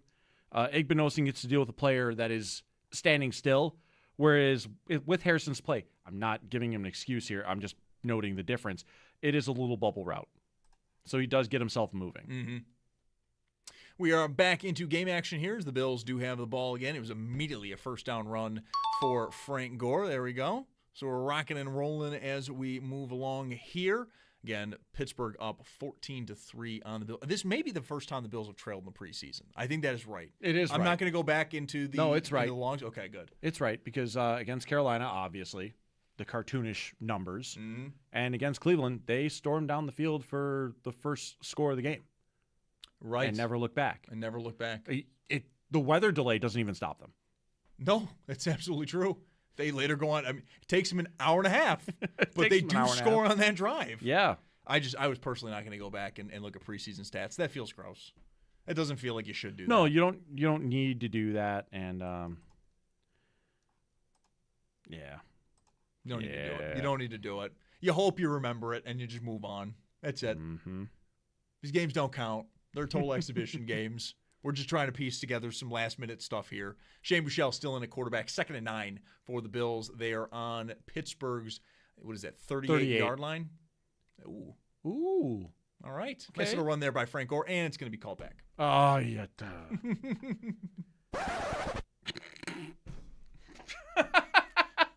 It's going to be holding or a horse collar. I'm not really sure which yet. Yeah, it's going to be holding. We're going to find out here in a second. You look at the location of the flag. That is, and you never want to be panned to the camera guy. It looked like Chase Lunt got caught with that one real quick. Nothing more embarrassing in sports than you commit a penalty and the camera just sticks on you. There's like you committed a true, honest-to-God and in crime. each sport, there's a different moment that's just as harsh. In hockey, it's the defender after a goal is scored. Because that means you got taken for a ride. Yeah. Actually, no, it's going to be a face mask penalty on Pittsburgh. Oh. So it's going to be first down for the Bills, a little extra 15 yards there. Neat. Good for them. They're now in Pittsburgh's red zone with 10:20 left here in the third quarter. Pittsburgh up 14-3 here. Let's see if the Bills can punch this one in here. Been very good through the air so far today. Oh, way to say that one. I know. I said that with a lot of confidence. You said the best form of comedy is timing. And good job, Zach. It's a really, really rough throw by Shane Buechele. Tries to hit. I think that was Zane Zylstra. Yep. Shane Zylstra, and he put some zip on it. It's behind him.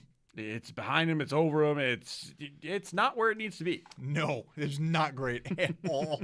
2nd and 10 here for the Bills on Pittsburgh's 18-yard line with 10 minutes left here in the second quarter. Trying to see if Skylar Bell's in this one. I don't believe so. Quick little. Oh! Wow. Wow. Frank Gore Jr. with just a beautiful little juke step and just explodes in. Actually, I'm looking out the window and the Pittsburgh defender is right there. Is this going to be a touchdown or is he going to be down at the 1? I don't know, but that. I mean, 44 does a full 360 to try to get back into the play. Zach, 44 is in our parking lot. That's clearly a touchdown, right? Hang on. That's what it looks like to me. Nope. Nope. Very Butt clearly. hits down first. Yep. There we go. Still a wonderful play by Frank Gore Jr. That is a phenomenal. Just caught a quick screen pass, made a nice juke move, and burst. Hell of a burst. To get You to the better. 1-yard line. You just give him the football. Reward that. Absolutely. We're gonna count it. Is it? Everyone's putting our hands up. We're putting our hands up. Yes. And the ref's putting his hands up. That's There we who go. matters. Everyone can put their hands up as long as the ref does. My goodness, though. Frank Gore Jr. with, if we had the shake of the game, I would call that. Oh, my goodness. It was a fun play. It was a mean juke. I don't know what else to say other than that. Like, that was nasty. Actually, I've got plenty I can say about that. That was nasty. It was Carson Bruner, by the way, the unfortunate soul that had to cross paths with Gore on that one. You should go sit down after that. You should go sit down. I mean, spiritually do it. Like, you're not taking part in that next play. Whether it's physically or spiritually, you're not taking part. Gotta take part. And following the made extra point, it is 14-10. The Steelers do lead. It is 9:19 left in the second quarter. Man, that's the kind of juke move, though. Like, you're talking about, like, The rough start that Gore has had Yeah. today. Invincible. Yeah, pretty much. Like, that's exactly the kind of play that you need in that sort of scenario. Oh, man, that was nasty. That was nasty. And that catch, by the way, puts him in positive receiving yards. Oh, that's right, because he lost 5. I was like, what do you mean? What do I mean? He just had like a 20-yard catch. What are I you mean talking is that he about? has 3 catches for 16 yards, and his longest was 18. Hey, that's pretty good. Good for him. That was such a fun play. That's the kind of juke move. Like, you're mentioning preseason heroes, like, before we got going here. It's kind of those are the sort of plays you think about. Like, Christian Wade, wasn't it the same thing? Quick juke, burst of speed, and you're like, that guy can do it. You watch it, that guy can do it. And Gore's been around for a while. He's not going to be a starting running back on the Bills, but that looked really, really nice. That looked really, really nice. That was what one might say is so fresh and so clean. Yeah. That was nasty. But hey, you know what? My darkest fears about this preseason game are kind of being alleviated. You get the interception on whatever that throw was by Will Howard, and you make them pay. That's exactly how you need to do it. And Gore, with the tough first couple of drives that he's been involved in, where it seemed like it was unfortunate that he was touching the football because there's the negative play on the screen. Mhm. There's the 4 carries for 3 yards at that time. It was not looking like a good start for him. And then, casually. And then there's even the first down that he gets initially. Flag. Bring it back. Right. So But even when it got going. Even not when it got really. going. This drive, he got it going. So that's good for Frank Gore Jr. As he's always a nice little darling over the past couple of years to watch within the preseason. Telling you, he has the kind of juke move you tell your friends about. That's exactly what that is. Oh, they're showing some of the 90s Bills. By the way, we did not bring out the bucket hat today, if anyone is wondering. I have a vintage Jim Kelly road jersey on. It doesn't fit me. I agree that you don't bring the bucket hat out until the games count. I mean, you could have said that, though, about the Hawaiian shirt, too, right? I didn't know what you were bringing. I know. I reached for the stars immediately, and now we're just trying to desperately stay in space. Turns out what you were bringing was the heat. Yes. As mentioned, it is 14-10 Pittsburgh Steelers, and they're going to get the ball back here after. There's a flag. Yeah, there's a flag there. Wetjen not really able to get much on the return there. 9-13. There we go. Left here in the second quarter. We're moving here a little bit. There's a lot of flags today, though. There's quite a bit of flags today. Let's check the numbers on that actually, because we're looking at a little bit of a tough scene here. I'm willing to bet there's been quite a few. Well, Zach, there's been 5 already. Quite a few. And it was on Pittsburgh. Move it back. Move it back. Move it back. Get back. Get out of here. Ooh. Very nice cutoff hoodie for Joe Brady. I'm liking that. Yeah. Jeff Rogers' hoodie is also very nice. That's more standard. Bills black lettering. Nothing too crazy. Is the thing. They didn't go overboard with that. Did they have a false pretty start? Nice apparel. Yep. Yeah. There was a false start on the kickoff. And the guy didn't make the block either. Yeah, you can't. Can't do both. You can't cheat and then be bad. You can't do that. Oh, hey, there we go. Nice play there. That looks like that's Zane Durant. Mm-hmm. Nice little run defense there. It's going to be 2nd and 10 again, following nothing on that first down carry for Pittsburgh here. Really did need that drive for the vibes, though. Durant, by the way, really kind of saves the Bills' bacon a little bit there because Keontae Jenkins does over-pursue a little bit, and Durant's the one there. He manages to maintain the gap integrity, makes the play one-on-one, and that's how you get the 2nd and 10. Oh, there it is. Okay, this is the 6th penalty. This is the 6th penalty. Quite a few. And Andre Jones Jr. With the role of Tattletale. I do enjoy that. He didn't step into the neutral zone, but he started pointing and pointing. So, yes, back up the Steelers there. 2nd and 15. About 8:20 left here in the second quarter. Steelers up 14-10 here. I'm just waiting for the next Will Howard pick. Ooh. Oh, man. Come on, buddy. You were down. Down. It's going to be 3rd and short here following a nice catch up the middle from 84. He tried to fool everybody. You're on national TV, buddy. We can all see. You were down. I hate that. This is not the 40s where there's not 15,000 cameras on you. We will find out. That will happen. That was Max Hurleman on that one, and they make up a lot of their yardage, though, so it's only 3rd and 2 here. Mm-hmm. But going 4 wide is an interesting tactic. I like it. Showing some aggressiveness. Not really. All right. It's going to be a first down for Pittsburgh there. Kanai Walker with the tackle. 87 for Pittsburgh with the catch there. Brandon Smith. Yep. There we go. Oof. It's a nice move on Kanai Walker. It's a nice move. Walker still doesn't give up too much damage on that, but 3rd and 2. Well, you can get hurt in a lot of ways, unfortunately.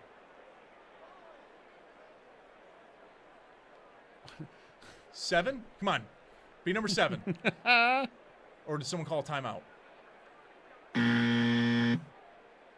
7. Number 7. Come on, guys. Hang on. No, it's not he didn't motion any penalties. They didn't do anything. No. We should have the flag graphic show up. Yeah, that's I don't know what's going on anymore. 7:08 left here in the second quarter. Pittsburgh up 14-10. Was there like a stoppage because of the play clock? I think don't so. know. I think that's probably what that Man, was. this game is having a game. It's having a day. This game is having a game. I'll tell you what. Oh. Real quick, on the Steelers, Mike McCarthy. You think that's a good hire for the Steelers? We haven't really seen much past preseason. I know we don't cover the Steelers or anything like that, but I don't know. It's worse they could have done. But there's also better they could have done, I think. And I think that's exactly what the Steelers are right now is you could do better, you could do worse. It's kind of been their entire MO as an organization as of late, in particular with general manager Omar Khan. He doesn't really care to see the future or look into it or try to invest into the future. It does feel like year by year by year. He is a kicking the can down the road general manager based on his moves. Yeah, 2nd and 7 here for the Steelers following just a little picked up from the run game. Oh, my goodness. What? Wow. That was just a bit off target for Will Howard. It didn't end up being as bad as I thought it was going to be. Are you sure? It's not that far off from Braden Smith again. It's good coverage by Kenai Walker. Yeah, it's definitely still out of bounds. Well, I mean, it lands when the out of ball bounds. lands. 3rd and 7 here for the Steelers. 6:17 left in the second quarter. I have very much like what I've seen from the rookies, though, tonight, namely T.J. Parker and Davison Igbinosun. I think both have flashed pretty well so far. Yeah, your second rounders have had a good day. Oof. Well, oh no. Oh, no. Oh, no. Oh. A little bit of friendly fire Mike as well. Dana just got collided with.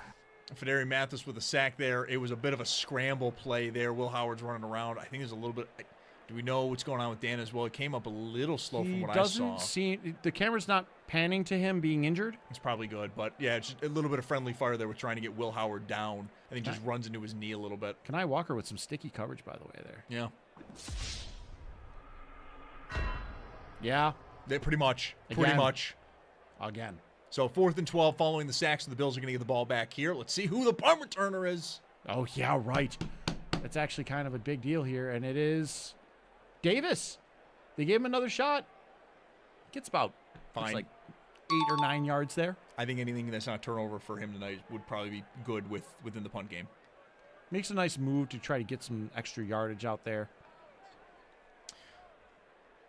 All right, it is 14-10 here. We're hurtling towards the 2-minute warning in the second quarter. Steelers do lead this one. The Bills have the ball back on offense. Zach Jones, Derek Kramer, you are listening to Buffalo Football Gamecast on WGR.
Welcome back. Zach Jones, Derek Kramer along with you here tonight as the Bills wrap up their preseason against the Pittsburgh Steelers. They are at home. The Steelers do lead this one 14-10 with about 5:25 left here in the second quarter. Bills are back, though, on offense. Shane Buechele tonight, 10 of 15, 86 yards.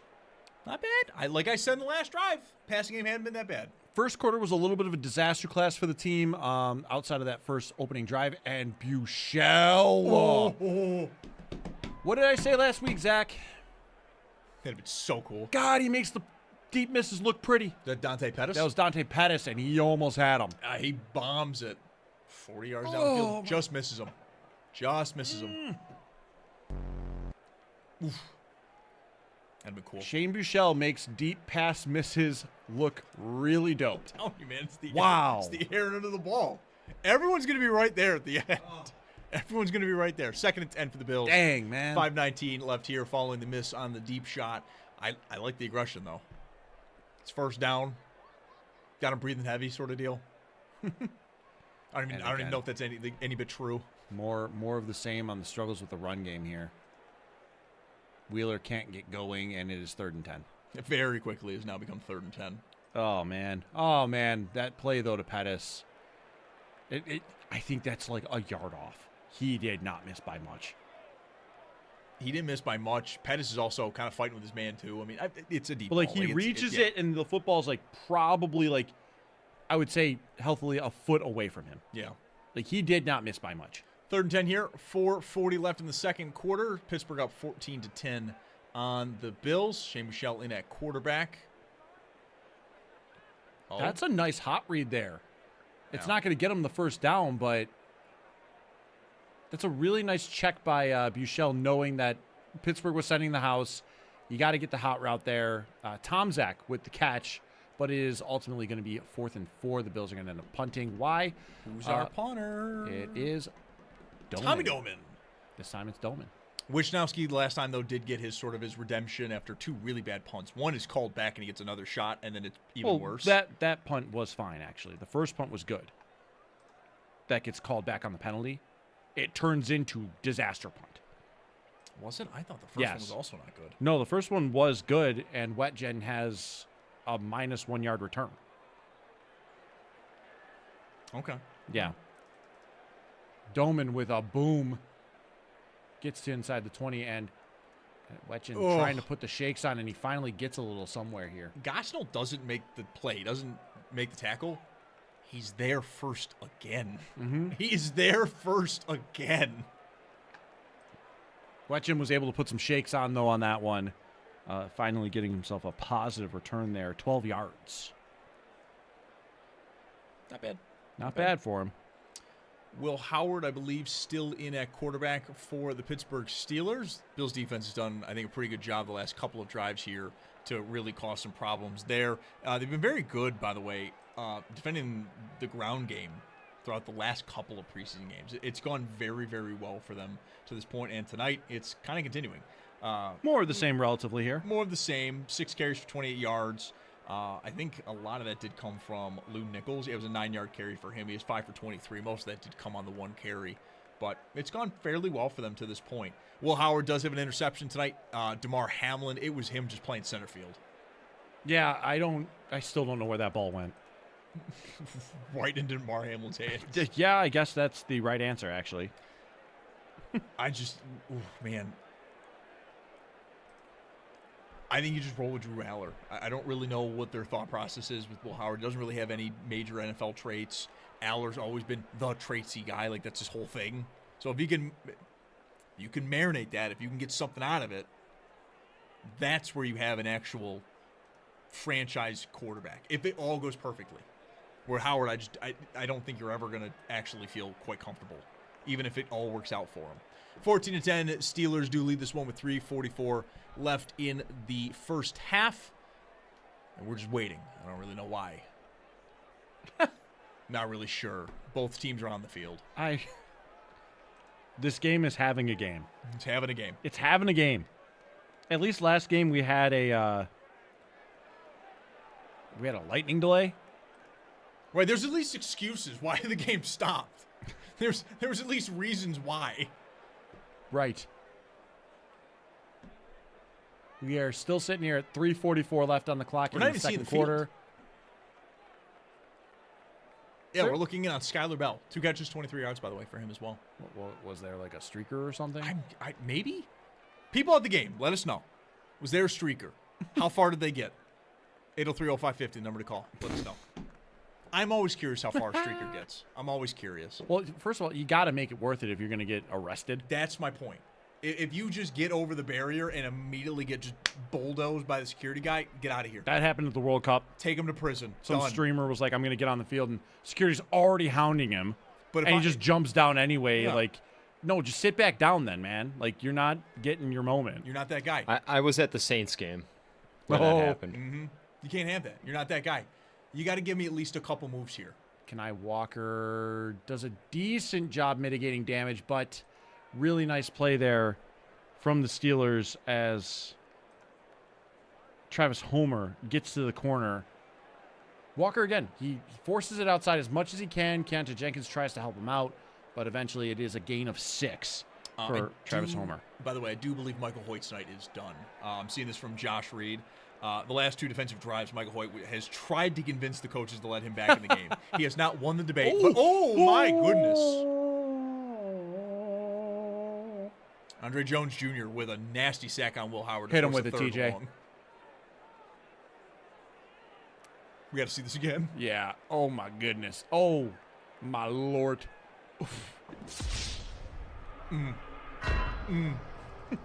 Waste.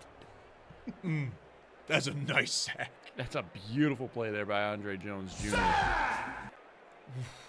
Wow. What is it now? 3rd and 17? Yeah, something like it. 3rd and 12. Excuse me. My apologies. Oh, that's going to be a false start. No? Maybe? Will Howard's took another shot, though. Yeah. It's going to be 4th and 11, if that. Jenkins on the tackle. I'm saying Jenkins' name a lot here. And we're going to end up hitting the 2-minute warning here. Yep. We're going to be hitting the 2-minute warning here. 2-minute warning. Steelers are going to be punting this one when we return. Zach Jones, Derek Kramer, you're listening to the Buffalo Football Gamecast on WGR.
We're at the 2-minute warning here. Steelers are up on this one 14-10. 2-minute warning. Bills had the ball back as well after a very, very nice sack by Andre Jones Jr. And then after that, it just kind of became finish up the drive and let's get the ball back here. Howard is taking a beating, by the way. He He is. is taking a beating today. He's taking a beating. He threw an interception that nobody knew about. That's not good. Not a great day for him in another preseason game. Should we make this our eye on the quarterback, as it's brought to you by Great Lakes Building Systems? We keep an eye on your business so you don't have to. Our business is protecting your business. Shane Buechele on one side, 11 of 17, 92 yards. He has taken 2 sacks in this game as well. Will Howard, who we've been talking about here, 9 of 14, 69 yards, so only 4.9 yards per attempt. 2 touchdowns, 1 interception, but he's taken 3 sacks, losing 22 yards. So they've been some big sacks with some big numbers. Mm-hmm. Buechele, the first sack he took, there was a little worries there because it was his left arm. It was his left arm kind of stays in the grass for a moment before it whips back around. Mm-hmm. And then the second one was 3 players just surrounded him before he had a chance. Yep. But he's been fine, he's been healthy, no issue, hasn't missed any plays to this point as well. Just missed on a beautiful deep ball to Dante Pettis. Yeah. He did a pretty bad throw, though, earlier as well. I can't remember. Skylar Bell. Skylar Bell was wide open on the crosser in the intermediate, and I might say that ball was still only slightly less accurate than Hardman. Took a bounce, was able to pick it up, but not a shoestring tackle, but it was a shoestring tackle. Yeah, the idea. I think he gets hit in the hip and goes down pretty quick afterwards. Goodness. For a player that needs to have everything happen for him, that was unfortunate because he's absolutely ticked that happened. Well, right. I mean, he's seeing green grass in front of him. He's seeing the sideline open up. With Hardman, it's just tough. When he's been on offense for the Bills, he's not been a reliable weapon for them at all. Multiple drops here. The Bills, by the way, have the ball on their 25-yard line with 1:50 left. So we'll get a little bit of a 2-minute drive here from Shane Buechele. Kyle Allen, by the way, last week handled this brilliantly with 4 passes, 4 completions, and a touchdown. We'll see what Shane Buechele has in a very similar scenario here with Skylar Bell picking up, I think, 5 or 6 here right away on that first pass. Get off the line. There you go. Nice blitz pickup. Did he reel that in? Looks like they've given Bell the catch. Skylar Bell again. I did think he dropped it.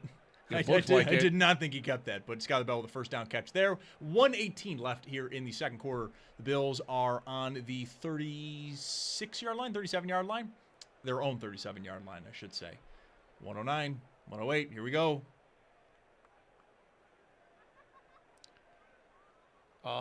Just not getting any chunk yards here. Taking a lot of time to. I would say call a time out. Yeah, taking a lot of time here to. I think maybe total now have gotten 15 yards. Yeah. 2nd and 6 here. 48 seconds remaining here in the first half. Oof. Well, now the clock stopped. Yeah, now the clock stopped. Finally. 45 seconds left here. Oof. 3rd and 6 following an incompletion. I think it's Zylstra and Buechele just not on the same page there really at all. He comes out of his break, but the ball's already there, so he's not even looking for it. Yep. 3rd and 6, 45 seconds left here. Not a really good start to the drive there by Buechele. It's a lot of dink and dunks. 2 of them to Skylar Bell, though, who has caught every target other than the, let's call them what they were, bad misses by Buechele. Speaking of bad misses by Buechele, that is one of them. Yeah, it's going to be 4th and 6. Just immediately throw. I thought there was maybe going to be pass interference just because I don't even know the receiver he was targeting. He was so quick. Looked like he couldn't get his right arm up, but yeah, done. 42 seconds here. Pittsburgh's going to kind of have their own opportunity here. They got 3 timeouts. They have 3 timeouts. The 14-10 lead. Depending on what happens here from Doman as he's lining up for this punt, we'll see what Pittsburgh does in kind here because the Bills got to their 41-yard line by the time the drive does come to its conclusion. Is this Tommy Doman punting? It is Doman punting.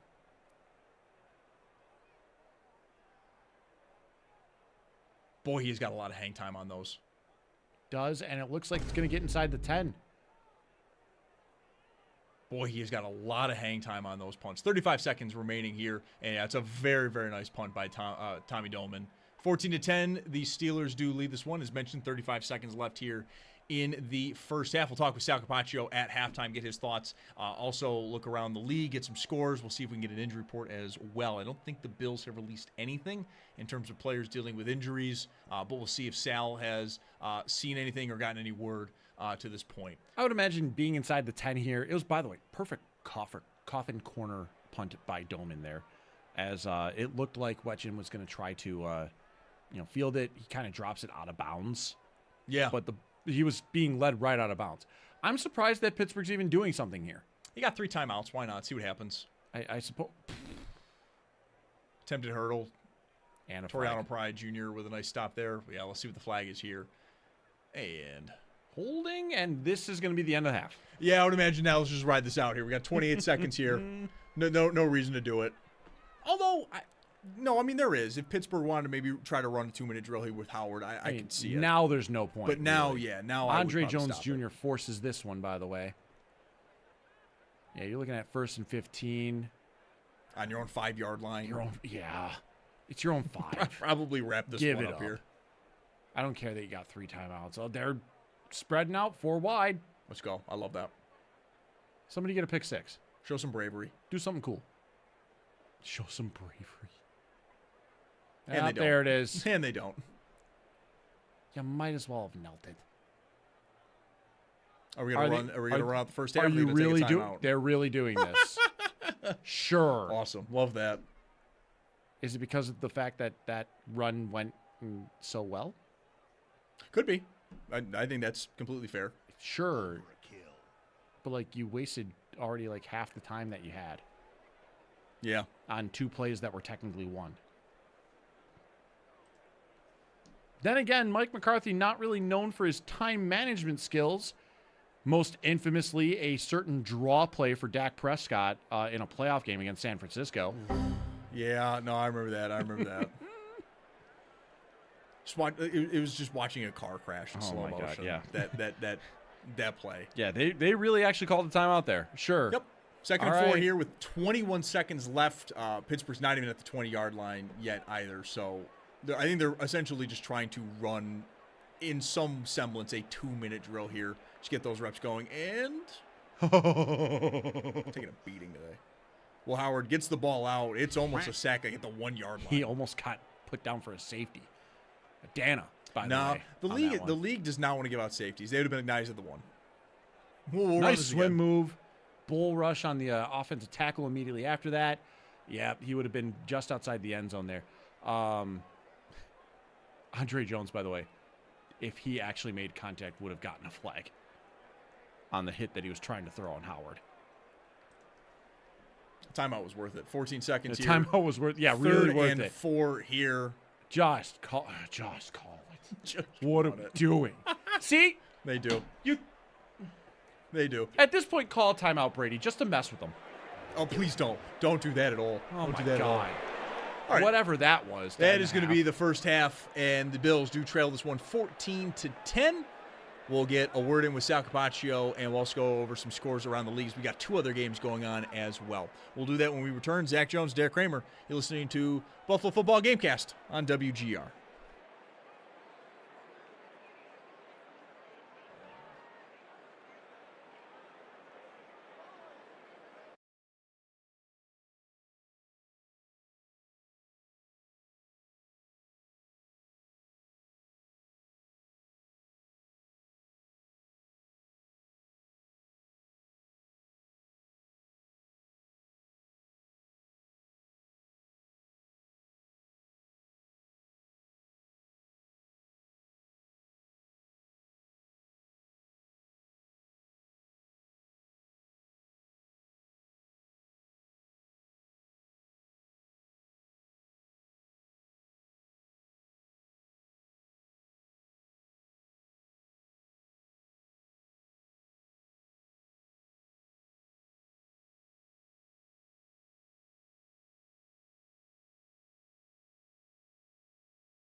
Steelers lead this one 14-10. Welcome back, everyone. Zach Jones, Derek Kramer. You're listening to Buffalo Football Gamecast on WGR. Let's go to the Western Hotline and get some thoughts here on game number 3 as Sal Capaccio does join us. Sal, how has the game been treating you so far? Pretty good, guys. Nice weather here, but I'm up in the press box, cozy, and watching what looks like probably about 12, 14-year-old kids on the field right now, and maybe a little bit younger, and they're going at it. So, yeah. All right. There we go. Real quick, Sal, I have not seen anything from the Bills, but I want to get your thoughts on it. The Barnes Firm Injury Report brought to you by the Barnes Firm Car Crash. You've got to call the Barnes Firm 1-800-8-MILLION. Do we have anything through the first half? Not that I'm aware of. I didn't see anything. We didn't get anything up here in the press box. So let's hope that it was a clean half, and hopefully they have one more of those. And then, Sal, we talked about the punt return battle that was going on when you jumped on during the game. We also have the punter battle going on, and it seems like Tommy Doman, pretty solid day for him so far. A lot of hang time, and he ended it with a really great punt that put the Steelers on their own 10-yard line.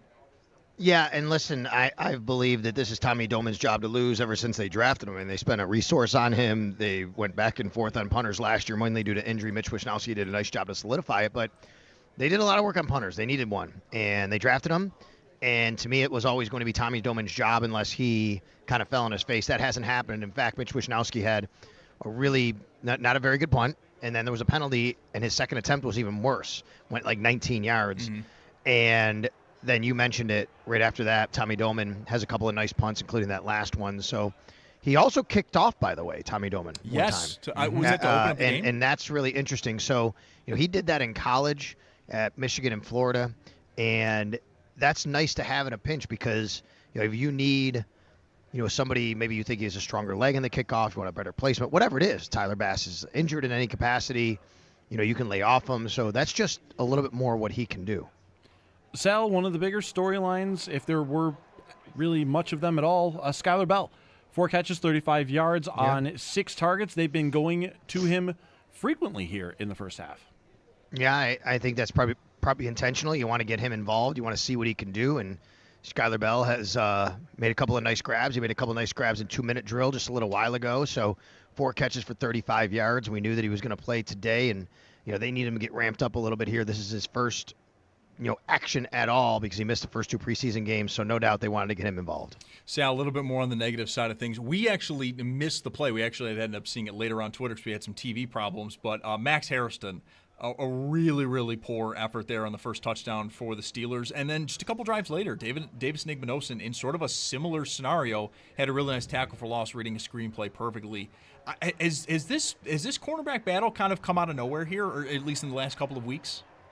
Yeah, maybe. I've been dismissing it and saying, and I think Max Harrison is the starter. And a big reason is I just haven't seen the team give any indication otherwise. Mm-hmm. Maybe after today we see something different than that, but we won't get another game to see it. But I have pretty much firmly believed this is Max Harrison's job, but maybe Davis Nigmanosin is now kind of pushing him. And I don't even think Max Harrison would even start tonight because remember last week he didn't play at all. Right. He was one of the starters they rested, so kind of led me to believe that would happen here tonight. That's not the case. IGB and him both started. Not a great job in that play, trying to make the tackle. I think IGB has played a lot better the last couple weeks than his camp, the way it started. And maybe there is a little bit more to that. So it's just definitely something to keep an eye on as we go towards the first week at Houston. Sal, one of the curiosities that we were having when we spoke earlier today, linebacker, the off-ball linebacker, how many roster spots are there going to be? Andreessen's not playing here tonight, but Keontae Jenkins making his name known a little bit in this one. All around the field so far, 5 tackles. He has a tackle for loss. He had a sack right away. Pretty good first half for Jenkins here as he's trying to carve out that roster spot. Yeah, for sure. Keontae Jenkins having a really nice first half, and in fact, he's the leading tackler on the team with 5 total tackles, and all of them solo tackles, and then the sack as well. So really nice job by him, and he's trying to solidify that roster, and we'll see what they do with him and Joe Andreessen, who, as you noted, is not playing here tonight due to the injury. And then, Sal, last thing for me here, and it's a note on Pittsburgh, but local talent, Kevin Jobity Jr., coming from our neck of the woods, not exactly our high school, but our rival in Maryville. And then he also went to Syracuse, and he gets a sack today for the Steelers. Yeah, good job by him. Really nice to see that. Local kid, Cheektowaga product, our hometown, you and me.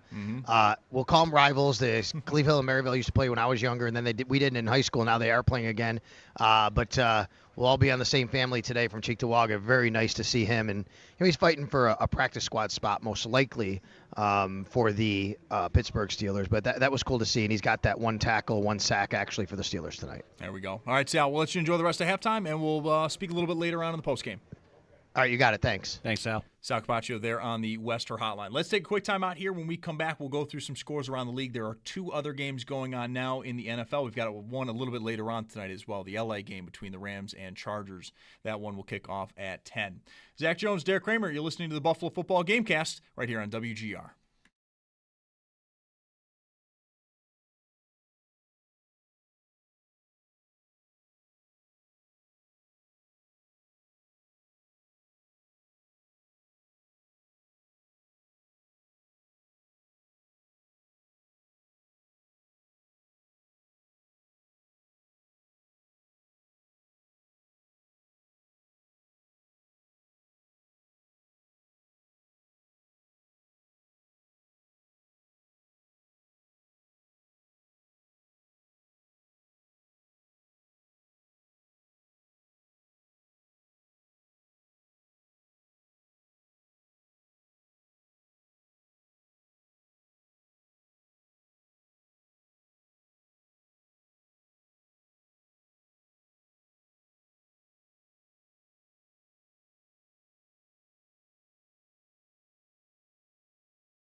We're at halftime of the Bills' 3rd preseason game. They do trail the Pittsburgh Steelers 14-10.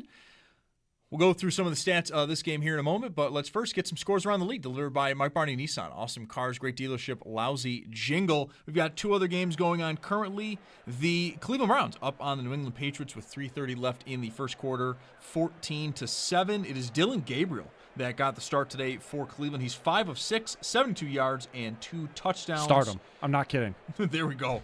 Start him.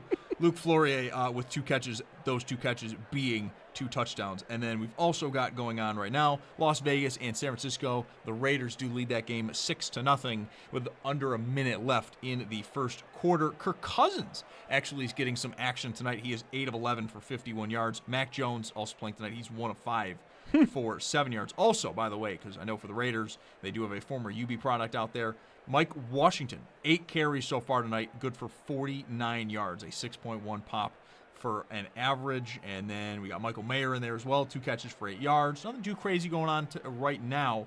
And again, both those games are still in the first quarter.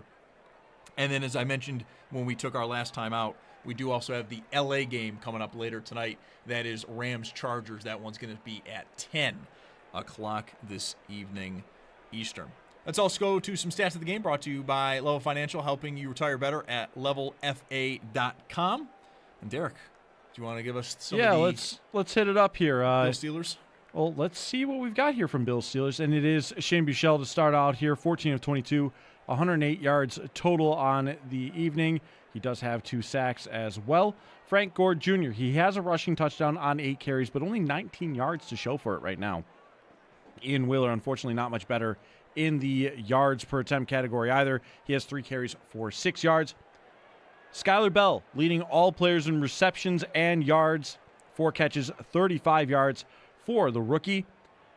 Frank Gore Jr. has 3 catches for 16 yards, including the 18-yard shake-em play that set up his rushing touchdown. Jamori Macklin has a catch for 12 yards in this one as well. Ray Davis fumbled a punt return, but he does have 2 other returns on the day. He has 2 total on the day, the other one being an 11-yard punt return there. Tyler Bass, 1 of 1 in his field goals, and 1 of 1 in his extra points. The punter battle, though, this is where the numbers are the most diverse. Tommy Doman, 2 punts, 105 yards, 1 inside the 20. Mitch Wisnowski, 2 punts, 1 inside the 20, but only 68 yards after a 19-yard disaster class on his first official punt of the day. Second half action is getting underway here. Tommy Doman looked like he's going to be taking the kickoff here again as well. And so Pittsburgh will have the ball first here in the second half. Here we go. Again, Steelers lead this one 14-10. Zach Jones, Derek Kramer. You are listening to the Buffalo Football Gamecast. Let's ride. That Frank Gore, they're showing Frank Gore, he's just walking up and down the sidelines here. That play was so fun. That was just so fun.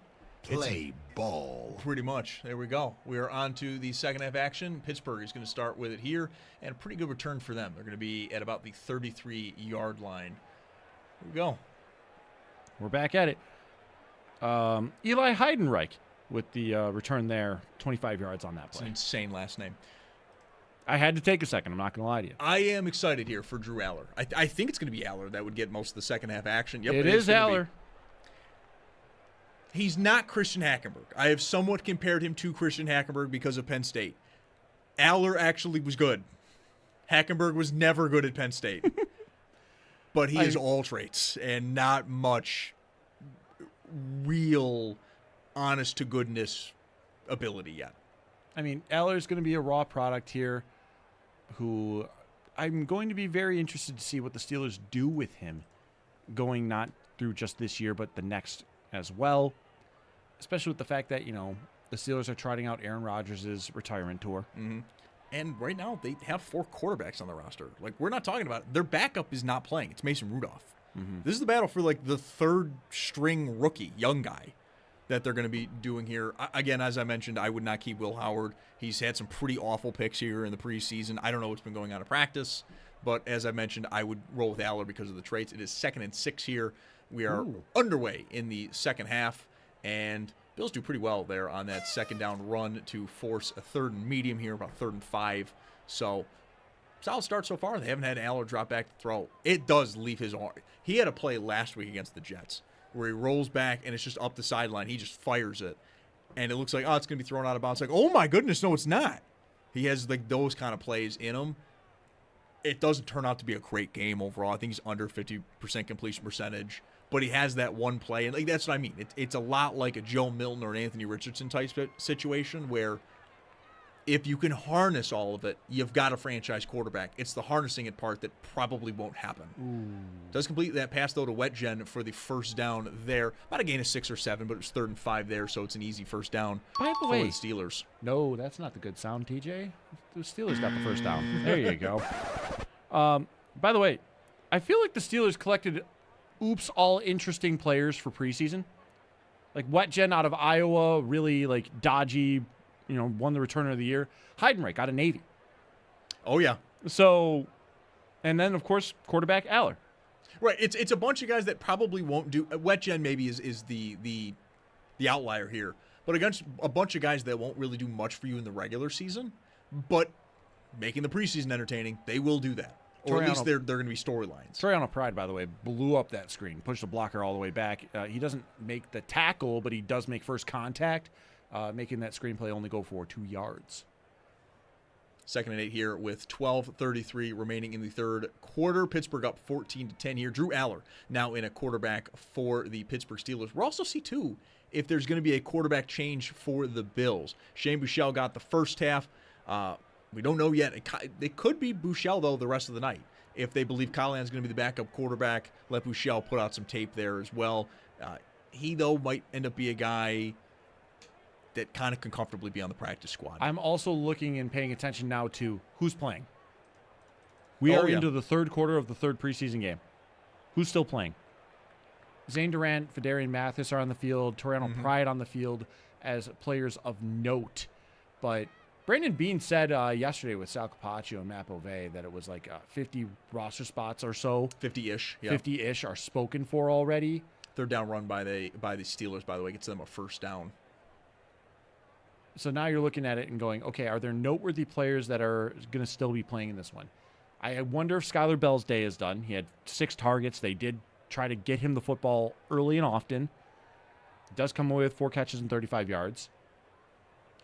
But defensively, like, I think Durant and Mathis more or less are the same roster spot. As Mathis is going to have to serve a suspension. Yep, 3 games for him coming up right at the start of the year. Right at the start of the year. I would imagine Zane Durant will end up making the roster for that reason, if not, for the fact that the numbers would still probably point to him. Are we going to let Aller throw? What did the end of the first half teach you, Zach? Dude, come on.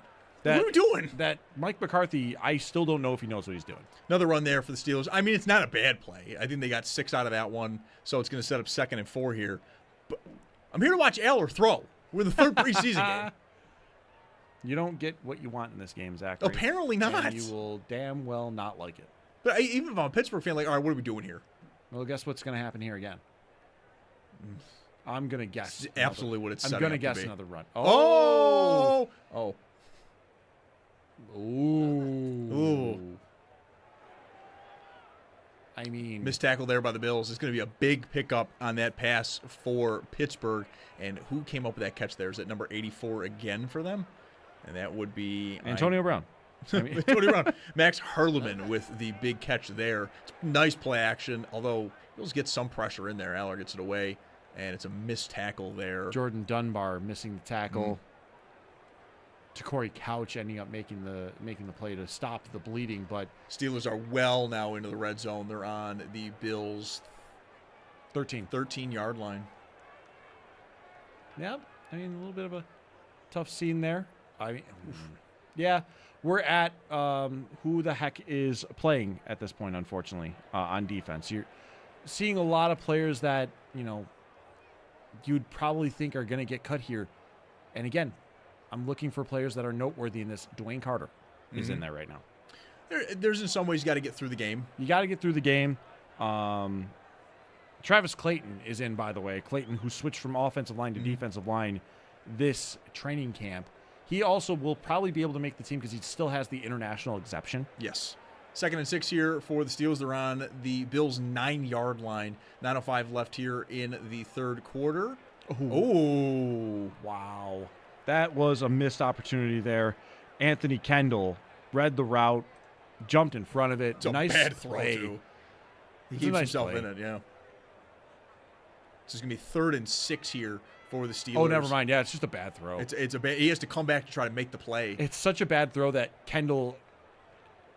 He's on him. I mean, there's no doubt about it. He's on him. He doesn't expect that ball to go to him. I thought he read that play. No, he just had to react. He reacts.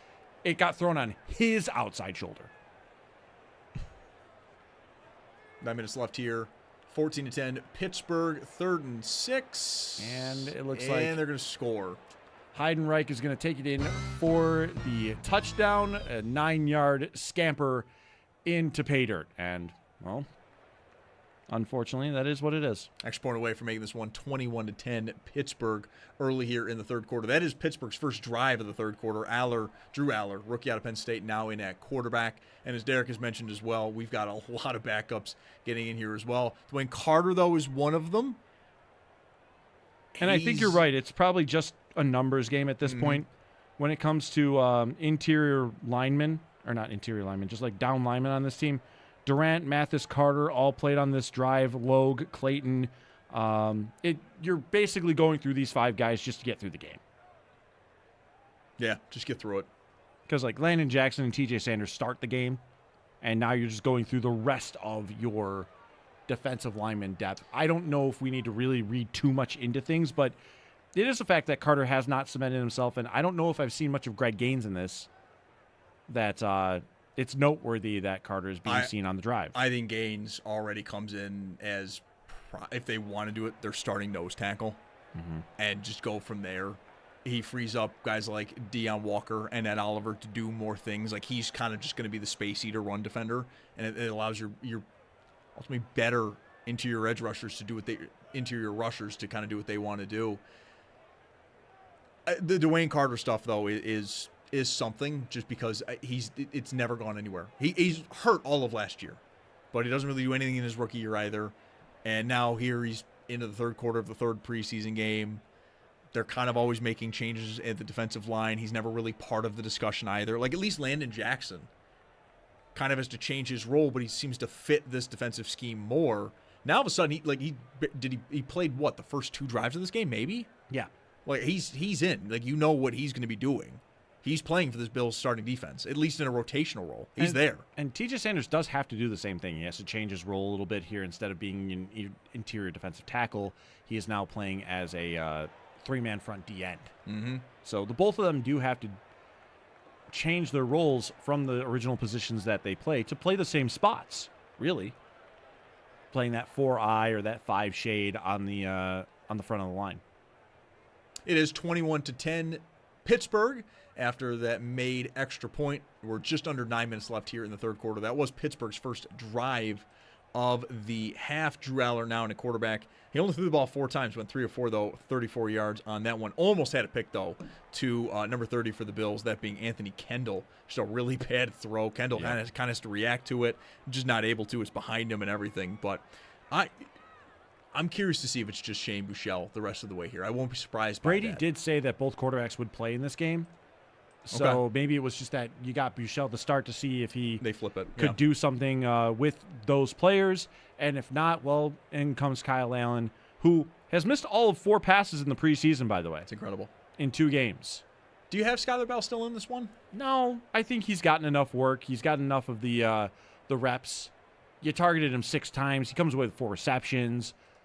I feel like you've done enough in terms of getting him going in this one. If he's still in, I'm not going to be surprised, but I don't expect it personally. I don't expect it either, but I do wonder, because it's been a constant buildup of, he's sort of in that Cole Bishop mold now where he's missed so much time at camp. This is his first preseason action as well, that maybe they do want to keep him in there, get the game reps going. He's a rookie, so it's not like he's necessarily already built up those calluses where, don't really need to throw him out there, but we're going to, and then 2 series and done. I wouldn't be surprised if we do see Skylar Bell back out there. Pettis, by the way, had a interesting time fielding that kick. It got put in one of those sore spots. Mm-hmm. But unfortunately, not the greatest of field position. They're still across the 20, but again, it was a tough field there for Pettis, as that kick was probably perfectly placed. Yeah, the Steelers do lead this one 21-10. 8:49 left in the third quarter here. It looks like it's still Shane Buechele. Still in at quarterback here. Yep. All right. Buechele remains in the game. I would imagine they're probably just going to go start to finish then. Right. That's what I would imagine. I think there'd be no reason to bring Kyle Allen in for the fourth quarter. If he's your backup quarterback, I think this is Buechele. Just put a bunch of tape out there. Kind of what he did with Tampa Bay. Last year with Tampa Bay game, he just went out there. He played the whole game. He was very, very good. Liked him on the practice squad. He's been with Buffalo for years now. Kind of same thing. Am I seeing Mitch Morse cracking a cold one on the broadcast? Yes. I wasn't going to comment, but yes. I'm going to. It's on the broadcast. It's for everyone to see. Third and short here, following a nice little dump-off pass, and then I believe another Frank Gore run. It's going to be 3rd and 1 here as the Bills have their first drive of the second half. Again, they trail this one 21-10. We're now about 8 minutes left here in the third quarter. Zach Jones, Derek Kramer, you're listening to the Buffalo Football Gamecast, and we're going to be doing this throughout the regular season. I think we're going to have Nate Geary jumping in with us as well. It might also be a bit of a rotating cast where we'll get some other people in here. We might have some guests as well. You've already heard Sal jumping on during the game. So it should be fun this year as we get rolling here. I just can't wait for games to matter while we're doing this. For right now with preseason, trying to find things to look at with this. And oh, no. Is that going to be a first down for the Bills? Whatever. We don't need to see it. First down for the Bills. It was a catch. We don't know need to who. see it. Got it. Great. Love that. Yeah. I mean, okay. That happened. That play happened. But for those that want to know what the play was, Did you have who caught it? Ban Van Summeren. Fullback action. There we go. 7:07 remaining here in the third quarter. Pittsburgh up 21-10. Shane Buechele still in at quarterback for the Bills. For the most part, I think the offense looks for the most part the same. It does. I haven't been able to see if Bell has been out there. I don't think Bell's been out there yet.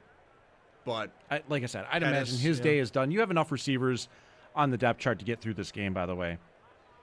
I'm pretty sure it was the first time in the first half when he got a reception. It was the first time we saw Max Tomczak in the preseason at all. Yeah, number 80. But you have Gosnell, you have Pettis, you have Macklin, you have Tomczak, you have Quentin Skinner if you need it. And we're back to just get through the game. Yeah, you're just at get through the game at this point. Buechele, nice play there. Really nice play on the check down. And Frank Gore was, yeah. Frank more Gore not shimmies. doing much on the ground. Doing a ton through the air. More shimmies, more shakes for Frank Gore as he gets himself a really nice one, a 24-yard gain to the Pittsburgh 40. Yep. So now the Bills, in their first drive of the second half, starting to put one together. Shane Buechele, it looks like at least so far that he is probably going to be getting the game today. He's 17-25, and following that pass, 139 yards here as well. And his leading receiver is Frank Gore. 5 catches for 45 yards for him. I mean, a 24-yard reception just now will help boost your numbers. Yeah, but he also had the one that got down to the goal line, too. The 18-yarder. Yeah. So, that's 2 big plays. Okay. Skyler Bell is still in the game following that first down catch for him. I think about 11 yards there. Skyler Bell is still in the game. Bell's still in the game. Nice catch for him there. Buechele, really nice as the pocket started collapsing there. But nice fighting for your space. You are entitled to make that little hand fighting. Not really any push-offs going on there. Skyler Bell, by the way, now the Bills' leading receiver, 5 catches for 47 yards. We're getting live stat updates. Zach with the live stats of the game, brought to you by Level Financial, helping you retire better at levelfa.com.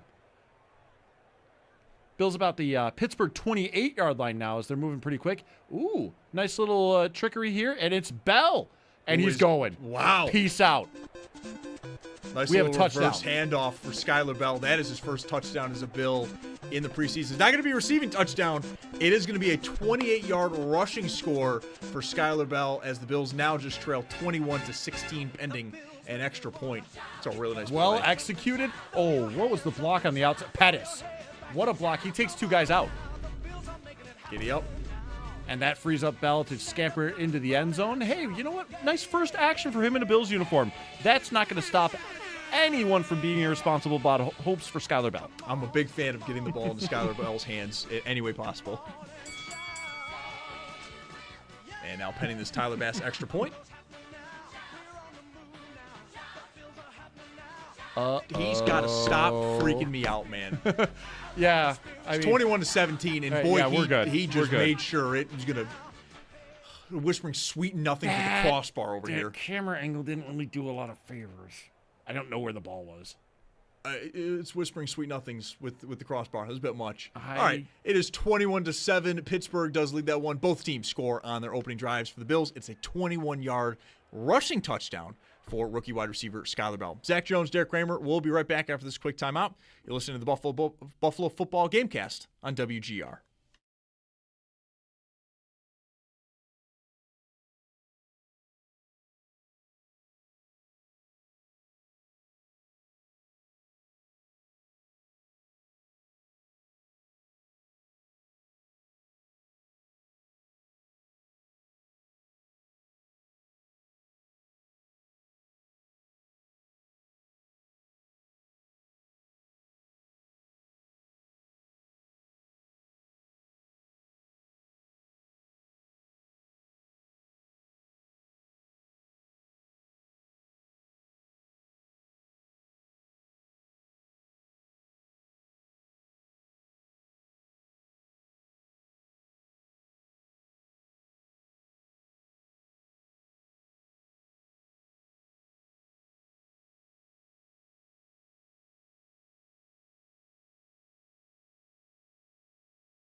Under 5 minutes left here in the third quarter. The Bills do trail the Steelers 21-17, but the Bills get back on the board with a 28-yard rushing touchdown by rookie wide receiver Skylar Bell, who also leads the team with 5 catches for 47 yards. By the way, because of that rushing touchdown, he does also lead the Bills in rushing with 28 yards. Frank Gore has 27 yards. It's been a tough afternoon for the ground game, so it was a really nice jet sweep end around there that Bell takes the house. 1 carry, 28 yards.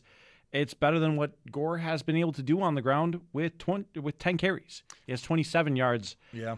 Does have the touchdown, but it's been really tough for the offensive line to get a forward push today, so why not bring out a little bit of the trickery? Bell, like I said, end around, bang.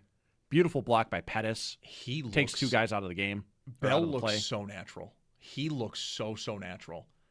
He looks like a guy who hasn't had an opportunity to Drew Aller in some, let's call it predicaments there, and the Bills force an incompletion. But Bell looks, honestly, he does look like what you would think of a wide receiver. He's not 6'5", but he's 5'11", 6 foot. He moves very fluidly. The speed, you saw it there on the reverse there for the touchdown. He's got 5 catches. He was wide open on his first target of the night. It's just it's a really bad miss by Shane Buechele. This is really good for Bell, who has not really been able to do anything in camp because no one's kind of allowed him to do anything and to jump up. This is not like the Davis Igbenogson situation where Harrison kind of allows him back into the competition. Wide receiver room really hasn't at all. It is, by the way, going to be 3rd and long here for the Steelers as they got the ball back here. But Bell hasn't really been able to do anything. Then he gets hurt, so he misses the first 2 preseason games. Now he's just he's not a lost member of the rookie class. Far from it. He's a wide receiver in Buffalo. We're all waiting to see what he's going to do. But in his first game action, predominantly against backups, no doubt, he's looked like the part. He's looked the part. He's at least looked like a player that we all assumed was going to make the roster regardless. It's just none of us had an opportunity to see him in action all throughout. I mean, he gets, maybe through the week of training camp in Rochester, and then he's pretty much not able to practice. That was a really nice defense there. Kendall again. Aller went deep there. It's going to be 4th and 8 here following the pass breakup by, is it Anthony Kendall? That it is. Very nice play by him. Almost had an interception back on the first drive as well. Really bad throw by Aller back for that one. Aller, don't throw that guy's way. It's the only reason he's not completing passes. All right.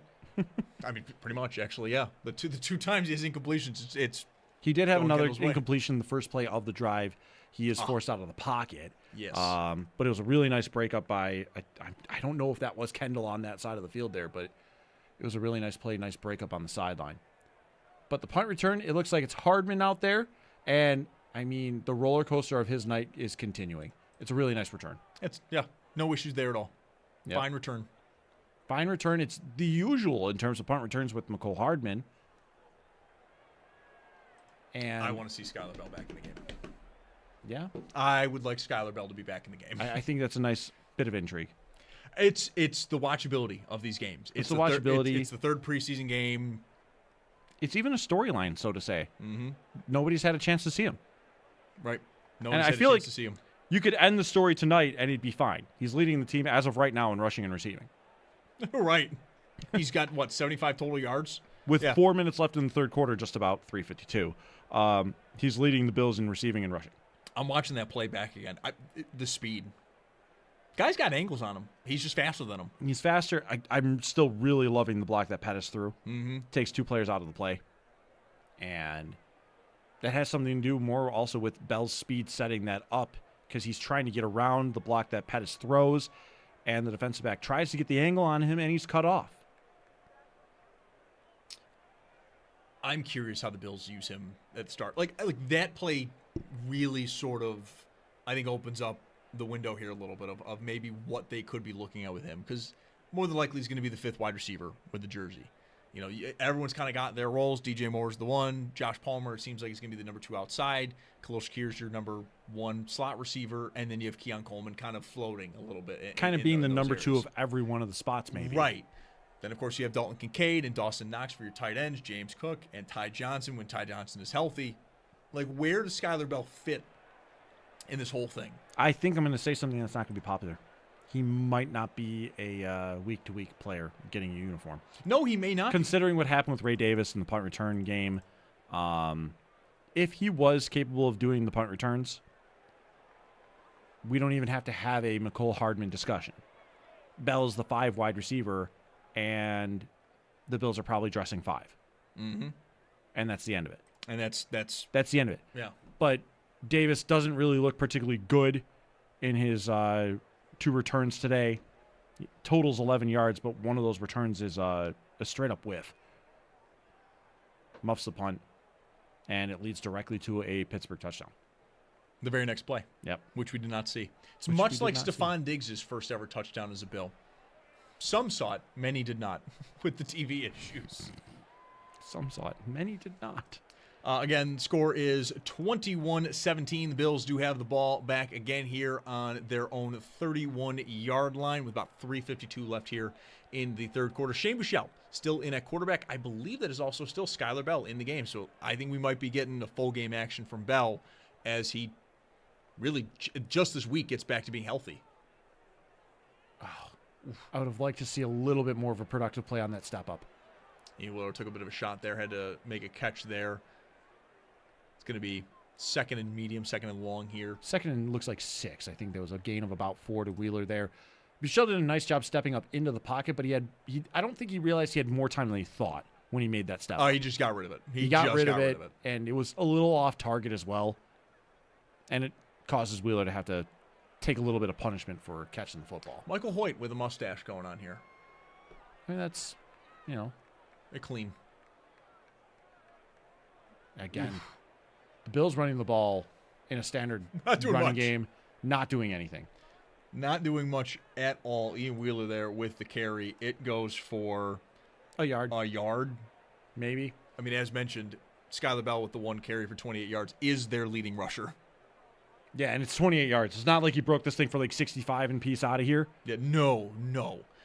So it's going to be third down here for the Bills. 3rd and 5. They're on their own 36 here. They do trail the Steelers 21-17 with 2:30 remaining here in the second quarter. Shane Buechele still in at quarterback. Skylar Bell still in at wide receivers. He leads the Bills in both receiving and rushing. And here we go. Oh. That would have kind of put a stamp on the night. Yeah. They went deep for Skylar Bell, had a bit of a step, had to go up and go get it. The defender gets a hand in there. He gets a hand in there, and it was a perfect defensive play. He gets a hand in there. He's not interfering.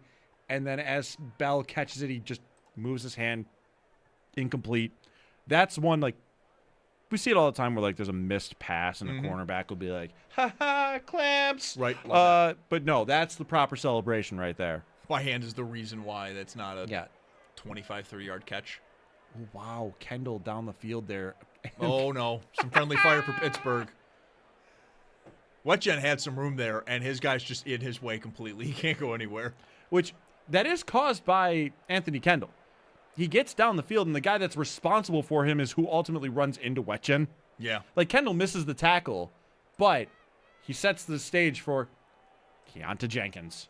Yeah, good night for him. Great night for him. 2:14 remaining here in the third quarter. The Bills trail the Steelers 21-17. Pittsburgh will have the ball back when we return. Zach Jones, Derek Kramer here on Buffalo Football Gamecast. This is WGR.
as we've just got about 2:12 left here in the third quarter. As Bills are going to wrap up their preseason tonight.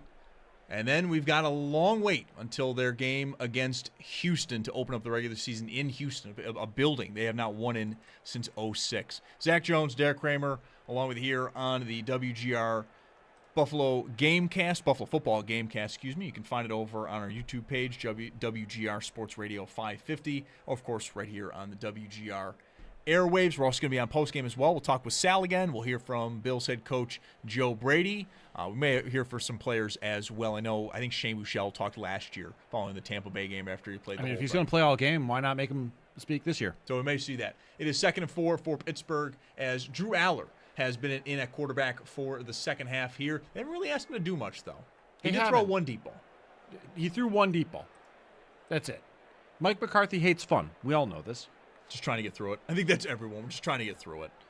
The big takeaway for the Bills tonight has been Skylar Bell's first action as a Bill has been very fun. He leads the team in rushing with 1 carry for 28 yards and a touchdown. He also leads the team with 5 catches for 47 yards. He probably should have at least a 6th catch. He was wide open right at the start of the game. Right. For what would have been 15 to 20 yards there. A hand in on a deep ball here almost takes away what would have been another 15, 20-yard catch for him. He's looked the part. He has looked very, very good against backups.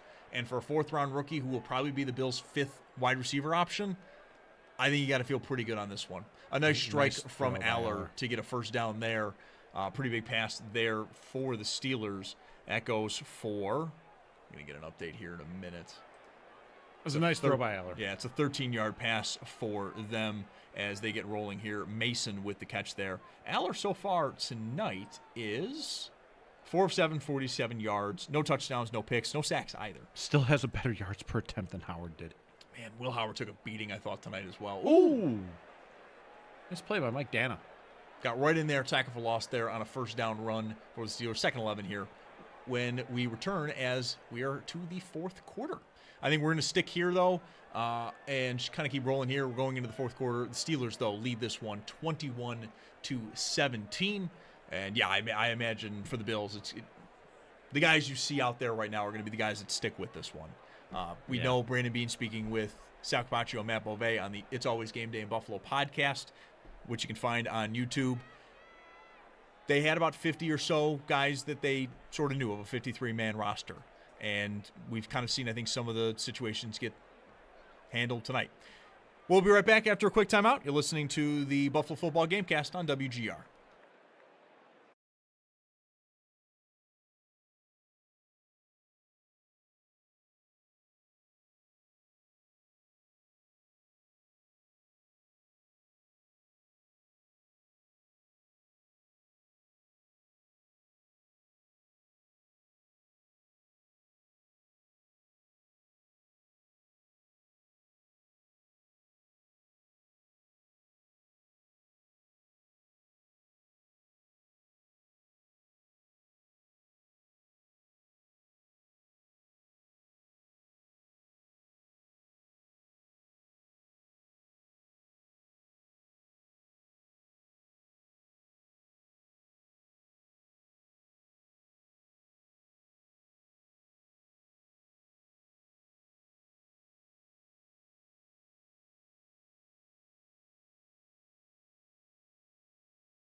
highlights for Steve Tasker as he does get that year's Pro Bowl MVP. It was never the same once it left Hawaii. Once it left Aloha Stadium, it just never was the same. It really wasn't. 2010 was the unofficial end of the Pro Bowl. We're into the fourth quarter here. Bills trail this one 21-17 as we have one more quarter left of preseason football. Zach Jones, Derek Kramer here on the WGR Football Gamecast, and we're rocking and rolling as we're going to wrap this up here. We'll also have post-game later on. We'll hear from Bills head coach Joe Brady. We'll hear from Sal Capaccio as well, and we'll also hear from you, taking your calls, 803-0550. If you want to jump in, give your thoughts. I think so far, the storyline of the night, it did start out a little dicey. It looked like we were more going to have to talk about like punting battles and punt return battles. I mean, we did talk about them. No, but I mean like the whole night. And Skylar Bell said, nay, I'm going to be really cool. A rushing touchdown for 28 yards, 75 total yards on 6 touches. He may still be going tonight as well. He was playing into the third quarter, so he could still very much put up even more. He's looked the part. He looks very, very good. It does help. He's a 24-year-old rookie. He was very, very productive at UConn. I think for him right now, at least early in the year, it's just going to be like, where do I slot in? There is an injury with Khalil Shakir. Keon Coleman, we saw, was in a walking boot, though tonight he was not seen in that walking boot. So we'll see. It's 17 days away from game 1 at Houston. But it may be early. That's how Skylar Bell gets on the field, is dealing with injuries. Because, I mean, through camp, the receiver position was not a problem. The receiver, outside of health. And then they get to, by the time they get to the joint practice in Cleveland, it's all tight ends. It's pretty much all tight ends. Really nice play on second down. Jordan Dunbar has been all over this drive. Third down here. It's going to be third and short, though. 3rd and 4. Oh, here we go. Why? You can never get rid of it. You can't. It's a staple of third downs everywhere. You have to have the train horn. Everywhere I go, I see his face. And you have to have just the slightly inebriated people just screaming at third down. Just screaming. I wonder how loosely you're using the term slightly. Slightly. Depends on the person. 3rd and 4 here. 13 minutes left in the fourth quarter, and he does throw a beautiful ball. Drew Aller. It was not near wet, Jen. No. It looked pretty. It looked pretty. It looked like a deep ball that was thrown. 4th and 4 now for the Steelers. They're almost definitely going to be punting this one away, as it looks like everyone's bringing out their special teams units here. Do we see Davis or Hardman one more time? I imagine, yeah. I will say, though, much like last week, it's not like Aller. Oh, no. The Gunners got beat bad on that one. That is going to be Pettis. All Pettis could do there was fair catch it at the 10 because... Fair catch it, get out of there. Yeah. Fair catch it and get out of there. The broadcast had, the zoom in on the players on the outside there defending the Gunners. And because DJ Miller had been in coverage on that Aller deep ball, he got beat, shook inside. Gunner makes it immediately. If Pettis tried to do anything other than fair catch, he would not have had a rest of the evening. Mm-hmm. So I guess we may not actually see them now. I think that's your answer. I would say at this point it's Hardman, I guess. Maybe it's because of the fact that each of them has had an interesting day. Just go get someone back there to catch it. Right. But if that's the case, you'd want one of your guys that are fighting for the job to try to do that. I think their evaluation is done and over with. Yeah, I won't be surprised if they want to go trade for somebody that would be their punt returner. Mm-hmm. The Ray Davis one is more frustrating just because he hasn't done that role since high school. So, of course, maybe this offseason we're really just going to be trying to get him in that role. I think that's how the Bills wanted it to fall, is for him to both be the kick returner and punt returner. It gives him a spot on this roster. Ty Johnson's still their third down back. James Cook, of course, the main guy. And it frees up a spot maybe for another linebacker or whatever position, really. Instead, if it's Hardman, he's your sixth receiver and one that in the preseason had a tough time making catches. Let's not even talk about what he was as a punt returner. He had a tough time just making catches. And some, more difficult, but today's drop was just it's an out route. He's open. There's no one around him, and he just juggles it the whole way. He just drops it. And that's been Hardman's preseason, especially the 2 drops on third down in Cleveland the week prior. Not a good showing from him, especially when he's trying to fight off some of these other players. I do wonder if Sherfield gets the 6 over him, at least temporarily. Him, it's going to be mainly as a special teamer, right? He acknowledges that himself when he's talking with the media, that he sees himself more at this point in his career, he's 30 years old, as a special teamer. He has a relationship with the Bills special teams coordinator, Jeff Rodgers, who was in Arizona last year. They both were. That sort of fits the mold, that fits the template. And then if you're looking at a receiver, he was a better receiver in the preseason. Don't know what he was at practice, but in the preseason games, he was a better receiver. He was in the games. He's easily been the better receiver. And I'm pretty sure every target that was thrown at Sherfield was caught. I think that might be right. I don't know about going back to the first game, but he was 4 for 4 last week. He's 1 for 1 this week. That sounds about right. Now, here's the thing. You might not be unhinged enough to do this, but I am. You've gone back and looked at I'm it. going to go back and look at the Carolina game. By the way, Bills on offense, 12:50 left here in the fourth quarter. And Shane Buechele in at quarterback. Skyler Bell, another catch. He's going to... Good to see. Rack those up. It's 6 now for 52 yards for him. He's going to be in this whole game. I think it's a lot like Cole Bishop last year. You need your Calluses. Unlike Bishop last year, who was not a rookie, it was his second year. But for Bell, he hasn't been in practice for a couple of weeks. He's missed both preseason games. It's not like he's going to be the first or second receiver on the depth chart for them going in week 1. This for him is probably, let's get you everything. By the way, Sherfield reeled in all 7 targets this preseason through 3 games. So he's easily been the better receiver compared to him and Hardman. The problem is, though, you're not looking at him as a punt returner. Womp womp. Second and 4 turns into 2nd and 9. Yeah. For Hardman, I'm looking at him as a punt returner with Ray Davis. The muff punt tonight from Davis is a real bad one. They're in not really a great position. They leave this game probably really wondering, where do we go here? Do we make another trade? It worked the last time with Brandon Codrington. Do you think the foot injury to Keon Coleman got in the way of them evaluating that? Oh, almost definitely.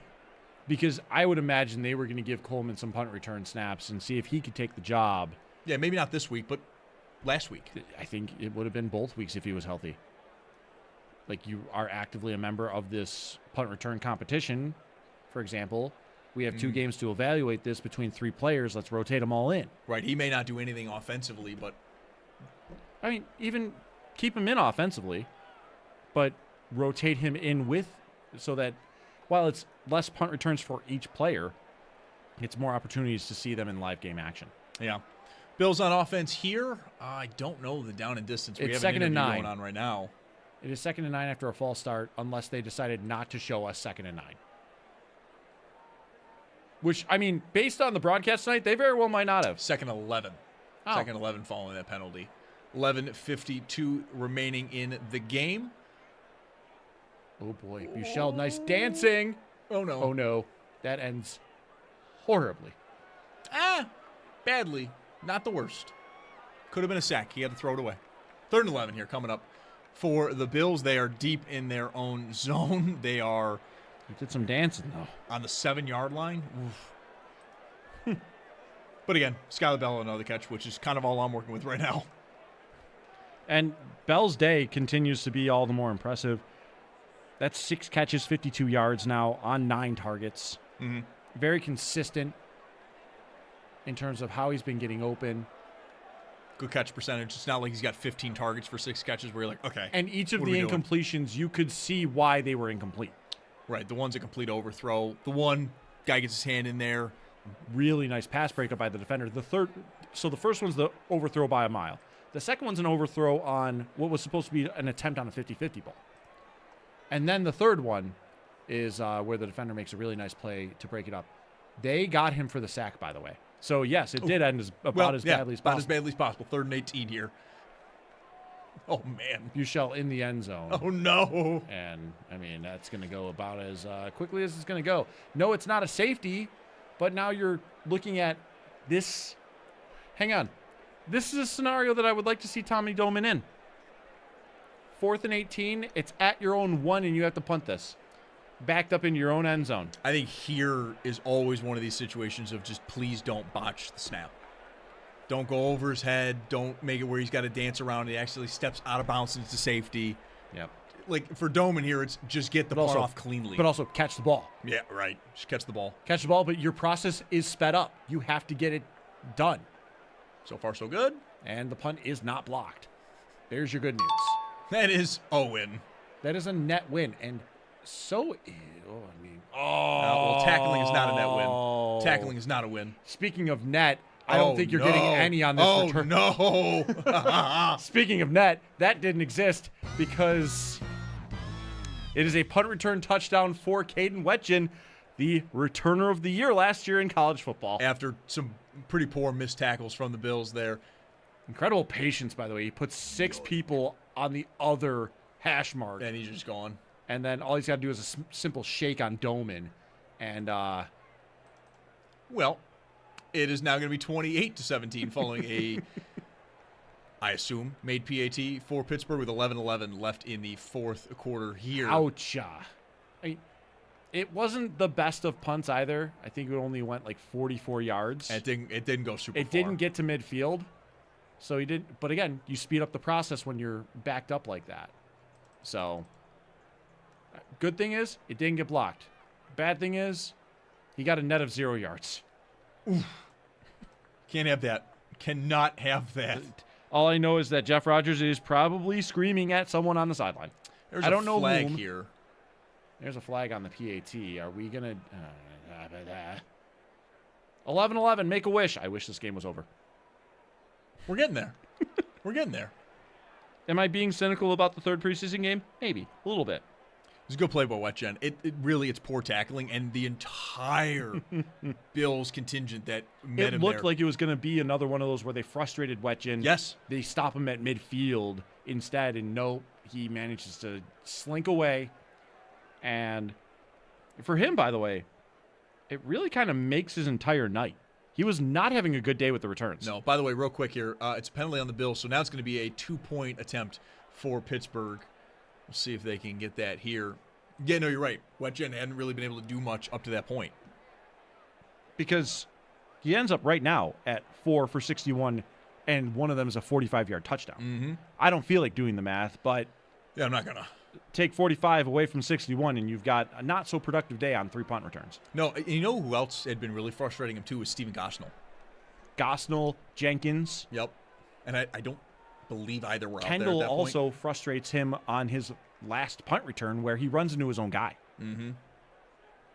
And it allows Kenta Jenkins to make the tackle inside the 10. Yeah, he did break one there, though. It was really something to watch the entire Bills contingent that met him there all go to one side as he's leaving. Yeah, I mean, whoever had the responsibility of the outside lane definitely got cooked. But speaking of getting cooked. It's going to stay 27-17 Pittsburgh following the failed 2-point conversion game. there. The pass is short of the goal line.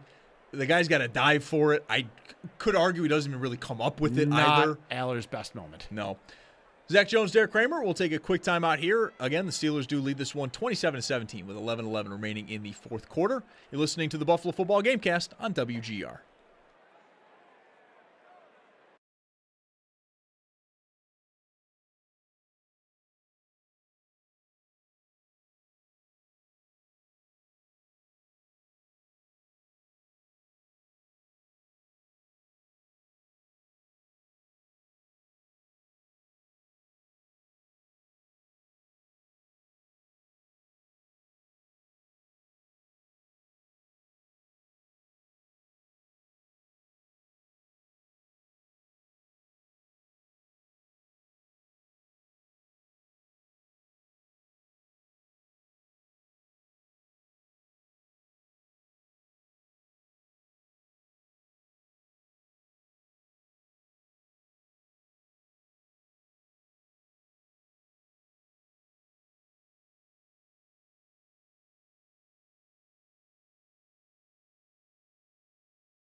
We are into the fourth quarter here. We've got 11:11 left. The Steelers are up on the Bills 27-17.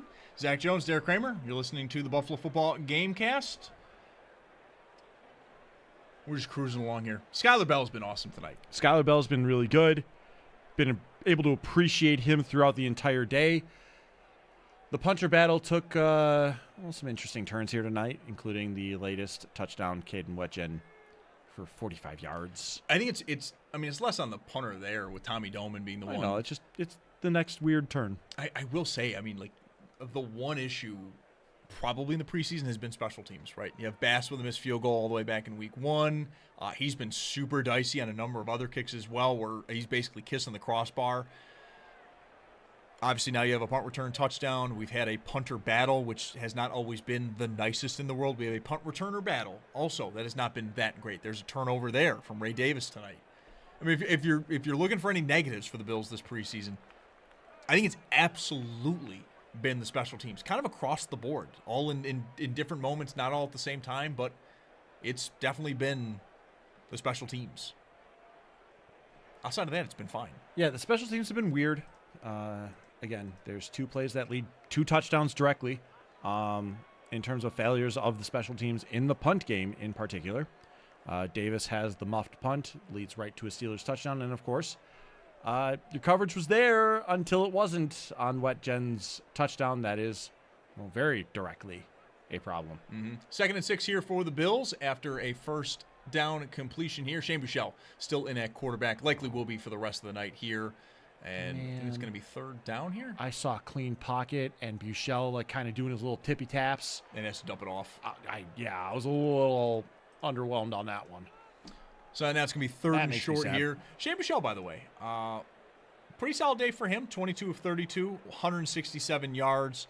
He does not have a touchdown. The Skylar Bell touchdown was a rushing score for him. He's not really pushing the ball down the field all that much, though. He's not. His average completion is 5.2 yards. He's not. That's unfortunately what it is. But hey, you know what? 5.2 yards on the average will get you a first down on 3rd and 3. That'd be cool.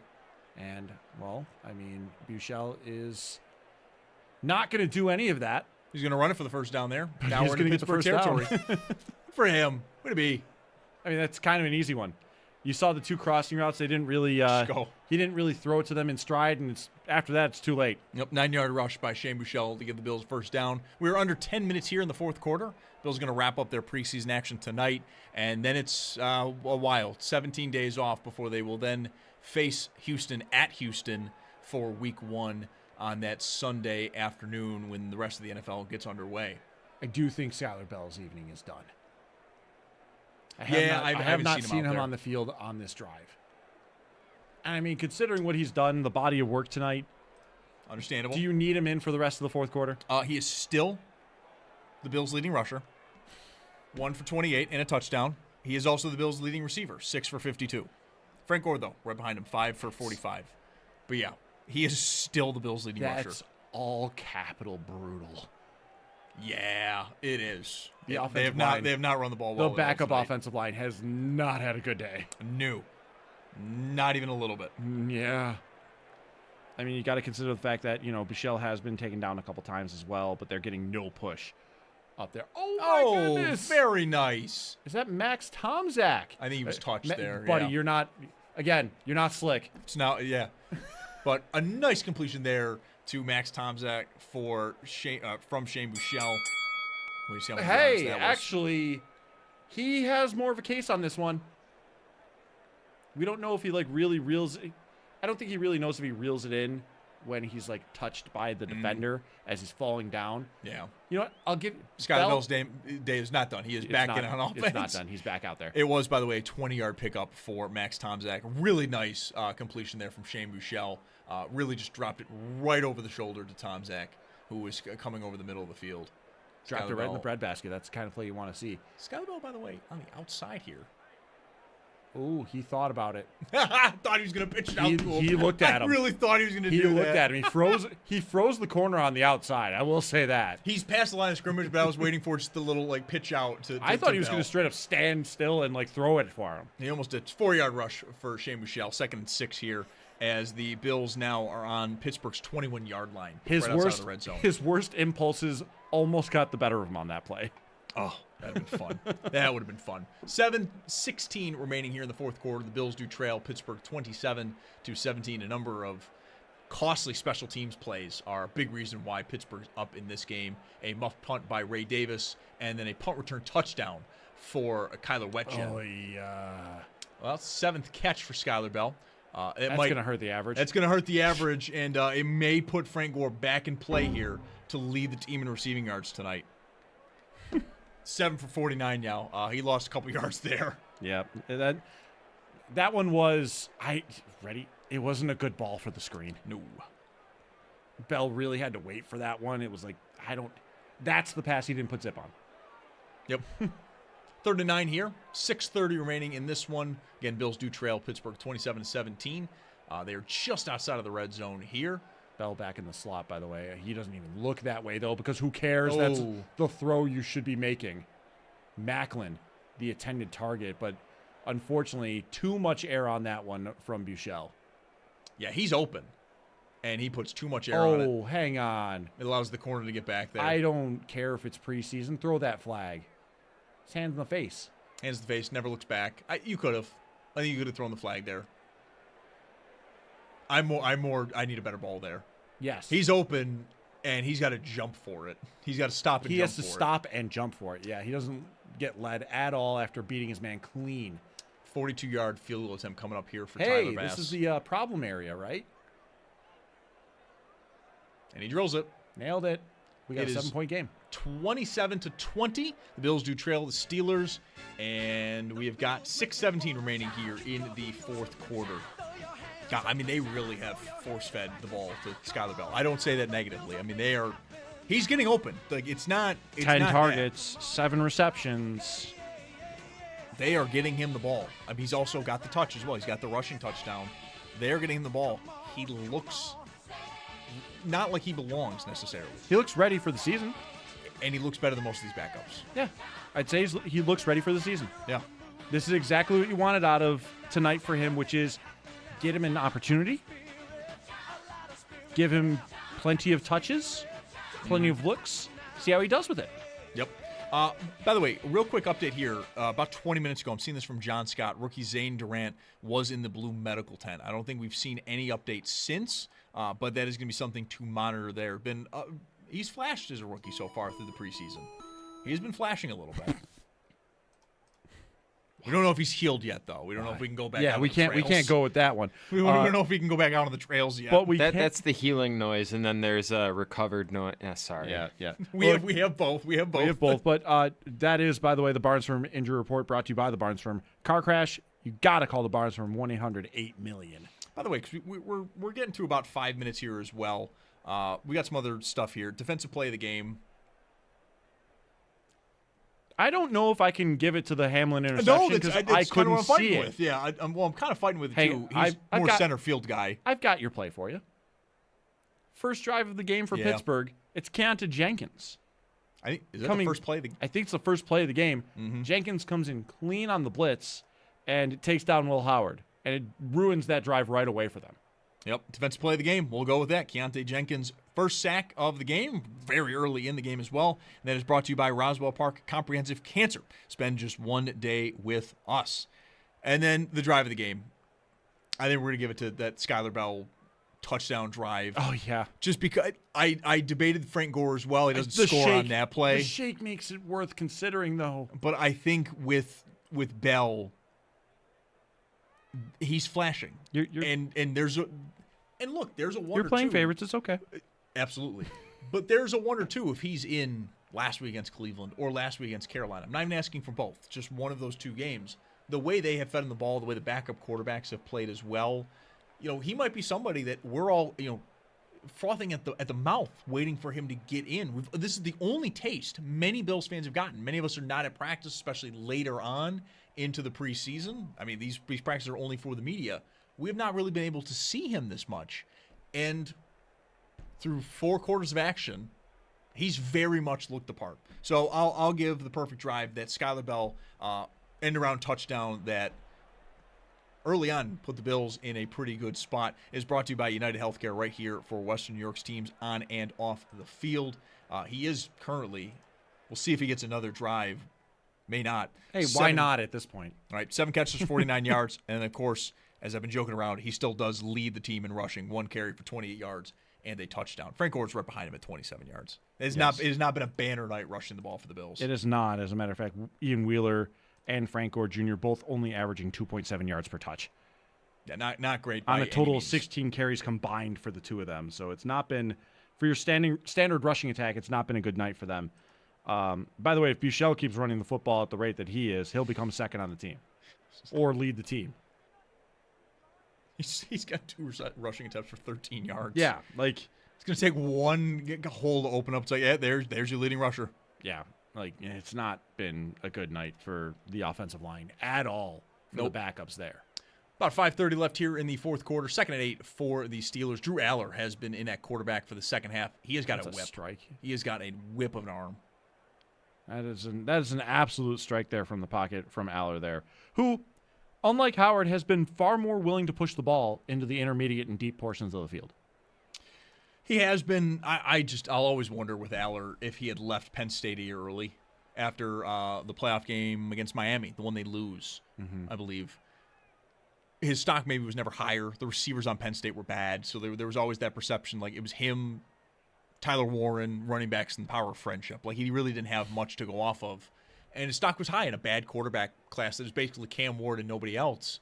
But he decides to stay, and then Penn State season's a disaster. He picks up an injury. James Franklin's fired. It's all bad, which is very true of many of the quarterbacks in last year's class where the season's kind of capitulated, and it just kind of became get through it.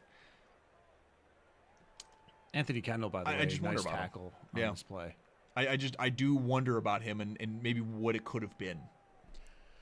What it could have been, but also I don't really know if Aller probably gets that because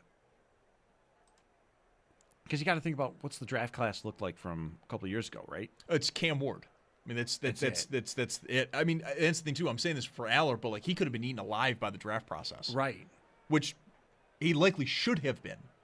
He's not a complete prospect. He certainly wasn't a year prior.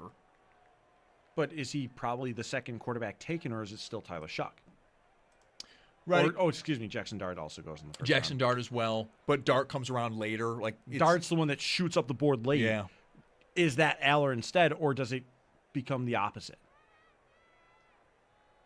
Because, like you said, Aller's stock is never higher, and its physical traits. Is he the second quarterback taken? Is he suddenly a Giants quarterback? Right. 3:30 left here in the third quarter. It's 3rd down for the Steelers. Oof. That might draw. Nope, nothing. All right. Going to be a 4th down here for the Steelers. I'm telling you, can see it when the ball leaves his hands, but this is where he is a lot like Joe Milton and Anthony Richardson, where you watch him and go, makes complete sense why he's in the NFL. The ball leaves his hand differently than many other guys in the league. Absolutely true. If you're watching between him and Shane Buechele, the ball leaves his hand way differently. There's just no touch yet. He's still working on his mechanics. And it does look like Pittsburgh's going to go for it on 4th and 4, give Aller this kind of situation.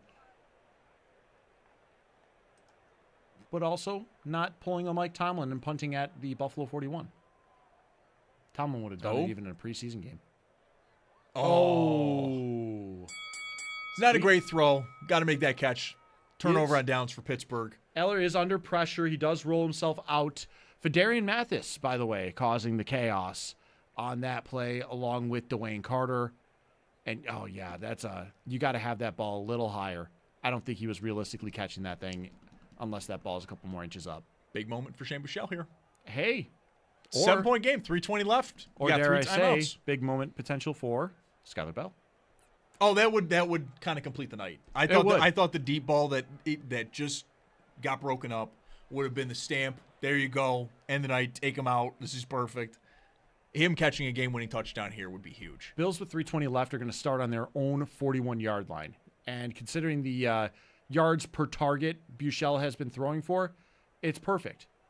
Except that throw was not. He got that out quick. Pettis, that was a big miscommunication there. Pettis, the intended target, and the ball hits the ground before Pettis, I think, even turns around. Yeah. Bell, by the way, they've had him moving around.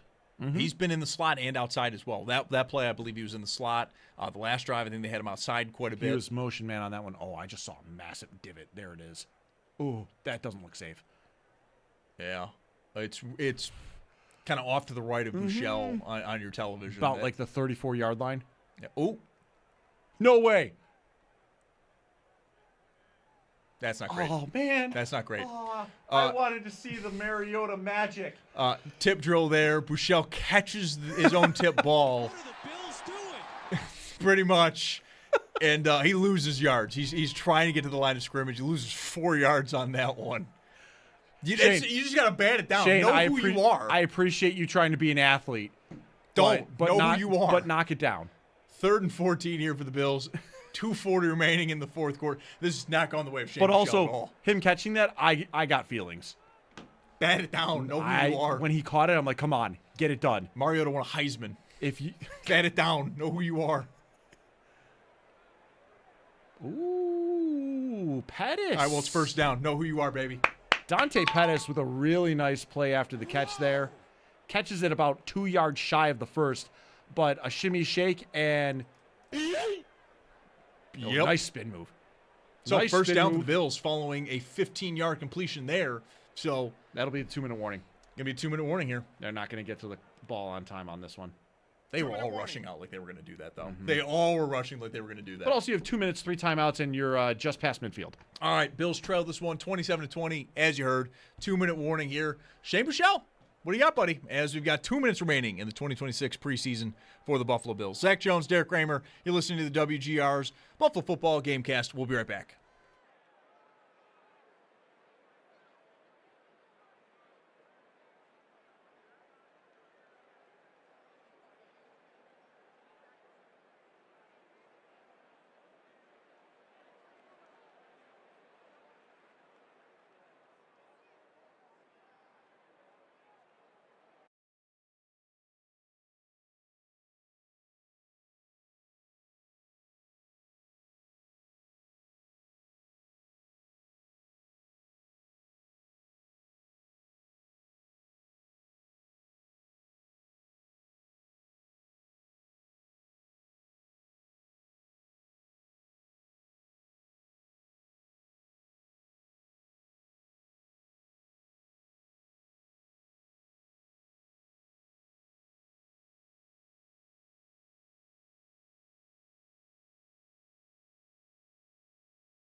The chat is absolutely just devolving in front of our eyes. We got 2 minutes left in the preseason, everybody. Hold it together. Have you ever been bullied into buying food for yourself? I think at least once a month. I feel like the chat is bullying me into getting a specific dinner.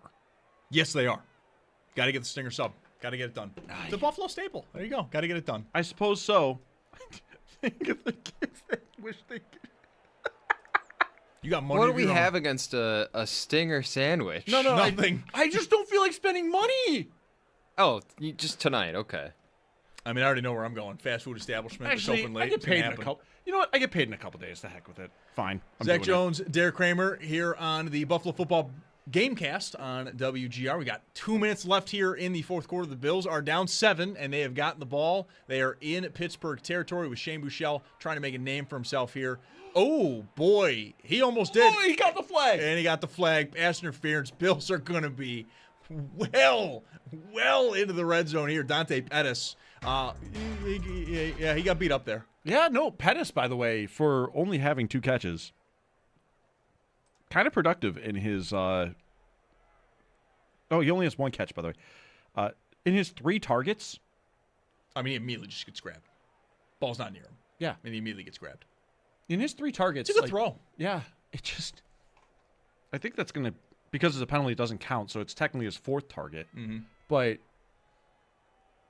he has the really close deep ball that Buechele misses him by, I think, maybe a couple feet.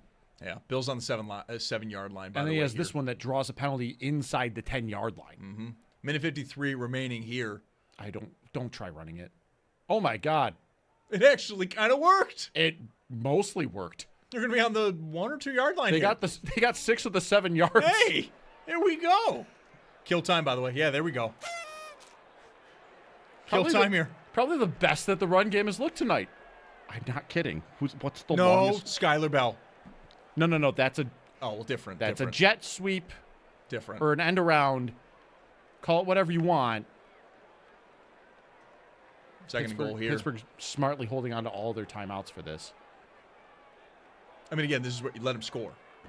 You'll have a minute to operate. Oh. You know who didn't listen? That guy. Who is that? Whoever it was, I think Skylar Bell was supposed to block him. I mean, he shot him. Oh, my God. It is Bell's assignment. Yeah, he is supposed to block him. That guy moved fast. I mean, look, a rushing linebacker is not going to be a good solution for a wide receiver. 3rd and goal here for the Bills. They're on the 2-yard line with 1:09 remaining in funny. This Pittsburgh one. Now needs to burn a timeout because of that. Mm-hmm. Yep. All right, you go for it? Because the answer is yes. Because the answer is yes.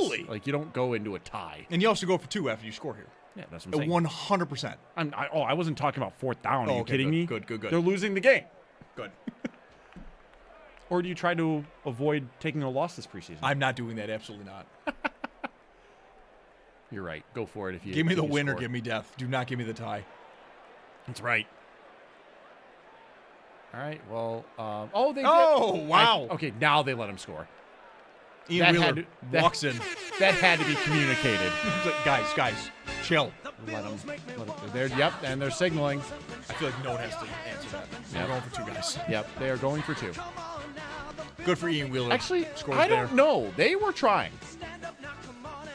It's a shame. It's a shame.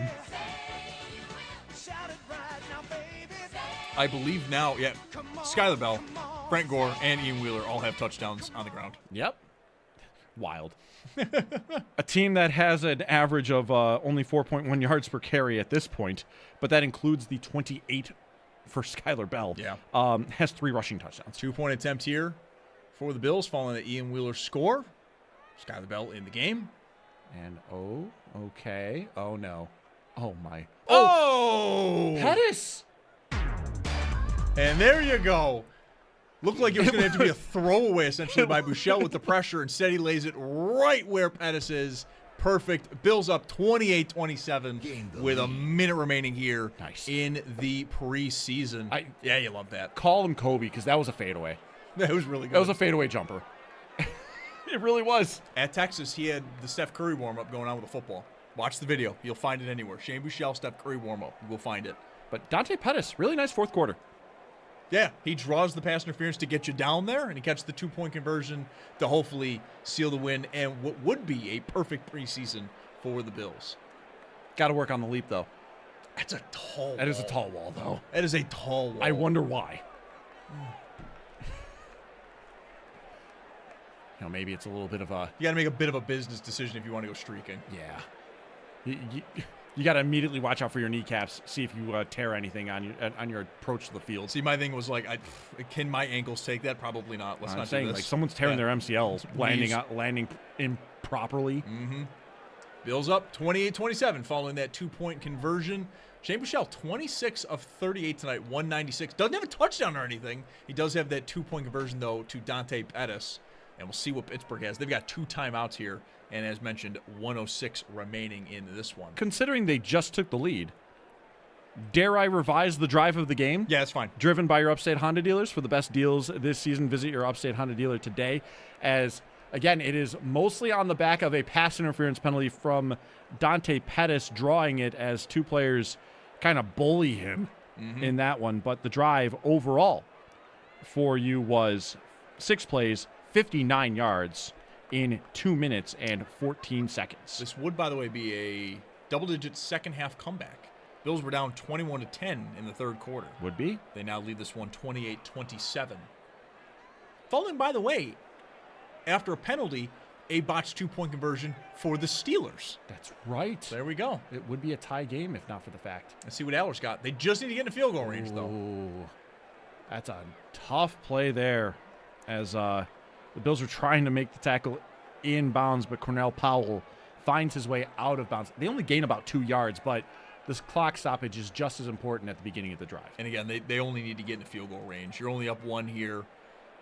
Don't try to be a hero. Just get down there. They've got 2 timeouts as well. Man, make plays. It's the last preseason game. Oh, no. Bills, be a hero. Yes. Steelers, it's more just don't do anything dumb. Yes. But also, the offensive line has been... Oh, boy. Oh. Do we have a fumble? We have an incompletion. Okay. It was close. 3rd and 7 here. Ball dropped. Yes. I wouldn't necessarily say dropped. I would say forced out of his hands. Allers rushed on that one, by the way. And nice punch out there. Got under a minute Corey here. Couch that punched it out. 53 seconds remaining. The Bill starters are having a blast. I love it. They're hyping up whatever crowd is left there. It's a school night. It's 4th quarter of a preseason game. It's a school night. School hasn't started yet. School night in spirit. Bills up 28-7. 28-27 with 50 seconds remaining here. Oh, it's going to be 4th and 7 here. Play. And for the 3rd time. All right. That that DJ Miller's tested. He has been challenging Drew Aller a lot this evening. Gains is in coverage on both of the deep passes, and then he does just enough to make sure he doesn't draw flags, separates the ball from the receiver, and now creates a, I guess, do or die for Drew Aller. This is the game here. Really, how this drive has gone, they haven't even been forced to use their timeouts. It hasn't gone well. No, it hasn't gone well. Oh, no. That ball is to no one really in particular. It was between 2 guys. Turnover on downs. Couch Bills coverage. going to win this one. And there it is. Bills are going to go 3-0 in this preseason. Look at that. First time they trailed all preseason. Let Shane kneel it, and no one takes some timeouts. And let's get out of here. Oh, my God. Yeah. If McCarthy, if you do it one time, I swear to everything. There you go. Bills are going to have a perfect I might preseason. just swear, period. Bills are going to take this one 28-27 following an 11-point comeback in the second half for the Bills. At one point, we're trailing 21-10. And in that last drive there, pass interference call for Dante Pettis, and then he also gets the 2-point conversion following an Ian Wheeler touchdown for him. And there you go. It's going to be a 3-0 preseason for the Bills. Do it once, I swear to everything holy. There you go. That is going to do it. Well, they got to do it again, actually.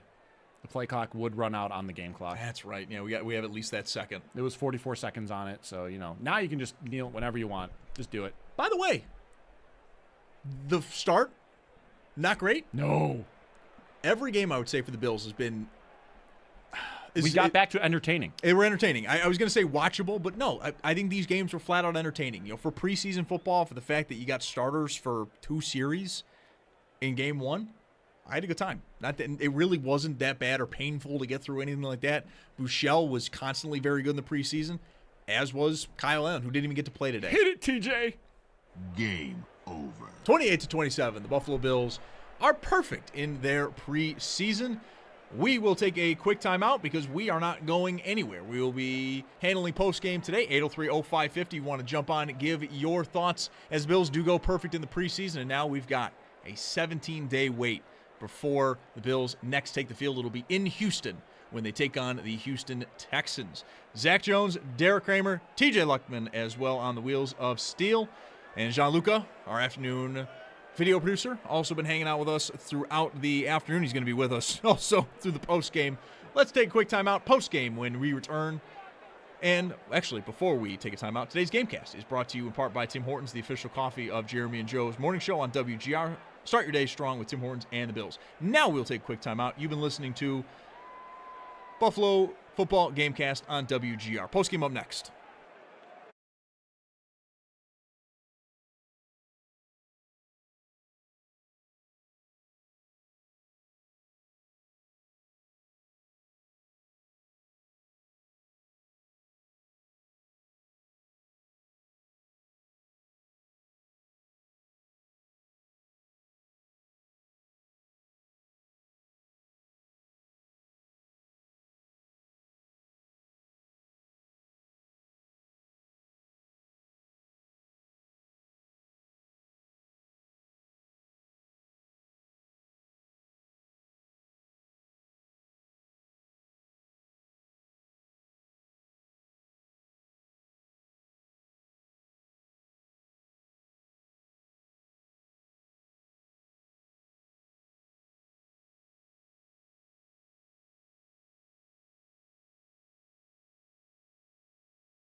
It's a perfect preseason for the Buffalo Bills as they take down the Pittsburgh Steelers 28-27. It's a 11-point second-half comeback for the Bills, capped off by Shane Buechele and company as they go down the field, get a touchdown from Ian Wheeler, get a 2-point conversion from Dante Pettis, and then they hold on for the lead on defense. I know that probably brings back a lot of scary flashbacks for many, but the defense did, in fact, hold on.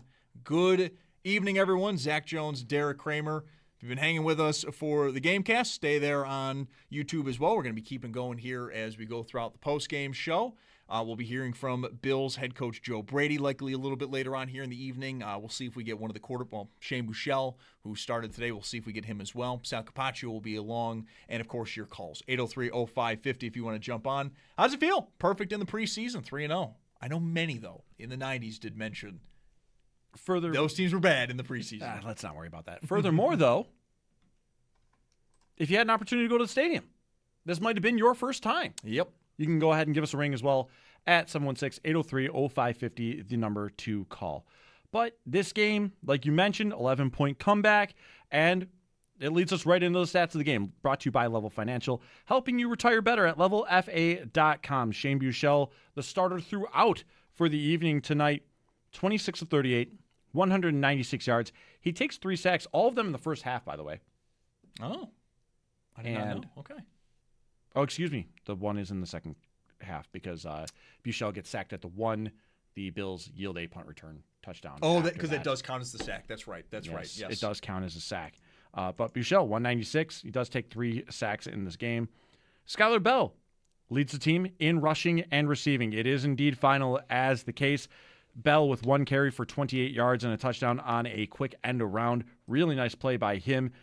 Frank Gore Jr., Ian Wheeler each get touchdowns, but each average less than 3 yards a carry at 2.7 and 2.6 respectively. Shane Buechele got into the fun in the averaging less than 3 yards a carry, actually, at 2.8. Mm-hmm. So the Bills averaging 3.7 yards per attempt and 89 total rushing yards, had 3 rushing scores, though. Ultimately a team that really couldn't run the ball tonight. For a team that couldn't run the ball tonight, they have 3 rushing touchdowns, which is all the more interesting.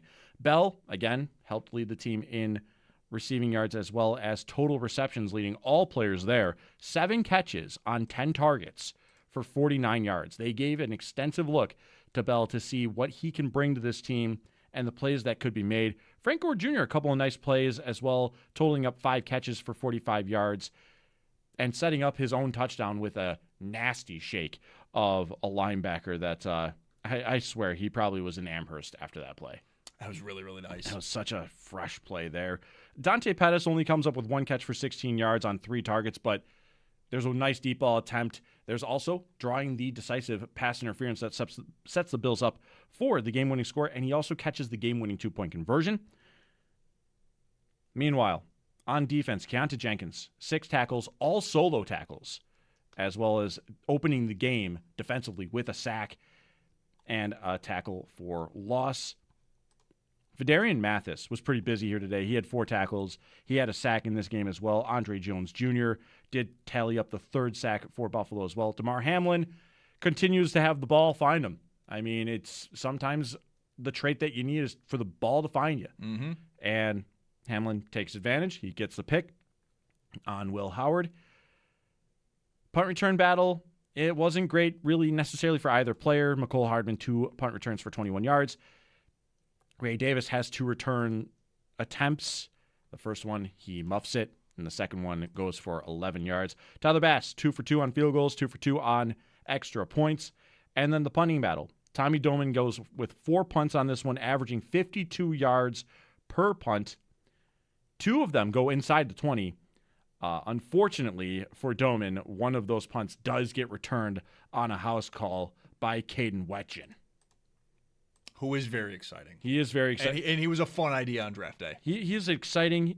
Again, it was something where they draft Aller, Heidenreich, and Wetjen into the same class, and it's like, okay, so you guys are just having all the really fun college players. Mm-hmm. Like your fun random college player from last year, Drew Aller. Okay, I'm interested.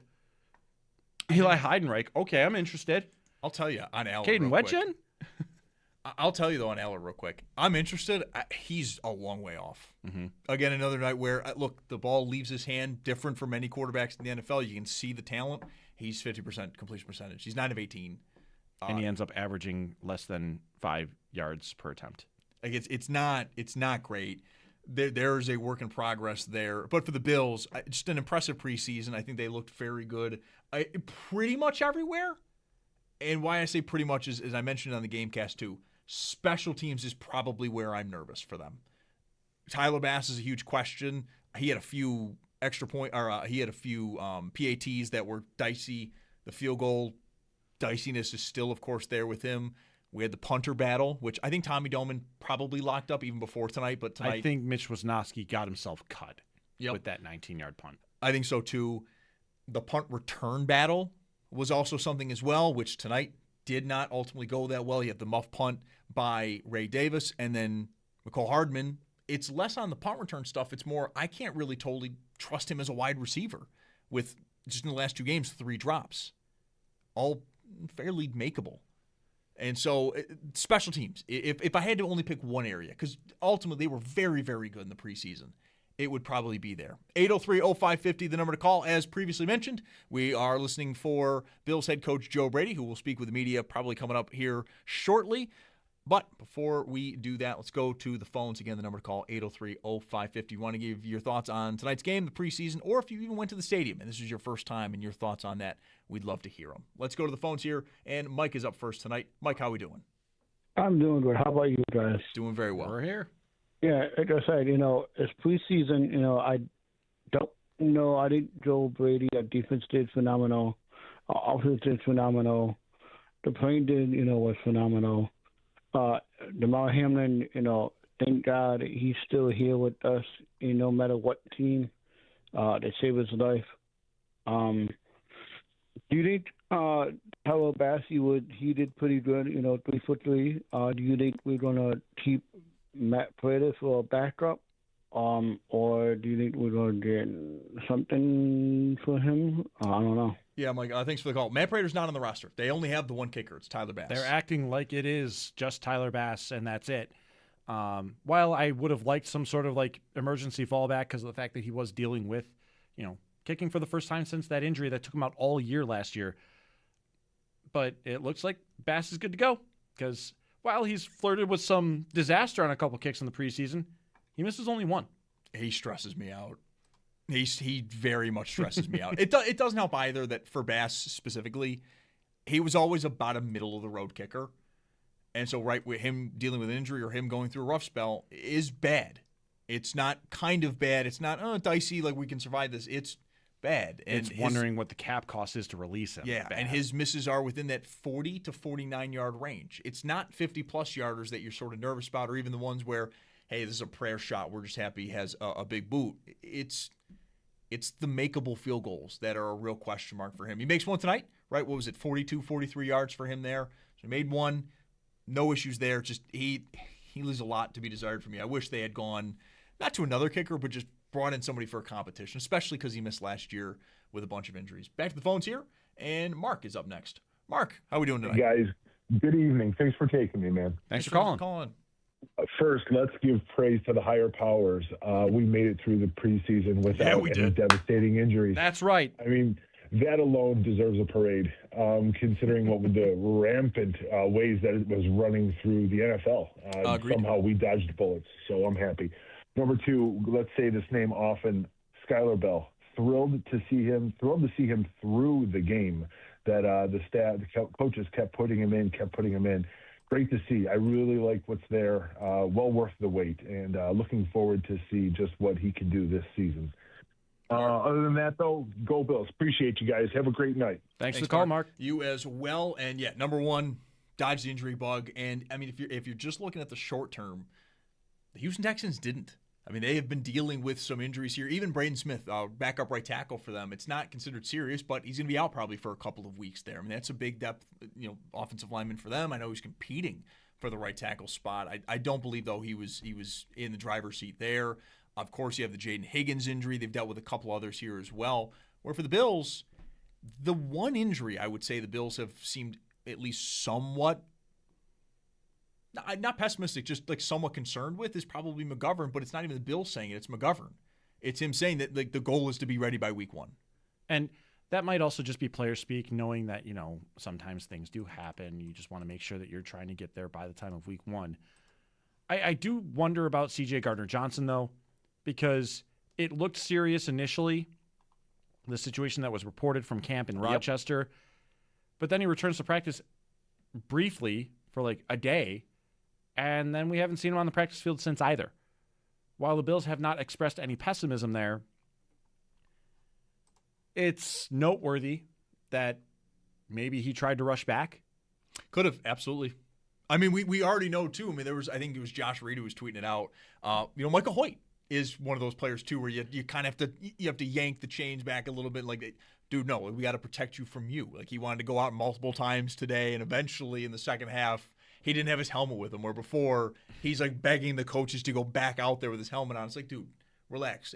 Gardner-Johnson, by all accounts of his personality, is probably that kind of guy too. He wants to get back out there, but it does seem like they've avoided major injury, which Mark correctly points out has not been the case when you look around the rest of the league. And then the Texans in particular, by the way. Oh, yeah. The point you forgot to bring up there, they have to trade for Kayshon Boutte.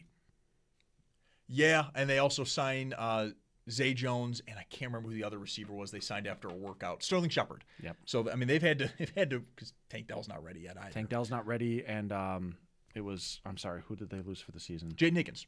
Yeah, Jaden Higgins. So, I mean, they've had to go to the well there already. And then speaking of receiver, Mark's other point, Skylar Bell. I think simply put, for me, he looks the part. Yeah. He went out there tonight, and I said a lot about this like Deion Walker last year too, and even to start this year. He looks like he really shouldn't be participating in preseason. I'm not going to go that far with Skylar Bell, but he looked very good going up against backups. He looked like a guy that, if Josh Allen's out there tonight, or even Kyle Allen is out there tonight, he probably finds him a couple more times, right? Right away on that first drive, he's wide open on the crossing route. No one's around him. Yeah. And it's just an overthrow by Bouchel. And that's how the night starts for him, really. I mean, he has the first catch, but then the second attempt is, just sailed over his head. There's nothing you can do about it, and it's a great route. And the film tomorrow is going to be, that was a nice route. That's a really nice route by Bell. Skylar, nice job. We'll make sure we get that ball to you on that one next time. That's exactly how the film room is going to look at that play. But, yeah, it's a nice taste to leave the preseason with because he was one of your biggest mysteries. Yeah. He's on the field in Rochester, and then we never see him again until tonight. And it wasn't like a position. There is something, of course, with these skilled position players, right? We all want to see them. We all want to see them play. And for some of these rookies, it'll be the preseason when we can. Like Bell, even as a 4th-round pick, for many fans was like the pick of the draft. Bean finally goes and gets a receiver that is not going to be used for just special teams or, it's a bit of a throwaway pick. We really don't understand the fit. Like Bell made perfect sense for the Bills right away. If you look at him and you change his number, you might get visions of somebody else. Stephon Diggs. You might get a little bit of visions of that. One more. I'm having more fun with it than I really mean. But you finally got to go see him, and again, as I mentioned, he looks the part.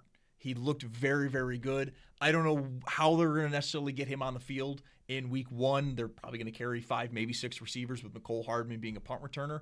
If that's the case, does Skylar Bell have a jersey to start, in week 1? Because Mecole Hardman's going to be your punt returner. Maybe not. But I feel so much better now. Again, preseason, week 3, get a bunch of backups. But, grant me this. I feel much better about the wide receiver room knowing that's wide receiver 5. Is that Skylar Bell is the rookie that I'm waiting to kind of see a little bit more of. They got him going in the run game. They got him going a ton in the passing game today. And there's a few balls that are just a little bit off that could have made this night one of those where we're all waking up tomorrow going, holy bleep. This is the guy we got in the 4th round? But ready? He got 7 catches on 10 targets with exclusively Shane Buechele throwing him the football. And while it was not Mitch Trubisky of the last couple of preseasons, I'm not going to go ahead and sit here and think that he's even quarterback 2 on this roster. No. So it's a productive day altogether for Skylar Bell. Yeah, absolutely. 803-0550, again, the number to call. We will be hearing from Bills head coach Joe Brady a little bit later on tonight. We'll also hear from Sal Capaccio as well, get his thoughts on today's game, but we'll keep going to the phones here. And next up tonight is Alex on the line. Alex, how you doing? You're on WGR. Thank you, guys. First-time caller, long-time listener. Can you hear me? Yep, we got you. Clear. Awesome. I'm just as diehard as the next person. I have no X's and O's to provide for anybody. I just want to provide some context on the stadium. A lot of flack on what we've heard from the stadium, but I showed up about an hour and a half early just to walk around, see the sight lines, see the pictures that everybody's posted, and I honestly can't. I can't complain about a single thing. There might be a seat or two where you have to stand up an inch or two, or you can't be slumping in your seat. Just stand up like we always do, right? The stadium is as perfect as can be. And we talk about the scoreboards being too small, not big enough. And listen, if you go to the stadium, you'll love what you see. I just can't say enough good things. So that's I'm calling from someone that'll be critical when need be and when it's warranted. But 10 out of 10, love the experience, and that's all I want to leave it at. So I'll let you boys take it from there, and that's all I wanted to say. Thank you. Awesome, Alex. I'm glad you enjoyed your time at the stadium. Yeah. I will be seeing the stadium for the first time on Sunday. There you go. Me and my family are all going to be taking a big tour. Part of it's going to be part of kind of like my mom's birthday gift, too. By the way, happy birthday, Mom. So that was going on today. Happy birthday, Mama Jones. So that'll be going on. That'll be fun. I can't wait to get in that building. I wanted to say it a couple of times tonight, like just on the broadcast. It looks beautiful. Of course, it looks modern, the whole thing. I want to get into, essentially, I want to get into the bowels of the stadium. I want to know how it works. I want to know the new intricacies that are going on there. I also want to know about the updates. I was seeing some of the stuff from Jeremy White, who's our host over on our morning show, he was mentioning as well, like some of the upgrades that have been going on. We knew that was going to be a thing, right? They mentioned it after the practice that we know, we hear you. It's not totally done yet. Like we're there. It will look different. It will feel different for that opening night game Thursday night, week 2 against Detroit. We already know there's already some upgrades. I want to see how the stadium looks. I have been hearing more and more positive takeaways and feedback from people who have been going the last couple of times, such as the practice that Tuesday morning, the first preseason game tonight as well. I'm imagining we're going to hear from some more people as well that this was their first time. But I'm excited to go in there. And I'm getting used to it as well, of it being the Bills' home stadium now. I'm getting used to it. It's still taking some time, but I'm getting used to it. We still need more time on task of our eyeballs watching it on television. I'm sure that's part of it. But, again, I'm always going to want to hear about the stories of injustice. You know, like if somebody's getting a raw deal with their seat at the stadium, speak up. You do need to. But also the Bills have a layup PR opportunity to just handle that behind closed doors. Take care of your fans that do feel like they've been slighted, or if they have actually been slighted on the seat. Just take care of them. That's it. Not much to ask. And like I said, it's a layup PR-wise. But otherwise, I'm glad that we're hearing more good things about the stadium, though.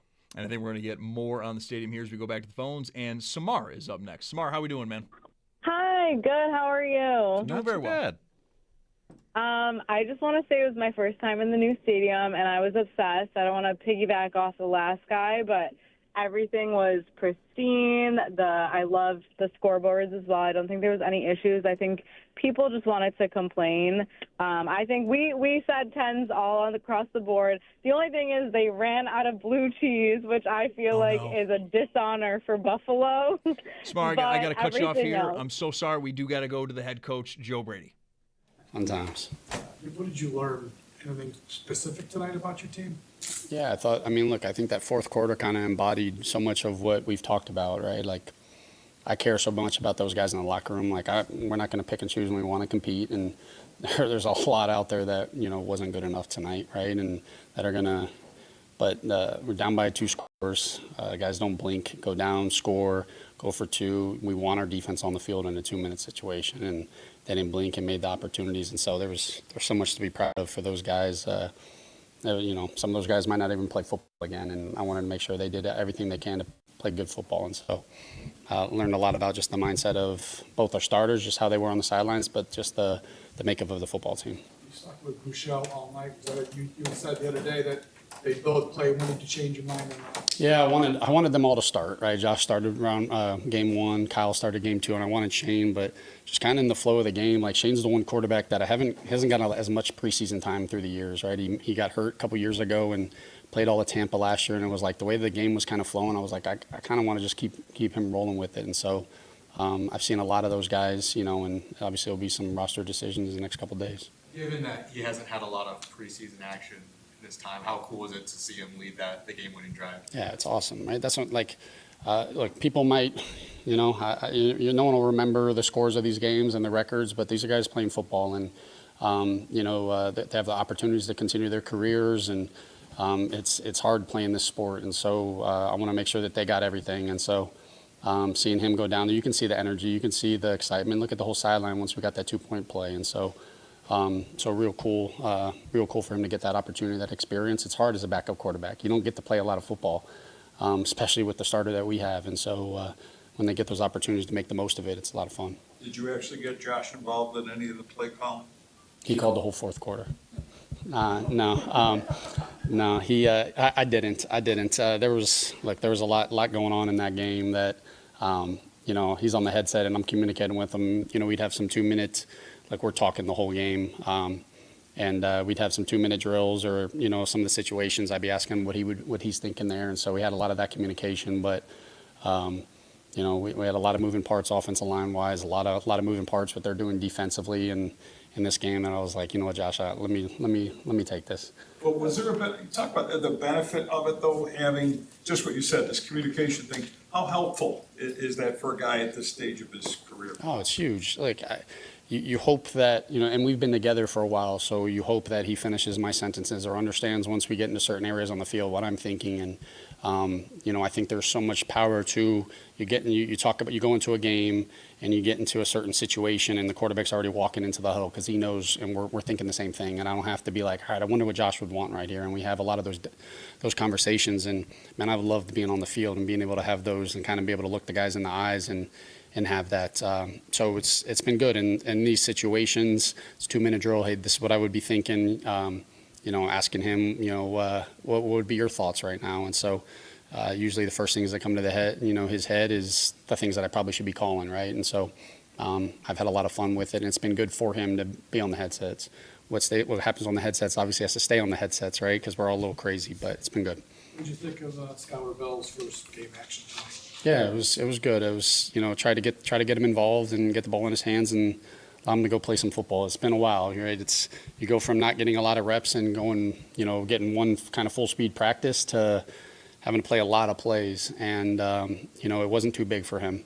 And I thought that was a huge takeaway. There's going to be a lot of things that he's going to naturally want to clean up, but I called the little sweep to him, and the play before, we threw him a ball, and it was last getting back to the huddle, and I was like, I don't know if this is a great call, seeing him barely make it back to the huddle, and but once the ball got in his hands, you felt the speed, and he made the most of it. It was a great block by Pettis, but yeah, it was good.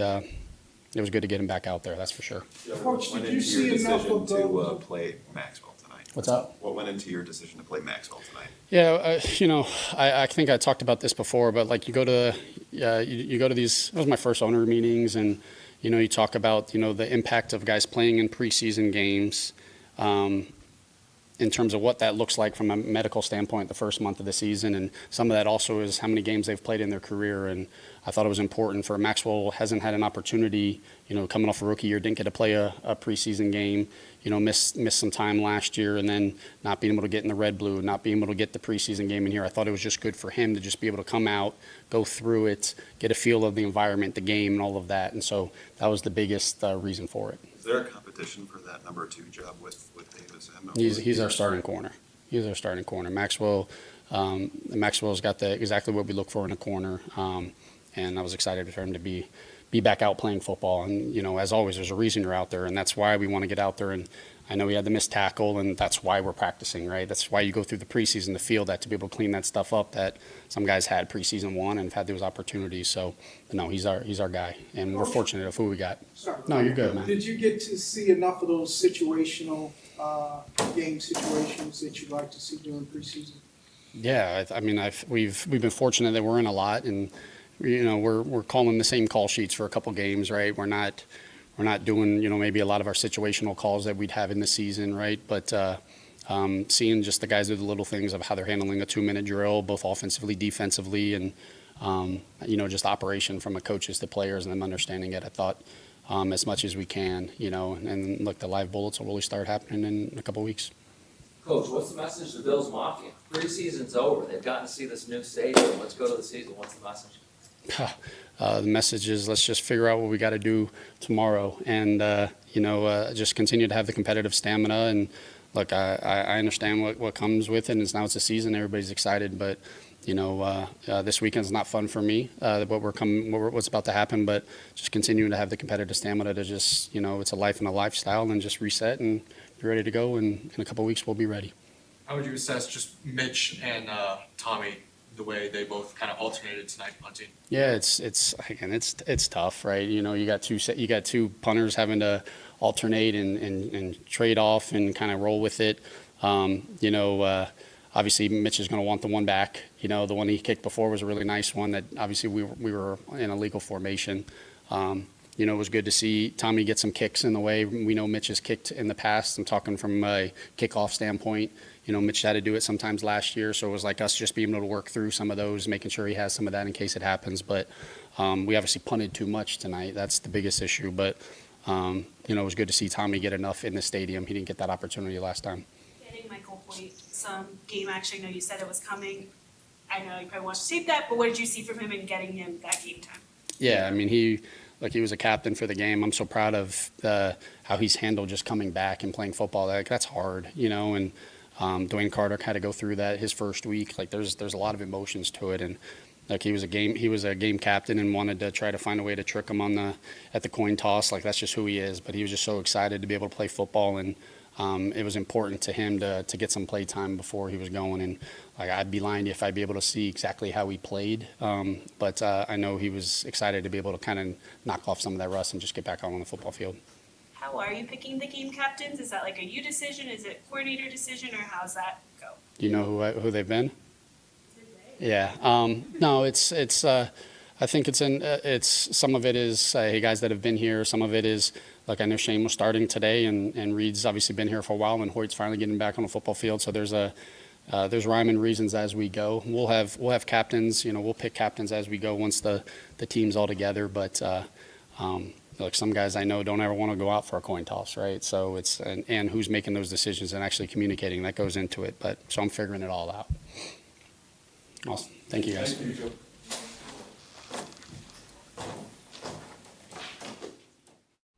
That was Buffalo Bills head coach Joe Brady with the media. We got some stuff there. Number one, maybe the biggest thing, Josh Allen didn't actually call any plays tonight. Oh. Take that for what you will. I'm not thrilled about it. But in actuality, maybe the biggest thing that happened tonight, Max Hairston. He shut the door on there being a cornerback 2 battle. He immediately said Hairston is our starter.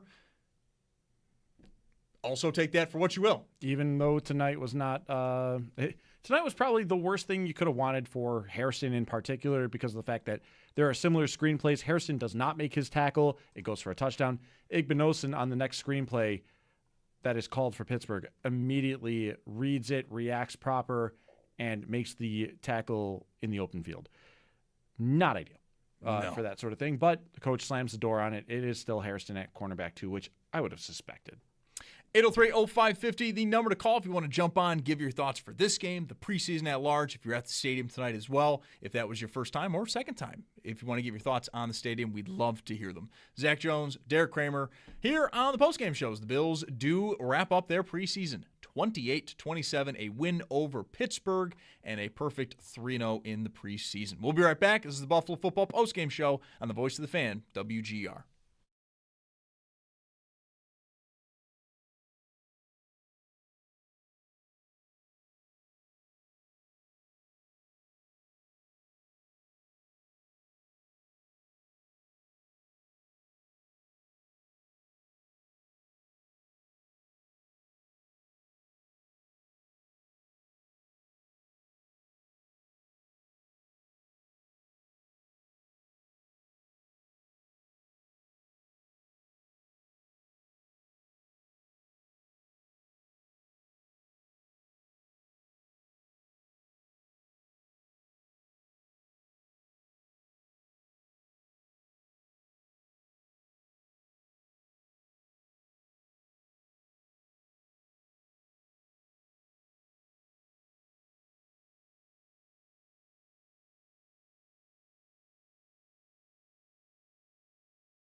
Welcome back, everyone. Zach Jones, Derek Kramer. Wrapping up the Bills preseason here on the postgame. The Bills go perfect 3-0 following tonight's 28-27 win over the Pittsburgh Steelers. An 11-point comeback in the second half for the Bills. They at one point trailed this one 21-10. They get a 2-point conversion at the end. They do not play for the tie. They play for the win. We love to see it. And they get it. There we go. That's the best part about it. That's how you really win the preseason. You go for the win, not the ties. You go for the win, and then you get it. And then you get it. It's not that you fail, it's that you get it. Mm-hmm. Carolina in the Hall of Fame game, Haynes King gives his hamstring up. We never saw him again in the preseason, right? No, we did not. No, Hall of Fame game, a week before anyone else plays, he puts on a show. It's maybe the best Hall of Fame game we've ever seen. And then gone. he sacrifices his body for the sake of the Hall of Fame game. But this game, 28-27, Bills win over the Steelers. And let's get your eye on the quarterback. As that one's brought to you by Great Lakes Building Systems. We keep an eye on your business so you don't have to. Our business is protecting your business. Shane Buechele goes the entire night, 26 of 38, 196 yards on the evening. No touchdowns, no interceptions. He does take 3 sacks, and he adds 4 carries for 11 yards. 2 of those were kneel downs, though. On the other side, a little bit of a competition to see who's going to be like the third quarterback there in Pittsburgh behind Aaron Rodgers and Mason Rudolph. Drew Aller and Will Howard each in this game completing 9 passes. Aller, 9 of 18, 88 yards, no touchdowns, no interceptions. Howard, a little bit more variance on his stat line. 9 of 15, 69 yards, 2 touchdowns, 1 really bad interception, and he also took 3 sacks and lost 22 yards on those. The interception is going to be a funny highlight to look back at just because of camera malfunctions. Yeah. You got to see in real time Will Howard throw the ball, realize almost instantly that was a bad decision, falls to his knees as Hamlin picks it off. But then you also see he kind of, at first he like immediately hands up and like down to his knees, like, oh my God. Like, how have I done this? But it also seems like it's a reaction that the receiver's breaking on a corner route, and he throws the ball as that's happening. He's like, no! And that happens there as well. And real quick, we'll get you the scores around the league as well, as that's delivered by Mike Barney Nissan. Awesome cars, great dealership, lousy jingle. 3 games going on right now. The Browns up big on the Patriots, 34-13. Put Dylan Gabriel in as the starter. He had 3 touchdowns in this one, 12 of 15 for 186 yards. I'm pretty sure all those touchdowns also came in the first half. They did. Well, yeah, he's probably done in the first half. They had another quarterback to play in this game. Tylen Green. So, meanwhile, fourth quarter for the 49ers and the Raiders, it's tied at 12. That's an interesting score to be tied at. Fernando Mendoza throws another pick in this one. The number 1 overall pick is probably not ready to start in this season. No, that might be right. He's not ready. And let him take some time, honestly. Make sure that that's what happens there. Mendoza, 7 of 14, 57 yards with that interception, so it's not even like he's getting a lot of yards there. Matter of fact, he has less yards than Justin Herbert on 3 passes as the Chargers lead the Rams 7-3 in the first quarter. Herbert, 2 of 3, 74 yards, 1 touchdown. 65 of those yards going to Quentin Johnston on a house call for the touchdown. Well, good for him. Those are your scores around the league there. Good for him. There we go. Mendoza's tough. I liked his last game. The pick 6 is not good, but I like Mendoza, and it does feel like he's just not ready. The pick, I didn't see the one tonight. The one last week was just late over the middle. You cannot be doing that, not even a little bit. They're probably going to go with Kirk Cousins. They're also probably not a talented team yet, so they're in no rush. And then if you got Kirk Cousins, if you're looking just at the fantasy angle, you're probably going to be just fine with Brock Bowers if Kirk Cousins is your quarterback. Yep. I think more than anything. Oh yeah, you're probably happy, honestly. But for the Bills tonight, as we've been mentioning, they go perfect in the preseason, 28-27, a win over the Pittsburgh Steelers. They also took down Carolina and Cleveland to take that 3-0 preseason record. And now next up for them, we got a little while before they will face off against the Houston Texans. Let me get that exact date for you here in just a moment. That exact date is going to be Sunday, September 13th. It is August 27th. We've got a little while. Got a little bit. 17 days, as a matter of fact. And it's going to be painful. It's going to be something that we're just going to have to bide our time. A certain hockey story might, help pass the time a little bit. But that's not for this show. That's for future shows. Mm-hmm. But honestly, within the preseason, it's a really, really satisfying 3 games. There's not much you can come away with and have concerns about. Special teams as a whole really doesn't have itself a good third game. But it's also the first time that we've had to really complain about it. Right. I mean, my stuff with Tyler Bass is kind of always going to be lingering there. And then, of course, the punter and punt return battles were going to be going on during the preseason. Of course they were.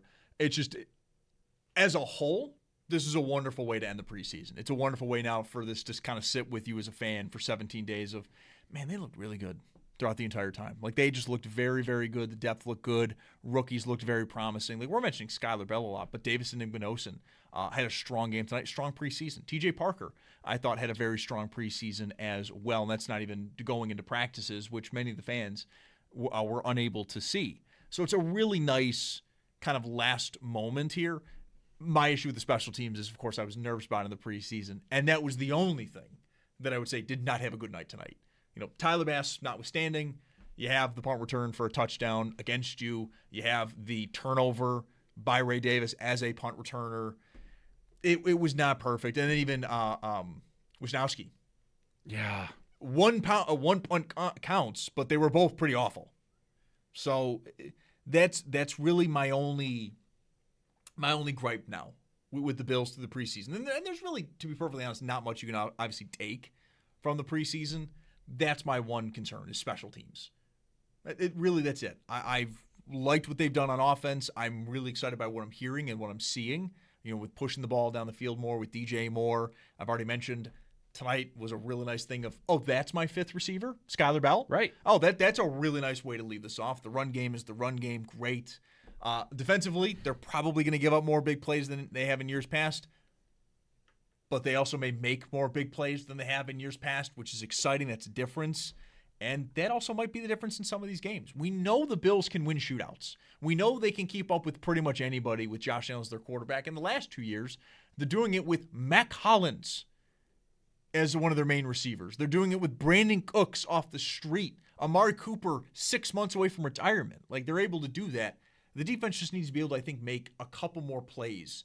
And we'll see when we get to the regular season if the change in defensive mindset with Jim Leonard is going to be the way to get to the Lombardi Trophy. It's going to be a lot to see. Again, we've been mentioning this a lot now on the Northtown Automotive Extra Point show of the how is far more fascinating this year.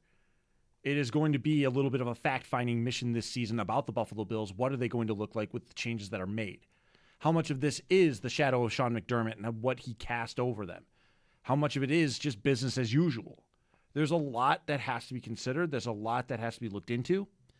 And until we find that out, I mean, it's going to be fun to look at it all together and see what happens. 803-0550, the number to call. We'll be talking with Sal Capaccio probably next hour as we get his thoughts on this game and really the preseason as a whole as we go into a little bit of a hibernation here until the next Bills game, which will be September 13th when they're at Houston to begin the 2026 regular season. Zach Jones, Derek Kramer, we'll be right back. This is the Buffalo Football Postgame Show on the Voice of the Fan, WGR.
Postgame continues to roll along here on WGR. Zach Jones, Derek Kramer, the Buffalo Bills. They finished their preseason perfect following tonight's 28-27 win over the Pittsburgh Steelers. It was a comeback win as well.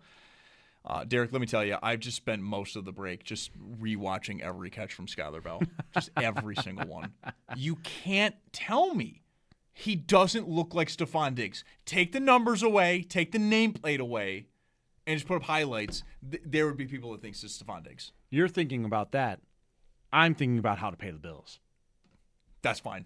And one of those is, Zach, it's time to nominate the perfect coverage of the game, brought to you by United Healthcare, right here for Western New York teams on and off the field. Zach, perfect coverage is a little interesting because of the fact that, well, the first time that we tried to nominate it in-game, it didn't count, and then a 19-yard punt followed it. But I think I'm going to go with Davidson Igbinosun on the screen pass where he reads it perfectly, the tackle made in the open field, flawless execution. I was a little surprised that Joe Brady, I don't want to say necessarily totally surprised. It's just, it was feeling like maybe that cornerback 2 competition was a real thing, that maybe it was arising, and he shut that down. You mentioned it before we went to break. Tonight may have just been the worst night for that conversation to come up because Hairston does not have a good game, and Igbinosun does. But I thought Igbinosun's been very good throughout the preseason, making plenty of these plays. It's not just tonight. The rookies are going to play a role on this Bills team. I think flat out. I'm enjoying Skylar Bell tonight, but even before him, Igbinosun was going to play a role. We're talking about Caleb Alarms-Orr quite a bit, even going back to the start of camp. TJ Parker has looked pretty good in this preseason as well and in camp. The rookies are going to play a role, and they have needed that desperately for the last couple of years, is for young guys on cheap deals to come in and contribute, if not right away, really early. Right. And it looks like this class is in some ways going to be that. There's going to be a mix of contributions. How it's going to happen is still to be determined, and how often it's going to be. Like, how frequently is Alarms-Orr on the field for them as a rookie? He seems to have had great practices, but is very quiet in the preseason games. And I'd argue the Cleveland game was a game where, I mean, ultimately it sounded like before this one even got kicked off that, okay, Dorian Williams had won it, right? He doesn't even dress tonight, neither him nor Terrell Bernard. Caleb Alarms-Orr does play, I think, at least the first half, if not just the first quarter. It was the Cleveland game where it was like, oh, okay, maybe let's pump the brakes a little bit here. He's got a little bit to learn here. He's a wonderful athlete. He's clearly coming along. He plays only angry. Like, that seems to be like his just neutral default phase. Emotion is just, I'm always angry, right? If we want to go Hulk. Yeah, there we go. That's my secret, Cap. Igbinosun, I think, is going to rotate in a decent amount there, whether they use him on the outside or even in nickel situations, dime situations. Maybe he's the first corner that comes in on those sorts of ideas. Parker is going to be a rotational edge piece right away. And, I mean, he had himself a pretty good night when he was in the first half. He at least made a couple of plays. He tipped 2 passes. He gets a nice quarterback hit on Will Howard. Parker had himself a pretty decent night, I would think, overall. And we know he's going to be a rotational piece. Zane Durant, if he makes this roster, I think is going to be one of those rotational guys if he gets a game day jersey. So we'll see what the rookies look like and how much the impact is there. It may be less immediately, but more that as the season goes on is something that we look at the snap percentage and see where they grow, where they shrink, everything else of the ways. Zach, the other thing we have to do, though, is kind of easy. It's the drive of the game. It's driven by your Upstate Honda dealers. For the best deals this season, visit your Upstate Honda dealer today. Go ahead. So I'm going to give it to the Skylar Bell score that ultimately... I hand you the game-winning drive, and you decline. No. 7 plays, 79 yards, 406. It put the Bills not in front, but just behind the Steelers. Skylar Bell, hey, that's what I think a lot of people want. I'm kidding. No, it is going to be the drive of the game. 6 plays, 59 yards, 214. Ian Wheeler ultimately with the 2-yard touchdown run there. Shane Buechele to Dante Pettis for the 2-point conversion.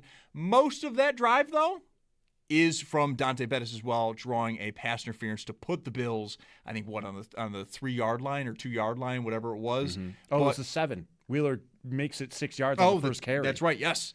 And so he gets them right down into the red zone. Wheeler's able to put it away, and then Buechele and Pettis connect for that 2-point conversion. Hey, Joe Brady said it. Some of these guys may never play football again, and so it was really, really nice to see that, and you get that big moment. And it's a really nice way for the preseason end for the Bills. 803-0550, the number to call. Zach Jones, Derek Kramer will be right back. This is the Buffalo Football Postgame Show on the Voice of the Fan, WGR.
Rolling along here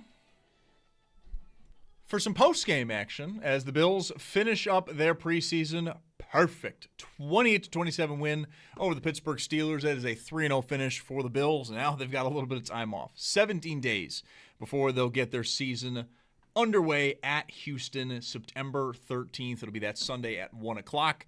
Though the NFL season will get started much earlier. Wednesday, we're going to have the opening game between the Seahawks and the Patriots. And then Thursday, which is normally when the season actually kicks off, Thursday is actually going to be the Australia game. And that is going to be between, I want to say, is it the Rams and Chargers again? No, sorry, Rams and 49ers. Australia, what are we doing? I mean, 8:35 kickoff for that one. You know, honestly, real quick, we're going to keep talking Bills here, but real quick, Zach Jones, Derek Kramer.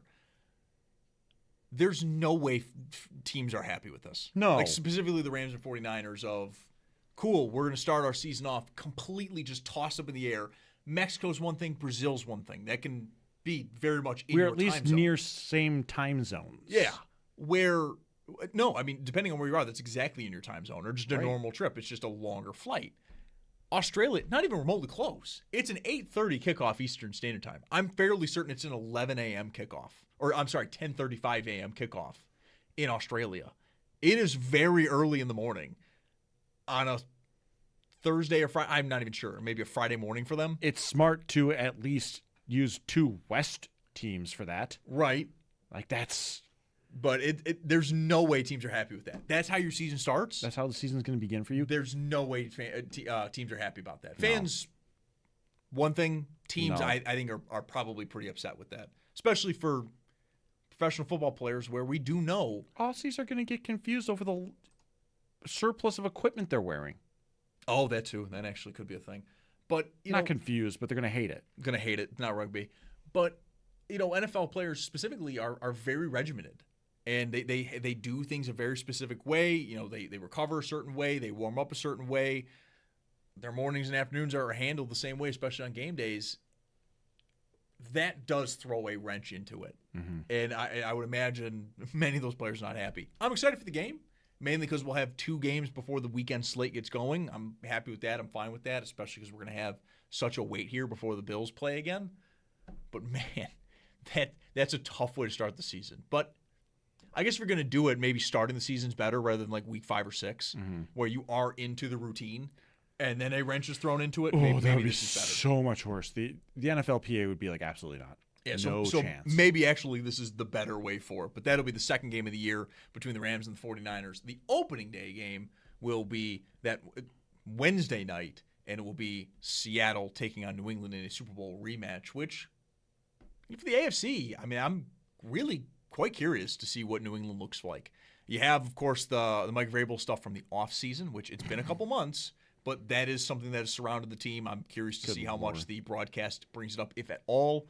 Probably of course, not. the A.J. Brown acquisition, which their wide receiver room looks good. You add in Romeo Doubs. Kyle Williams, I think, has scored in every single preseason game because he scored tonight as well. Another deep ball for him. But they also were schedule merchants. They were a team last year that averaged 28 points per game. Didn't play a top 10 defense at all in the regular season. They get into the postseason. They go down to 16 points per game. And they sort of limp through. They make it to the Super Bowl. But if you watch those New England games, it was you played the Chargers without tackles. You played Houston, who had C.J. Stroud, and he forgot how to play football. And then you played Denver, a team you beat by 3 because Bo Nix breaks his ankle or breaks his foot with 2 plays left in the AFC divisional game. Yeah, like you only win by 3 against Jarrett Stidham. Yeah, and then you get walked on in the Seattle game for the Super Bowl. It's the score indicates a much closer game than it ever was. It never really felt like Seattle was ever in danger of losing that game, even after some missed deep shots and stuff like that, and just drives that only resulted in a field goal when it should have been a touchdown, that kind of stuff. We were talking about the idea of joking around about the idea of the kicker winning the MVP for Seattle. It was there for a minute. For a minute. It was there. It was there for a minute until Kenneth Walker took it away, and that was later into the game, into the second half. But so I like that New England's playing right away. I want to get a better look at them. I think Seattle will win that game. I know there's many people that think Seattle's also probably due for a bit of a regression, but New England's up there as well.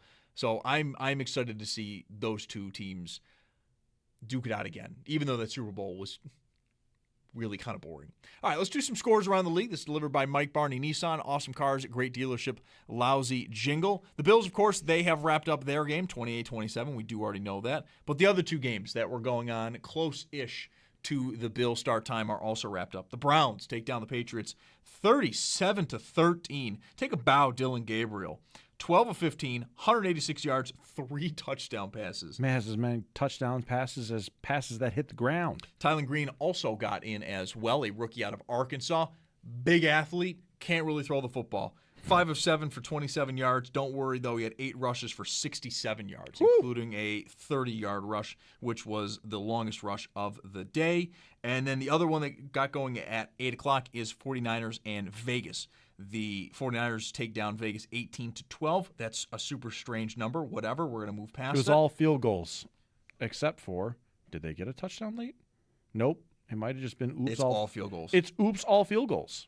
Oh, Eddie Pinheiro, 6 of 6 in that game for San Fran. Who allowed that to happen in Allegiant Stadium? The Raiders and 49ers. Ugh. Number 1 overall pick, Fernando Mendoza, 7 of 14, 57 yards. He had another pick as well. Kirk Cousins did get in this game. He went 8 of 11 for 51 yards. Mike Washington, former UB product, 8 rushes for 49 yards, including a 13-yard rush. Not bad. It's kind of about it, though, as you mentioned. It's all field goals in that one. Pretty gross. And then what we got going on right now, it's the LA game. Rams-Chargers. Rams lead that one 10-7 with about 5:05 left in the second quarter here. And Ty Simpson, 13-16, 83 yards and a touchdown. And then Justin Herbert, who had 3 passes. He completed 2 of them, 74 yards and a touchdown. Most of that coming in a 65-yard bomb to Quentin Johnston there. Trey Lance now in at quarterback. He's 0 for 2. He's also taken a sack, but he has 4 rushes for 22 yards. Johnston, by the way, that play kind of encapsulates what if Quentin Johnston has hands now and he consistently can catch the football? Because we know he's got the straight line speed, the downfield threat, and how it can work.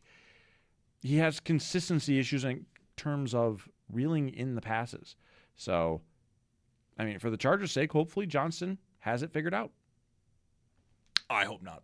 I hope not. Personally, I hope not. That's why I said for the Chargers to think that way. I don't share that sentiment. I'm merely applying the logic as I see it. To the Bills, they did win 28-27 tonight. Big game from Skylar Bell. You also saw some other rookies have a very nice day. The right way to prepare, brought to you by Catholic Health. Catholic Health, the right way to care. What got the Bills to win the day? If you had to pick one thing. If I had to pick one thing, what got the Bills this win today was, quite frankly, the presence of Skylar Bell. I think that it is the fact that the regular rushing attack was not working, right? Mm-hmm. What gets them back in the game? It's the end around. 28-yard. It's still, he has 1 rush. It's the longest of the day for the Bills. It's the longest of the day for the Bills. It's also the most rushing yards by a player on the evening. It's the right call at the right time, and you try to figure out, hey, if the regular running game isn't working, what else is there in our pockets to see if we can do this? Also, try to get more touches for the rookie that had not had a chance to play within the preseason. All of it combines for the right play at the right moment, and that is something that, quite frankly, is preparation. Bell, by the way, 10 targets. It's comfortably the most on either team. The most targets for the Steelers was a couple of guys each had 4. The second most targets in the game was Frank Gore with 5. Bell with 7 catches, also easily the most of the night. Frank Gore is the only one close with 5 catches. And then, of course, he does have that rushing touchdown as well. They really got him going. We took a call earlier on in the show as well, mentioning that they were happy that the Bills kept him in. I agree. I was wondering multiple times in the second half if that was the last time we had seen him, right? We kept theorizing it, and then every time we'd see the huddle and like, hey, there's Skylar Bell. There's 13, found him again. The deep ball that was just missed, the defender got his hand in there. I thought that would have been the perfect stamp to end the night. He had a few more plays in there as well. It was really impressive to see him out there. He looked so comfortable. He looked like he belonged. And he looked like he's going to have a role on this team. I don't necessarily know, again, what role that will be as the 5th receiver, but it looks like he is going to have a role, and it's not out of the realm of possibility. The Bills had a 4th-round rookie have quite a bit of a role in his rookie season. It's Gabe Davis. Yep. Brian Dable would more often than not just scheme him open. he would be that random guy where, there's no one around him.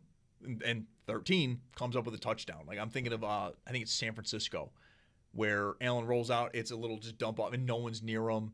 I think he had one against Vegas as well. Like, Miami's like the hard one he has to work for, his first touchdown, where it's a tough throw and he has to dive for it. Maybe that could be something with Skylar Bell as well, that they sort of manufacture touches for him, maybe in the run game as well. We saw that burst of speed, but also maybe as kind of a second option for Khalil Shakir. We saw him working in the slot tonight. We saw him working outside a little bit.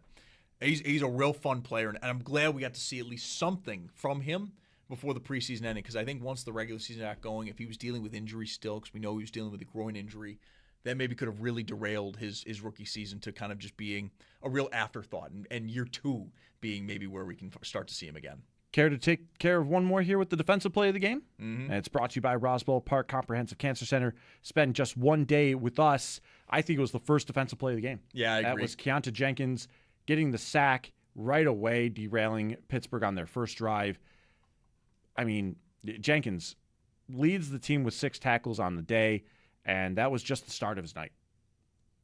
Yeah, he had it's 6 a tone tackles. setter. It's all solo tackles. You have the tone setter sack as well. Really good game for him.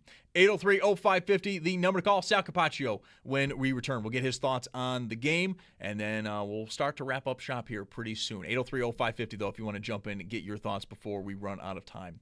Zach Jones, Derek Kramer, this is the Buffalo Football Postgame Show on the Voice of the Fan, WGR.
Rolling along here on a Thursday night.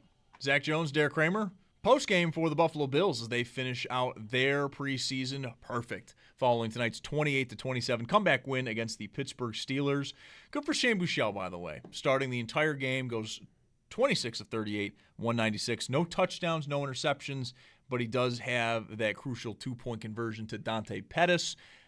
Even the pass that drew the pass interference to Pettis was about as perfectly thrown as you could ask for. He was not perfect himself tonight, right? I mean, we talked about Skylar Bell. The first pass to him tonight just skied it, and he was like, oh, he's wide open. How'd you miss that? That was the second one. It was the second one. Bell has the nice out pattern on the first reception that he has. It's the first throw that he sees. Mm-hmm. And then it's that second one. Yeah, it's over the middle. Nice cut by Bell. It's a nice crossing pattern. He gets his separation thanks to the crossing pattern, but it's such a clean cut. Mm-hmm. And then Buechele just doesn't hit him. Yep. Let's go to the Western Hotline here, and Sal Capaccio joins the show after the game today. Sal, comeback win. Perfect for the preseason. Oh, for sure. I mean, I think that, this preseason couldn't have ended any better than it did for Joe Brady and the Buffalo Bills. To go 3-0 is great. It's a great foundation to lay. I know it's preseason, but that's what you want from your, first-year head coach, set a kind of winning culture, foundation, feeling, whatever you want to call it. And then to have the kind of win they did here tonight to cap it off with those players on the field fighting for spots and to kind of show what they can do, not only for the Bills, but for 31 other teams. It was the perfect ending here. And I got to tell you something. I was down with the rest of the media, like just beyond the tunnel area here in the end zone where they scored that final touchdown. Guys, it's a season. It's obviously not full in the stadium, but there's still quite a few. Do we still have Sal? Oh, we may have lost him. We might have lost Sal here on the connection.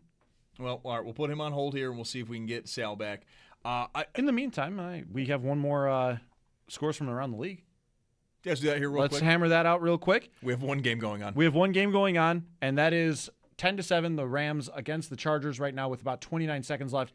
Ty Simpson trying to get them into the end zone and does not. All right, back to the Western Hotline. Sal Capaccio back with us again. Sal, we got you. Sorry, did you guys get everything I said? I'm sorry. It was super loud down here, is all I'm saying. For the preseason game, it was super loud down here. It's a Thursday night. It's a preseason game. Cannot believe how loud it was. I was near the tunnel with a lot of the other media members, and how loud it got was unbelievable at the end of the game on a Thursday night in the preseason. I can't imagine what it's going to be like in the regular season. Right, and we were seeing on the TV broadcast too. I mean, the starters were getting everybody jazzed up. I saw Ed Oliver jumping around, smiling. Allen, it was quieting the crowd down too as the offense went on the field. I mean, you're right though, Sal. I mean, these are moments for a lot of these guys. I know Joe Brady mentioned it in the postgame as well. For some of them, they may never play football again. So like this is that big moment, and for them to end like that is kind of picture perfect. Yeah, for sure. It was. Just go back to what I said a minute ago. In case you didn't catch everything, I'll just reiterate.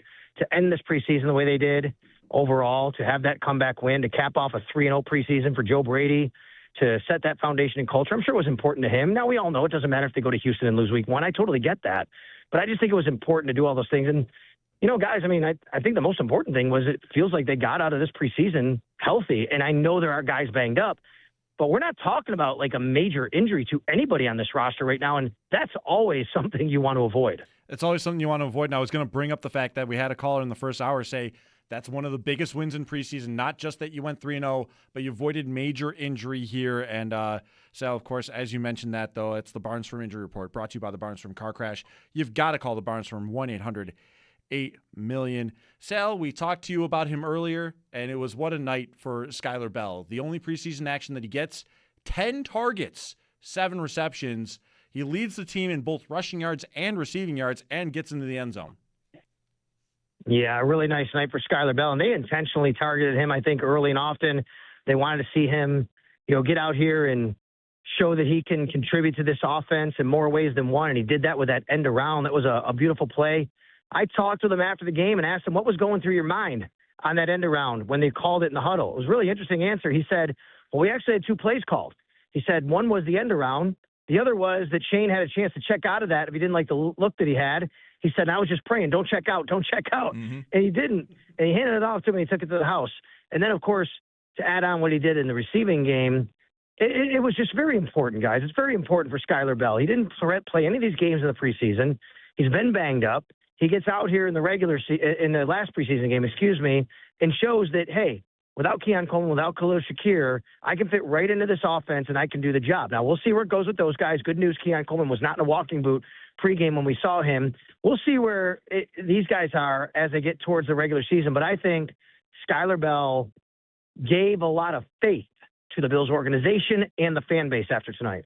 Yeah, I'll be honest, Sal. Watching him tonight, in my head, I'm like, if that's the Bills' fifth wide receiver, if that's on the rungs, he's number 5, you're in a pretty good spot. He's a 24-year-old rookie, and he looked the part. So I personally, for me, I was very happy. We also did get some news in the postgame as well. Maybe not news, but, kind of shutting the door a little bit from Joe Brady. Max Hairston, that's their number 2 cornerback. Yeah, he confirmed, that he kind of, as you say, shut the door. It's a good way to put it on Max Harrison losing that job, on IGB taking that job from him. And you guys know I've been consistent on this since day one, which is I never felt that IGB was here to take Max Harrison's job. But the Bills needed more depth at corner. They needed more quality depth at corner. That's why they drafted him number 2. Now, there was always a door that was open if Max Harrison fell flat in his face. I don't think that happened. I do think he had some struggles, no doubt. But IGB also didn't bust the door down either. You know what I mean? Like, he was okay at times, but I just wonder, I'll say it this way. Whatever it looks like September 13th, which is going to be Max Harrison lining up opposite Christian Benford, it doesn't have to be how it looks in mid-November, right? Anything can happen. It's a week-to-week league, and maybe by then they feel that Max Harrison isn't the guy. But to me, Max Harrison was always going to have that opportunity to be the starter, and Joe Brady made sure that we all knew that that is the case. Sal Capaccio here with us as the Bills go perfect in the preseason, 3-0 with the 28-27 comeback win, last-minute win against the Pittsburgh Steelers tonight at Highmark Stadium. Sal, not everything was perfect tonight. Special teams in particular in the punt game, be it punting or punt returns. It was a little bit of a black eye, unfortunately, for the Bills on what has been a fantastic preseason. Yeah, let's start with the punting, and it was more so Mitch Wishnowsky didn't have a good night. I thought Tommy Doman punted the ball really well for the most part. I think he had one that wasn't so great, but, man, he had a 49-yarder, pinned him right at the sideline, perfect, what you want to see. And, guys, Tommy Doman kicked off tonight, too. Yeah. I mean, that was a big deal to show that he can do that, to be versatile. If you get late in the season and you want to back off on Tyler Bass a little bit on his leg, you have Tommy Doman, who's done it in college, kicked off. Last year – Tyler Bass, or last year when the Bills had some kicking issues, and then Prater got hurt. He couldn't kick off, but he could kick field goals. So Wishnowsky actually did it in the Cleveland game last year. To have that versatility was really good, but I think we all see now that this is going to be Tommy Doman's job. I'd be stunned if they didn't keep him over Mitch Wishnowsky. But then the concerning part is the punt returning. And as much as Ray Davis looked good last week, had a 12-yard return, that wasn't the case here tonight. He muffed that first punt. And I wonder if the Bills' main punt returner in week 1 is not on their roster right now. Remember 2 years ago, I think it was, 2 years ago, they went out and got Brandon Codrington on cutdown day. They traded for him from the Jets. That could be something they look at. The problem is, if you trade for a punt returner, unless he plays another position, you're in the same situation, which is, then why don't you just put McCole Hardman up there? But unfortunately, McCole Hardman has had drops as a wide receiver, but you could do that. The ideal situation for the Bills, the ideal scenario would be Ray Davis wins the job, because then you don't have to use an extra roster spot. He's on the roster. You can take somebody else at another position and keep him on the roster. But I just don't know if Brandon Beane's going to feel comfortable keeping Ray Davis as the punt returner after what you saw here tonight, and the fact that he is very inexperienced. He did it in high school. Really didn't do it in college, hasn't done it in the NFL, and I don't know what the Bills are going to do there right now. Yeah, it does seem like one of those positions now where it's a pretty big question mark with cutdown day coming up on Sunday, and then after that, it kind of does become a little bit of the Wild West of, this guy surprisingly was cut that we didn't know that was going to happen, and maybe some trades come along the way as well. Sal, you mentioned 2 years ago, Brandon Codrington, and he ended up being a real hit for the Bills, specifically at the punt return spot. So, by the way, he's on the Texans right now. They'll see him week 1 if he makes that roster too. And I will say, though, let's remember, they do have Khalil Shakir, and they do have Keon Coleman, the two guys that haven't played. They've been injured, but Keon was good at it in college. He's done it. He's done it in the regular season for the Bills. Khalil Shakir, as we know, has done it. So maybe that's the answer when this is all said and done. I don't know. We will see. All right, Sal, get home safe, and we will talk again soon. The Bills wrapped up the preseason pretty well. All right, you got it, guys. Thanks. That was Sal Capaccio there on the West Her Hotline. We are going to take a quick time out here. When we come back, we'll wrap things off, get you off to the rest of your evening. And, of course, we'll be back tomorrow as well to break down everything. Jeremy and Joe getting everything going bright and early at 6 in the morning. And we'll be on air throughout the day.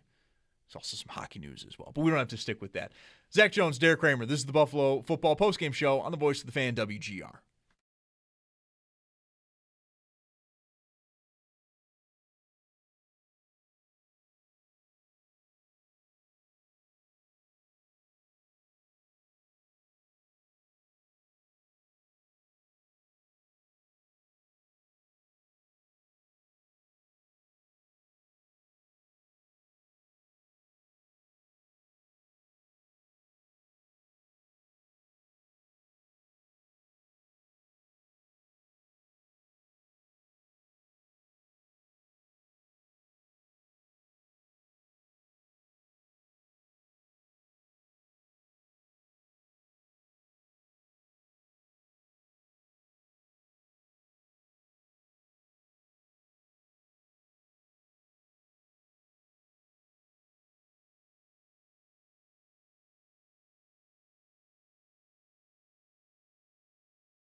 All right, just a couple more minutes here. We got one more thing to do here. Zach Jones, Derek Kramer here on the postgame show as the Buffalo Bills do wrap up their preseason. Perfect. A comeback win, 28-27 of the Pittsburgh Steelers. They also take down Cleveland and Carolina earlier on in the preseason. And last thing for tonight, the Inspirational Player, brought to you by Dynabrade Tools, inspired by customers around the world, American-made right here in Western New York. I think we both got one each. And I like the discourse that we had in between the break on this. For me, I'm going to go ahead and go with Skylar Bell. Inspiring Bills fans on how the wide receiver core is going to feel overall this year, I think. With Bell being your wide receiver 5, seeing what he did tonight here, 7 catches, 49 yards on 10 targets, and of course, the 28-yard scamper for a touchdown. If that's wide receiver 5, hey, maybe the wide receiver core this year will finally be better. Maybe we won't have to talk about the position every week like we did last year. It does put you in a pretty good spot. It inspires a good feeling from me, I will say that. And then for me, it's Logan Kidd, Kevin Jobity Jr., coming from Maryville High School, right around my neck of the woods. I was a Cleveland grad. We were rivals with Maryvale. Very nice to see from him. He was undrafted rookie out of Syracuse, and he got a sack early in the game, in the first quarter. It's his only tackle of the game, but good for him. That's awesome. He's probably fighting for a practice squad spot, and so for him to get that, especially in his home city, his hometown, that's awesome. Coming from Maryvale High School, again, local school in Cheektowaga. Great to see that. Kevin Jobity Jr. is my inspirational player, and Skylar Bell is yours. That's going to do it for me and Derek. We'll be back on tomorrow, 10 to 1 for the Northtown Automotive Extra Point Show, but we'll get things going bright and early with Jeremy and Joe at 6 a.m. Enjoy the rest of your evening, everyone. This has been the Buffalo Football Postgame Show on the voice of the fan, WGR.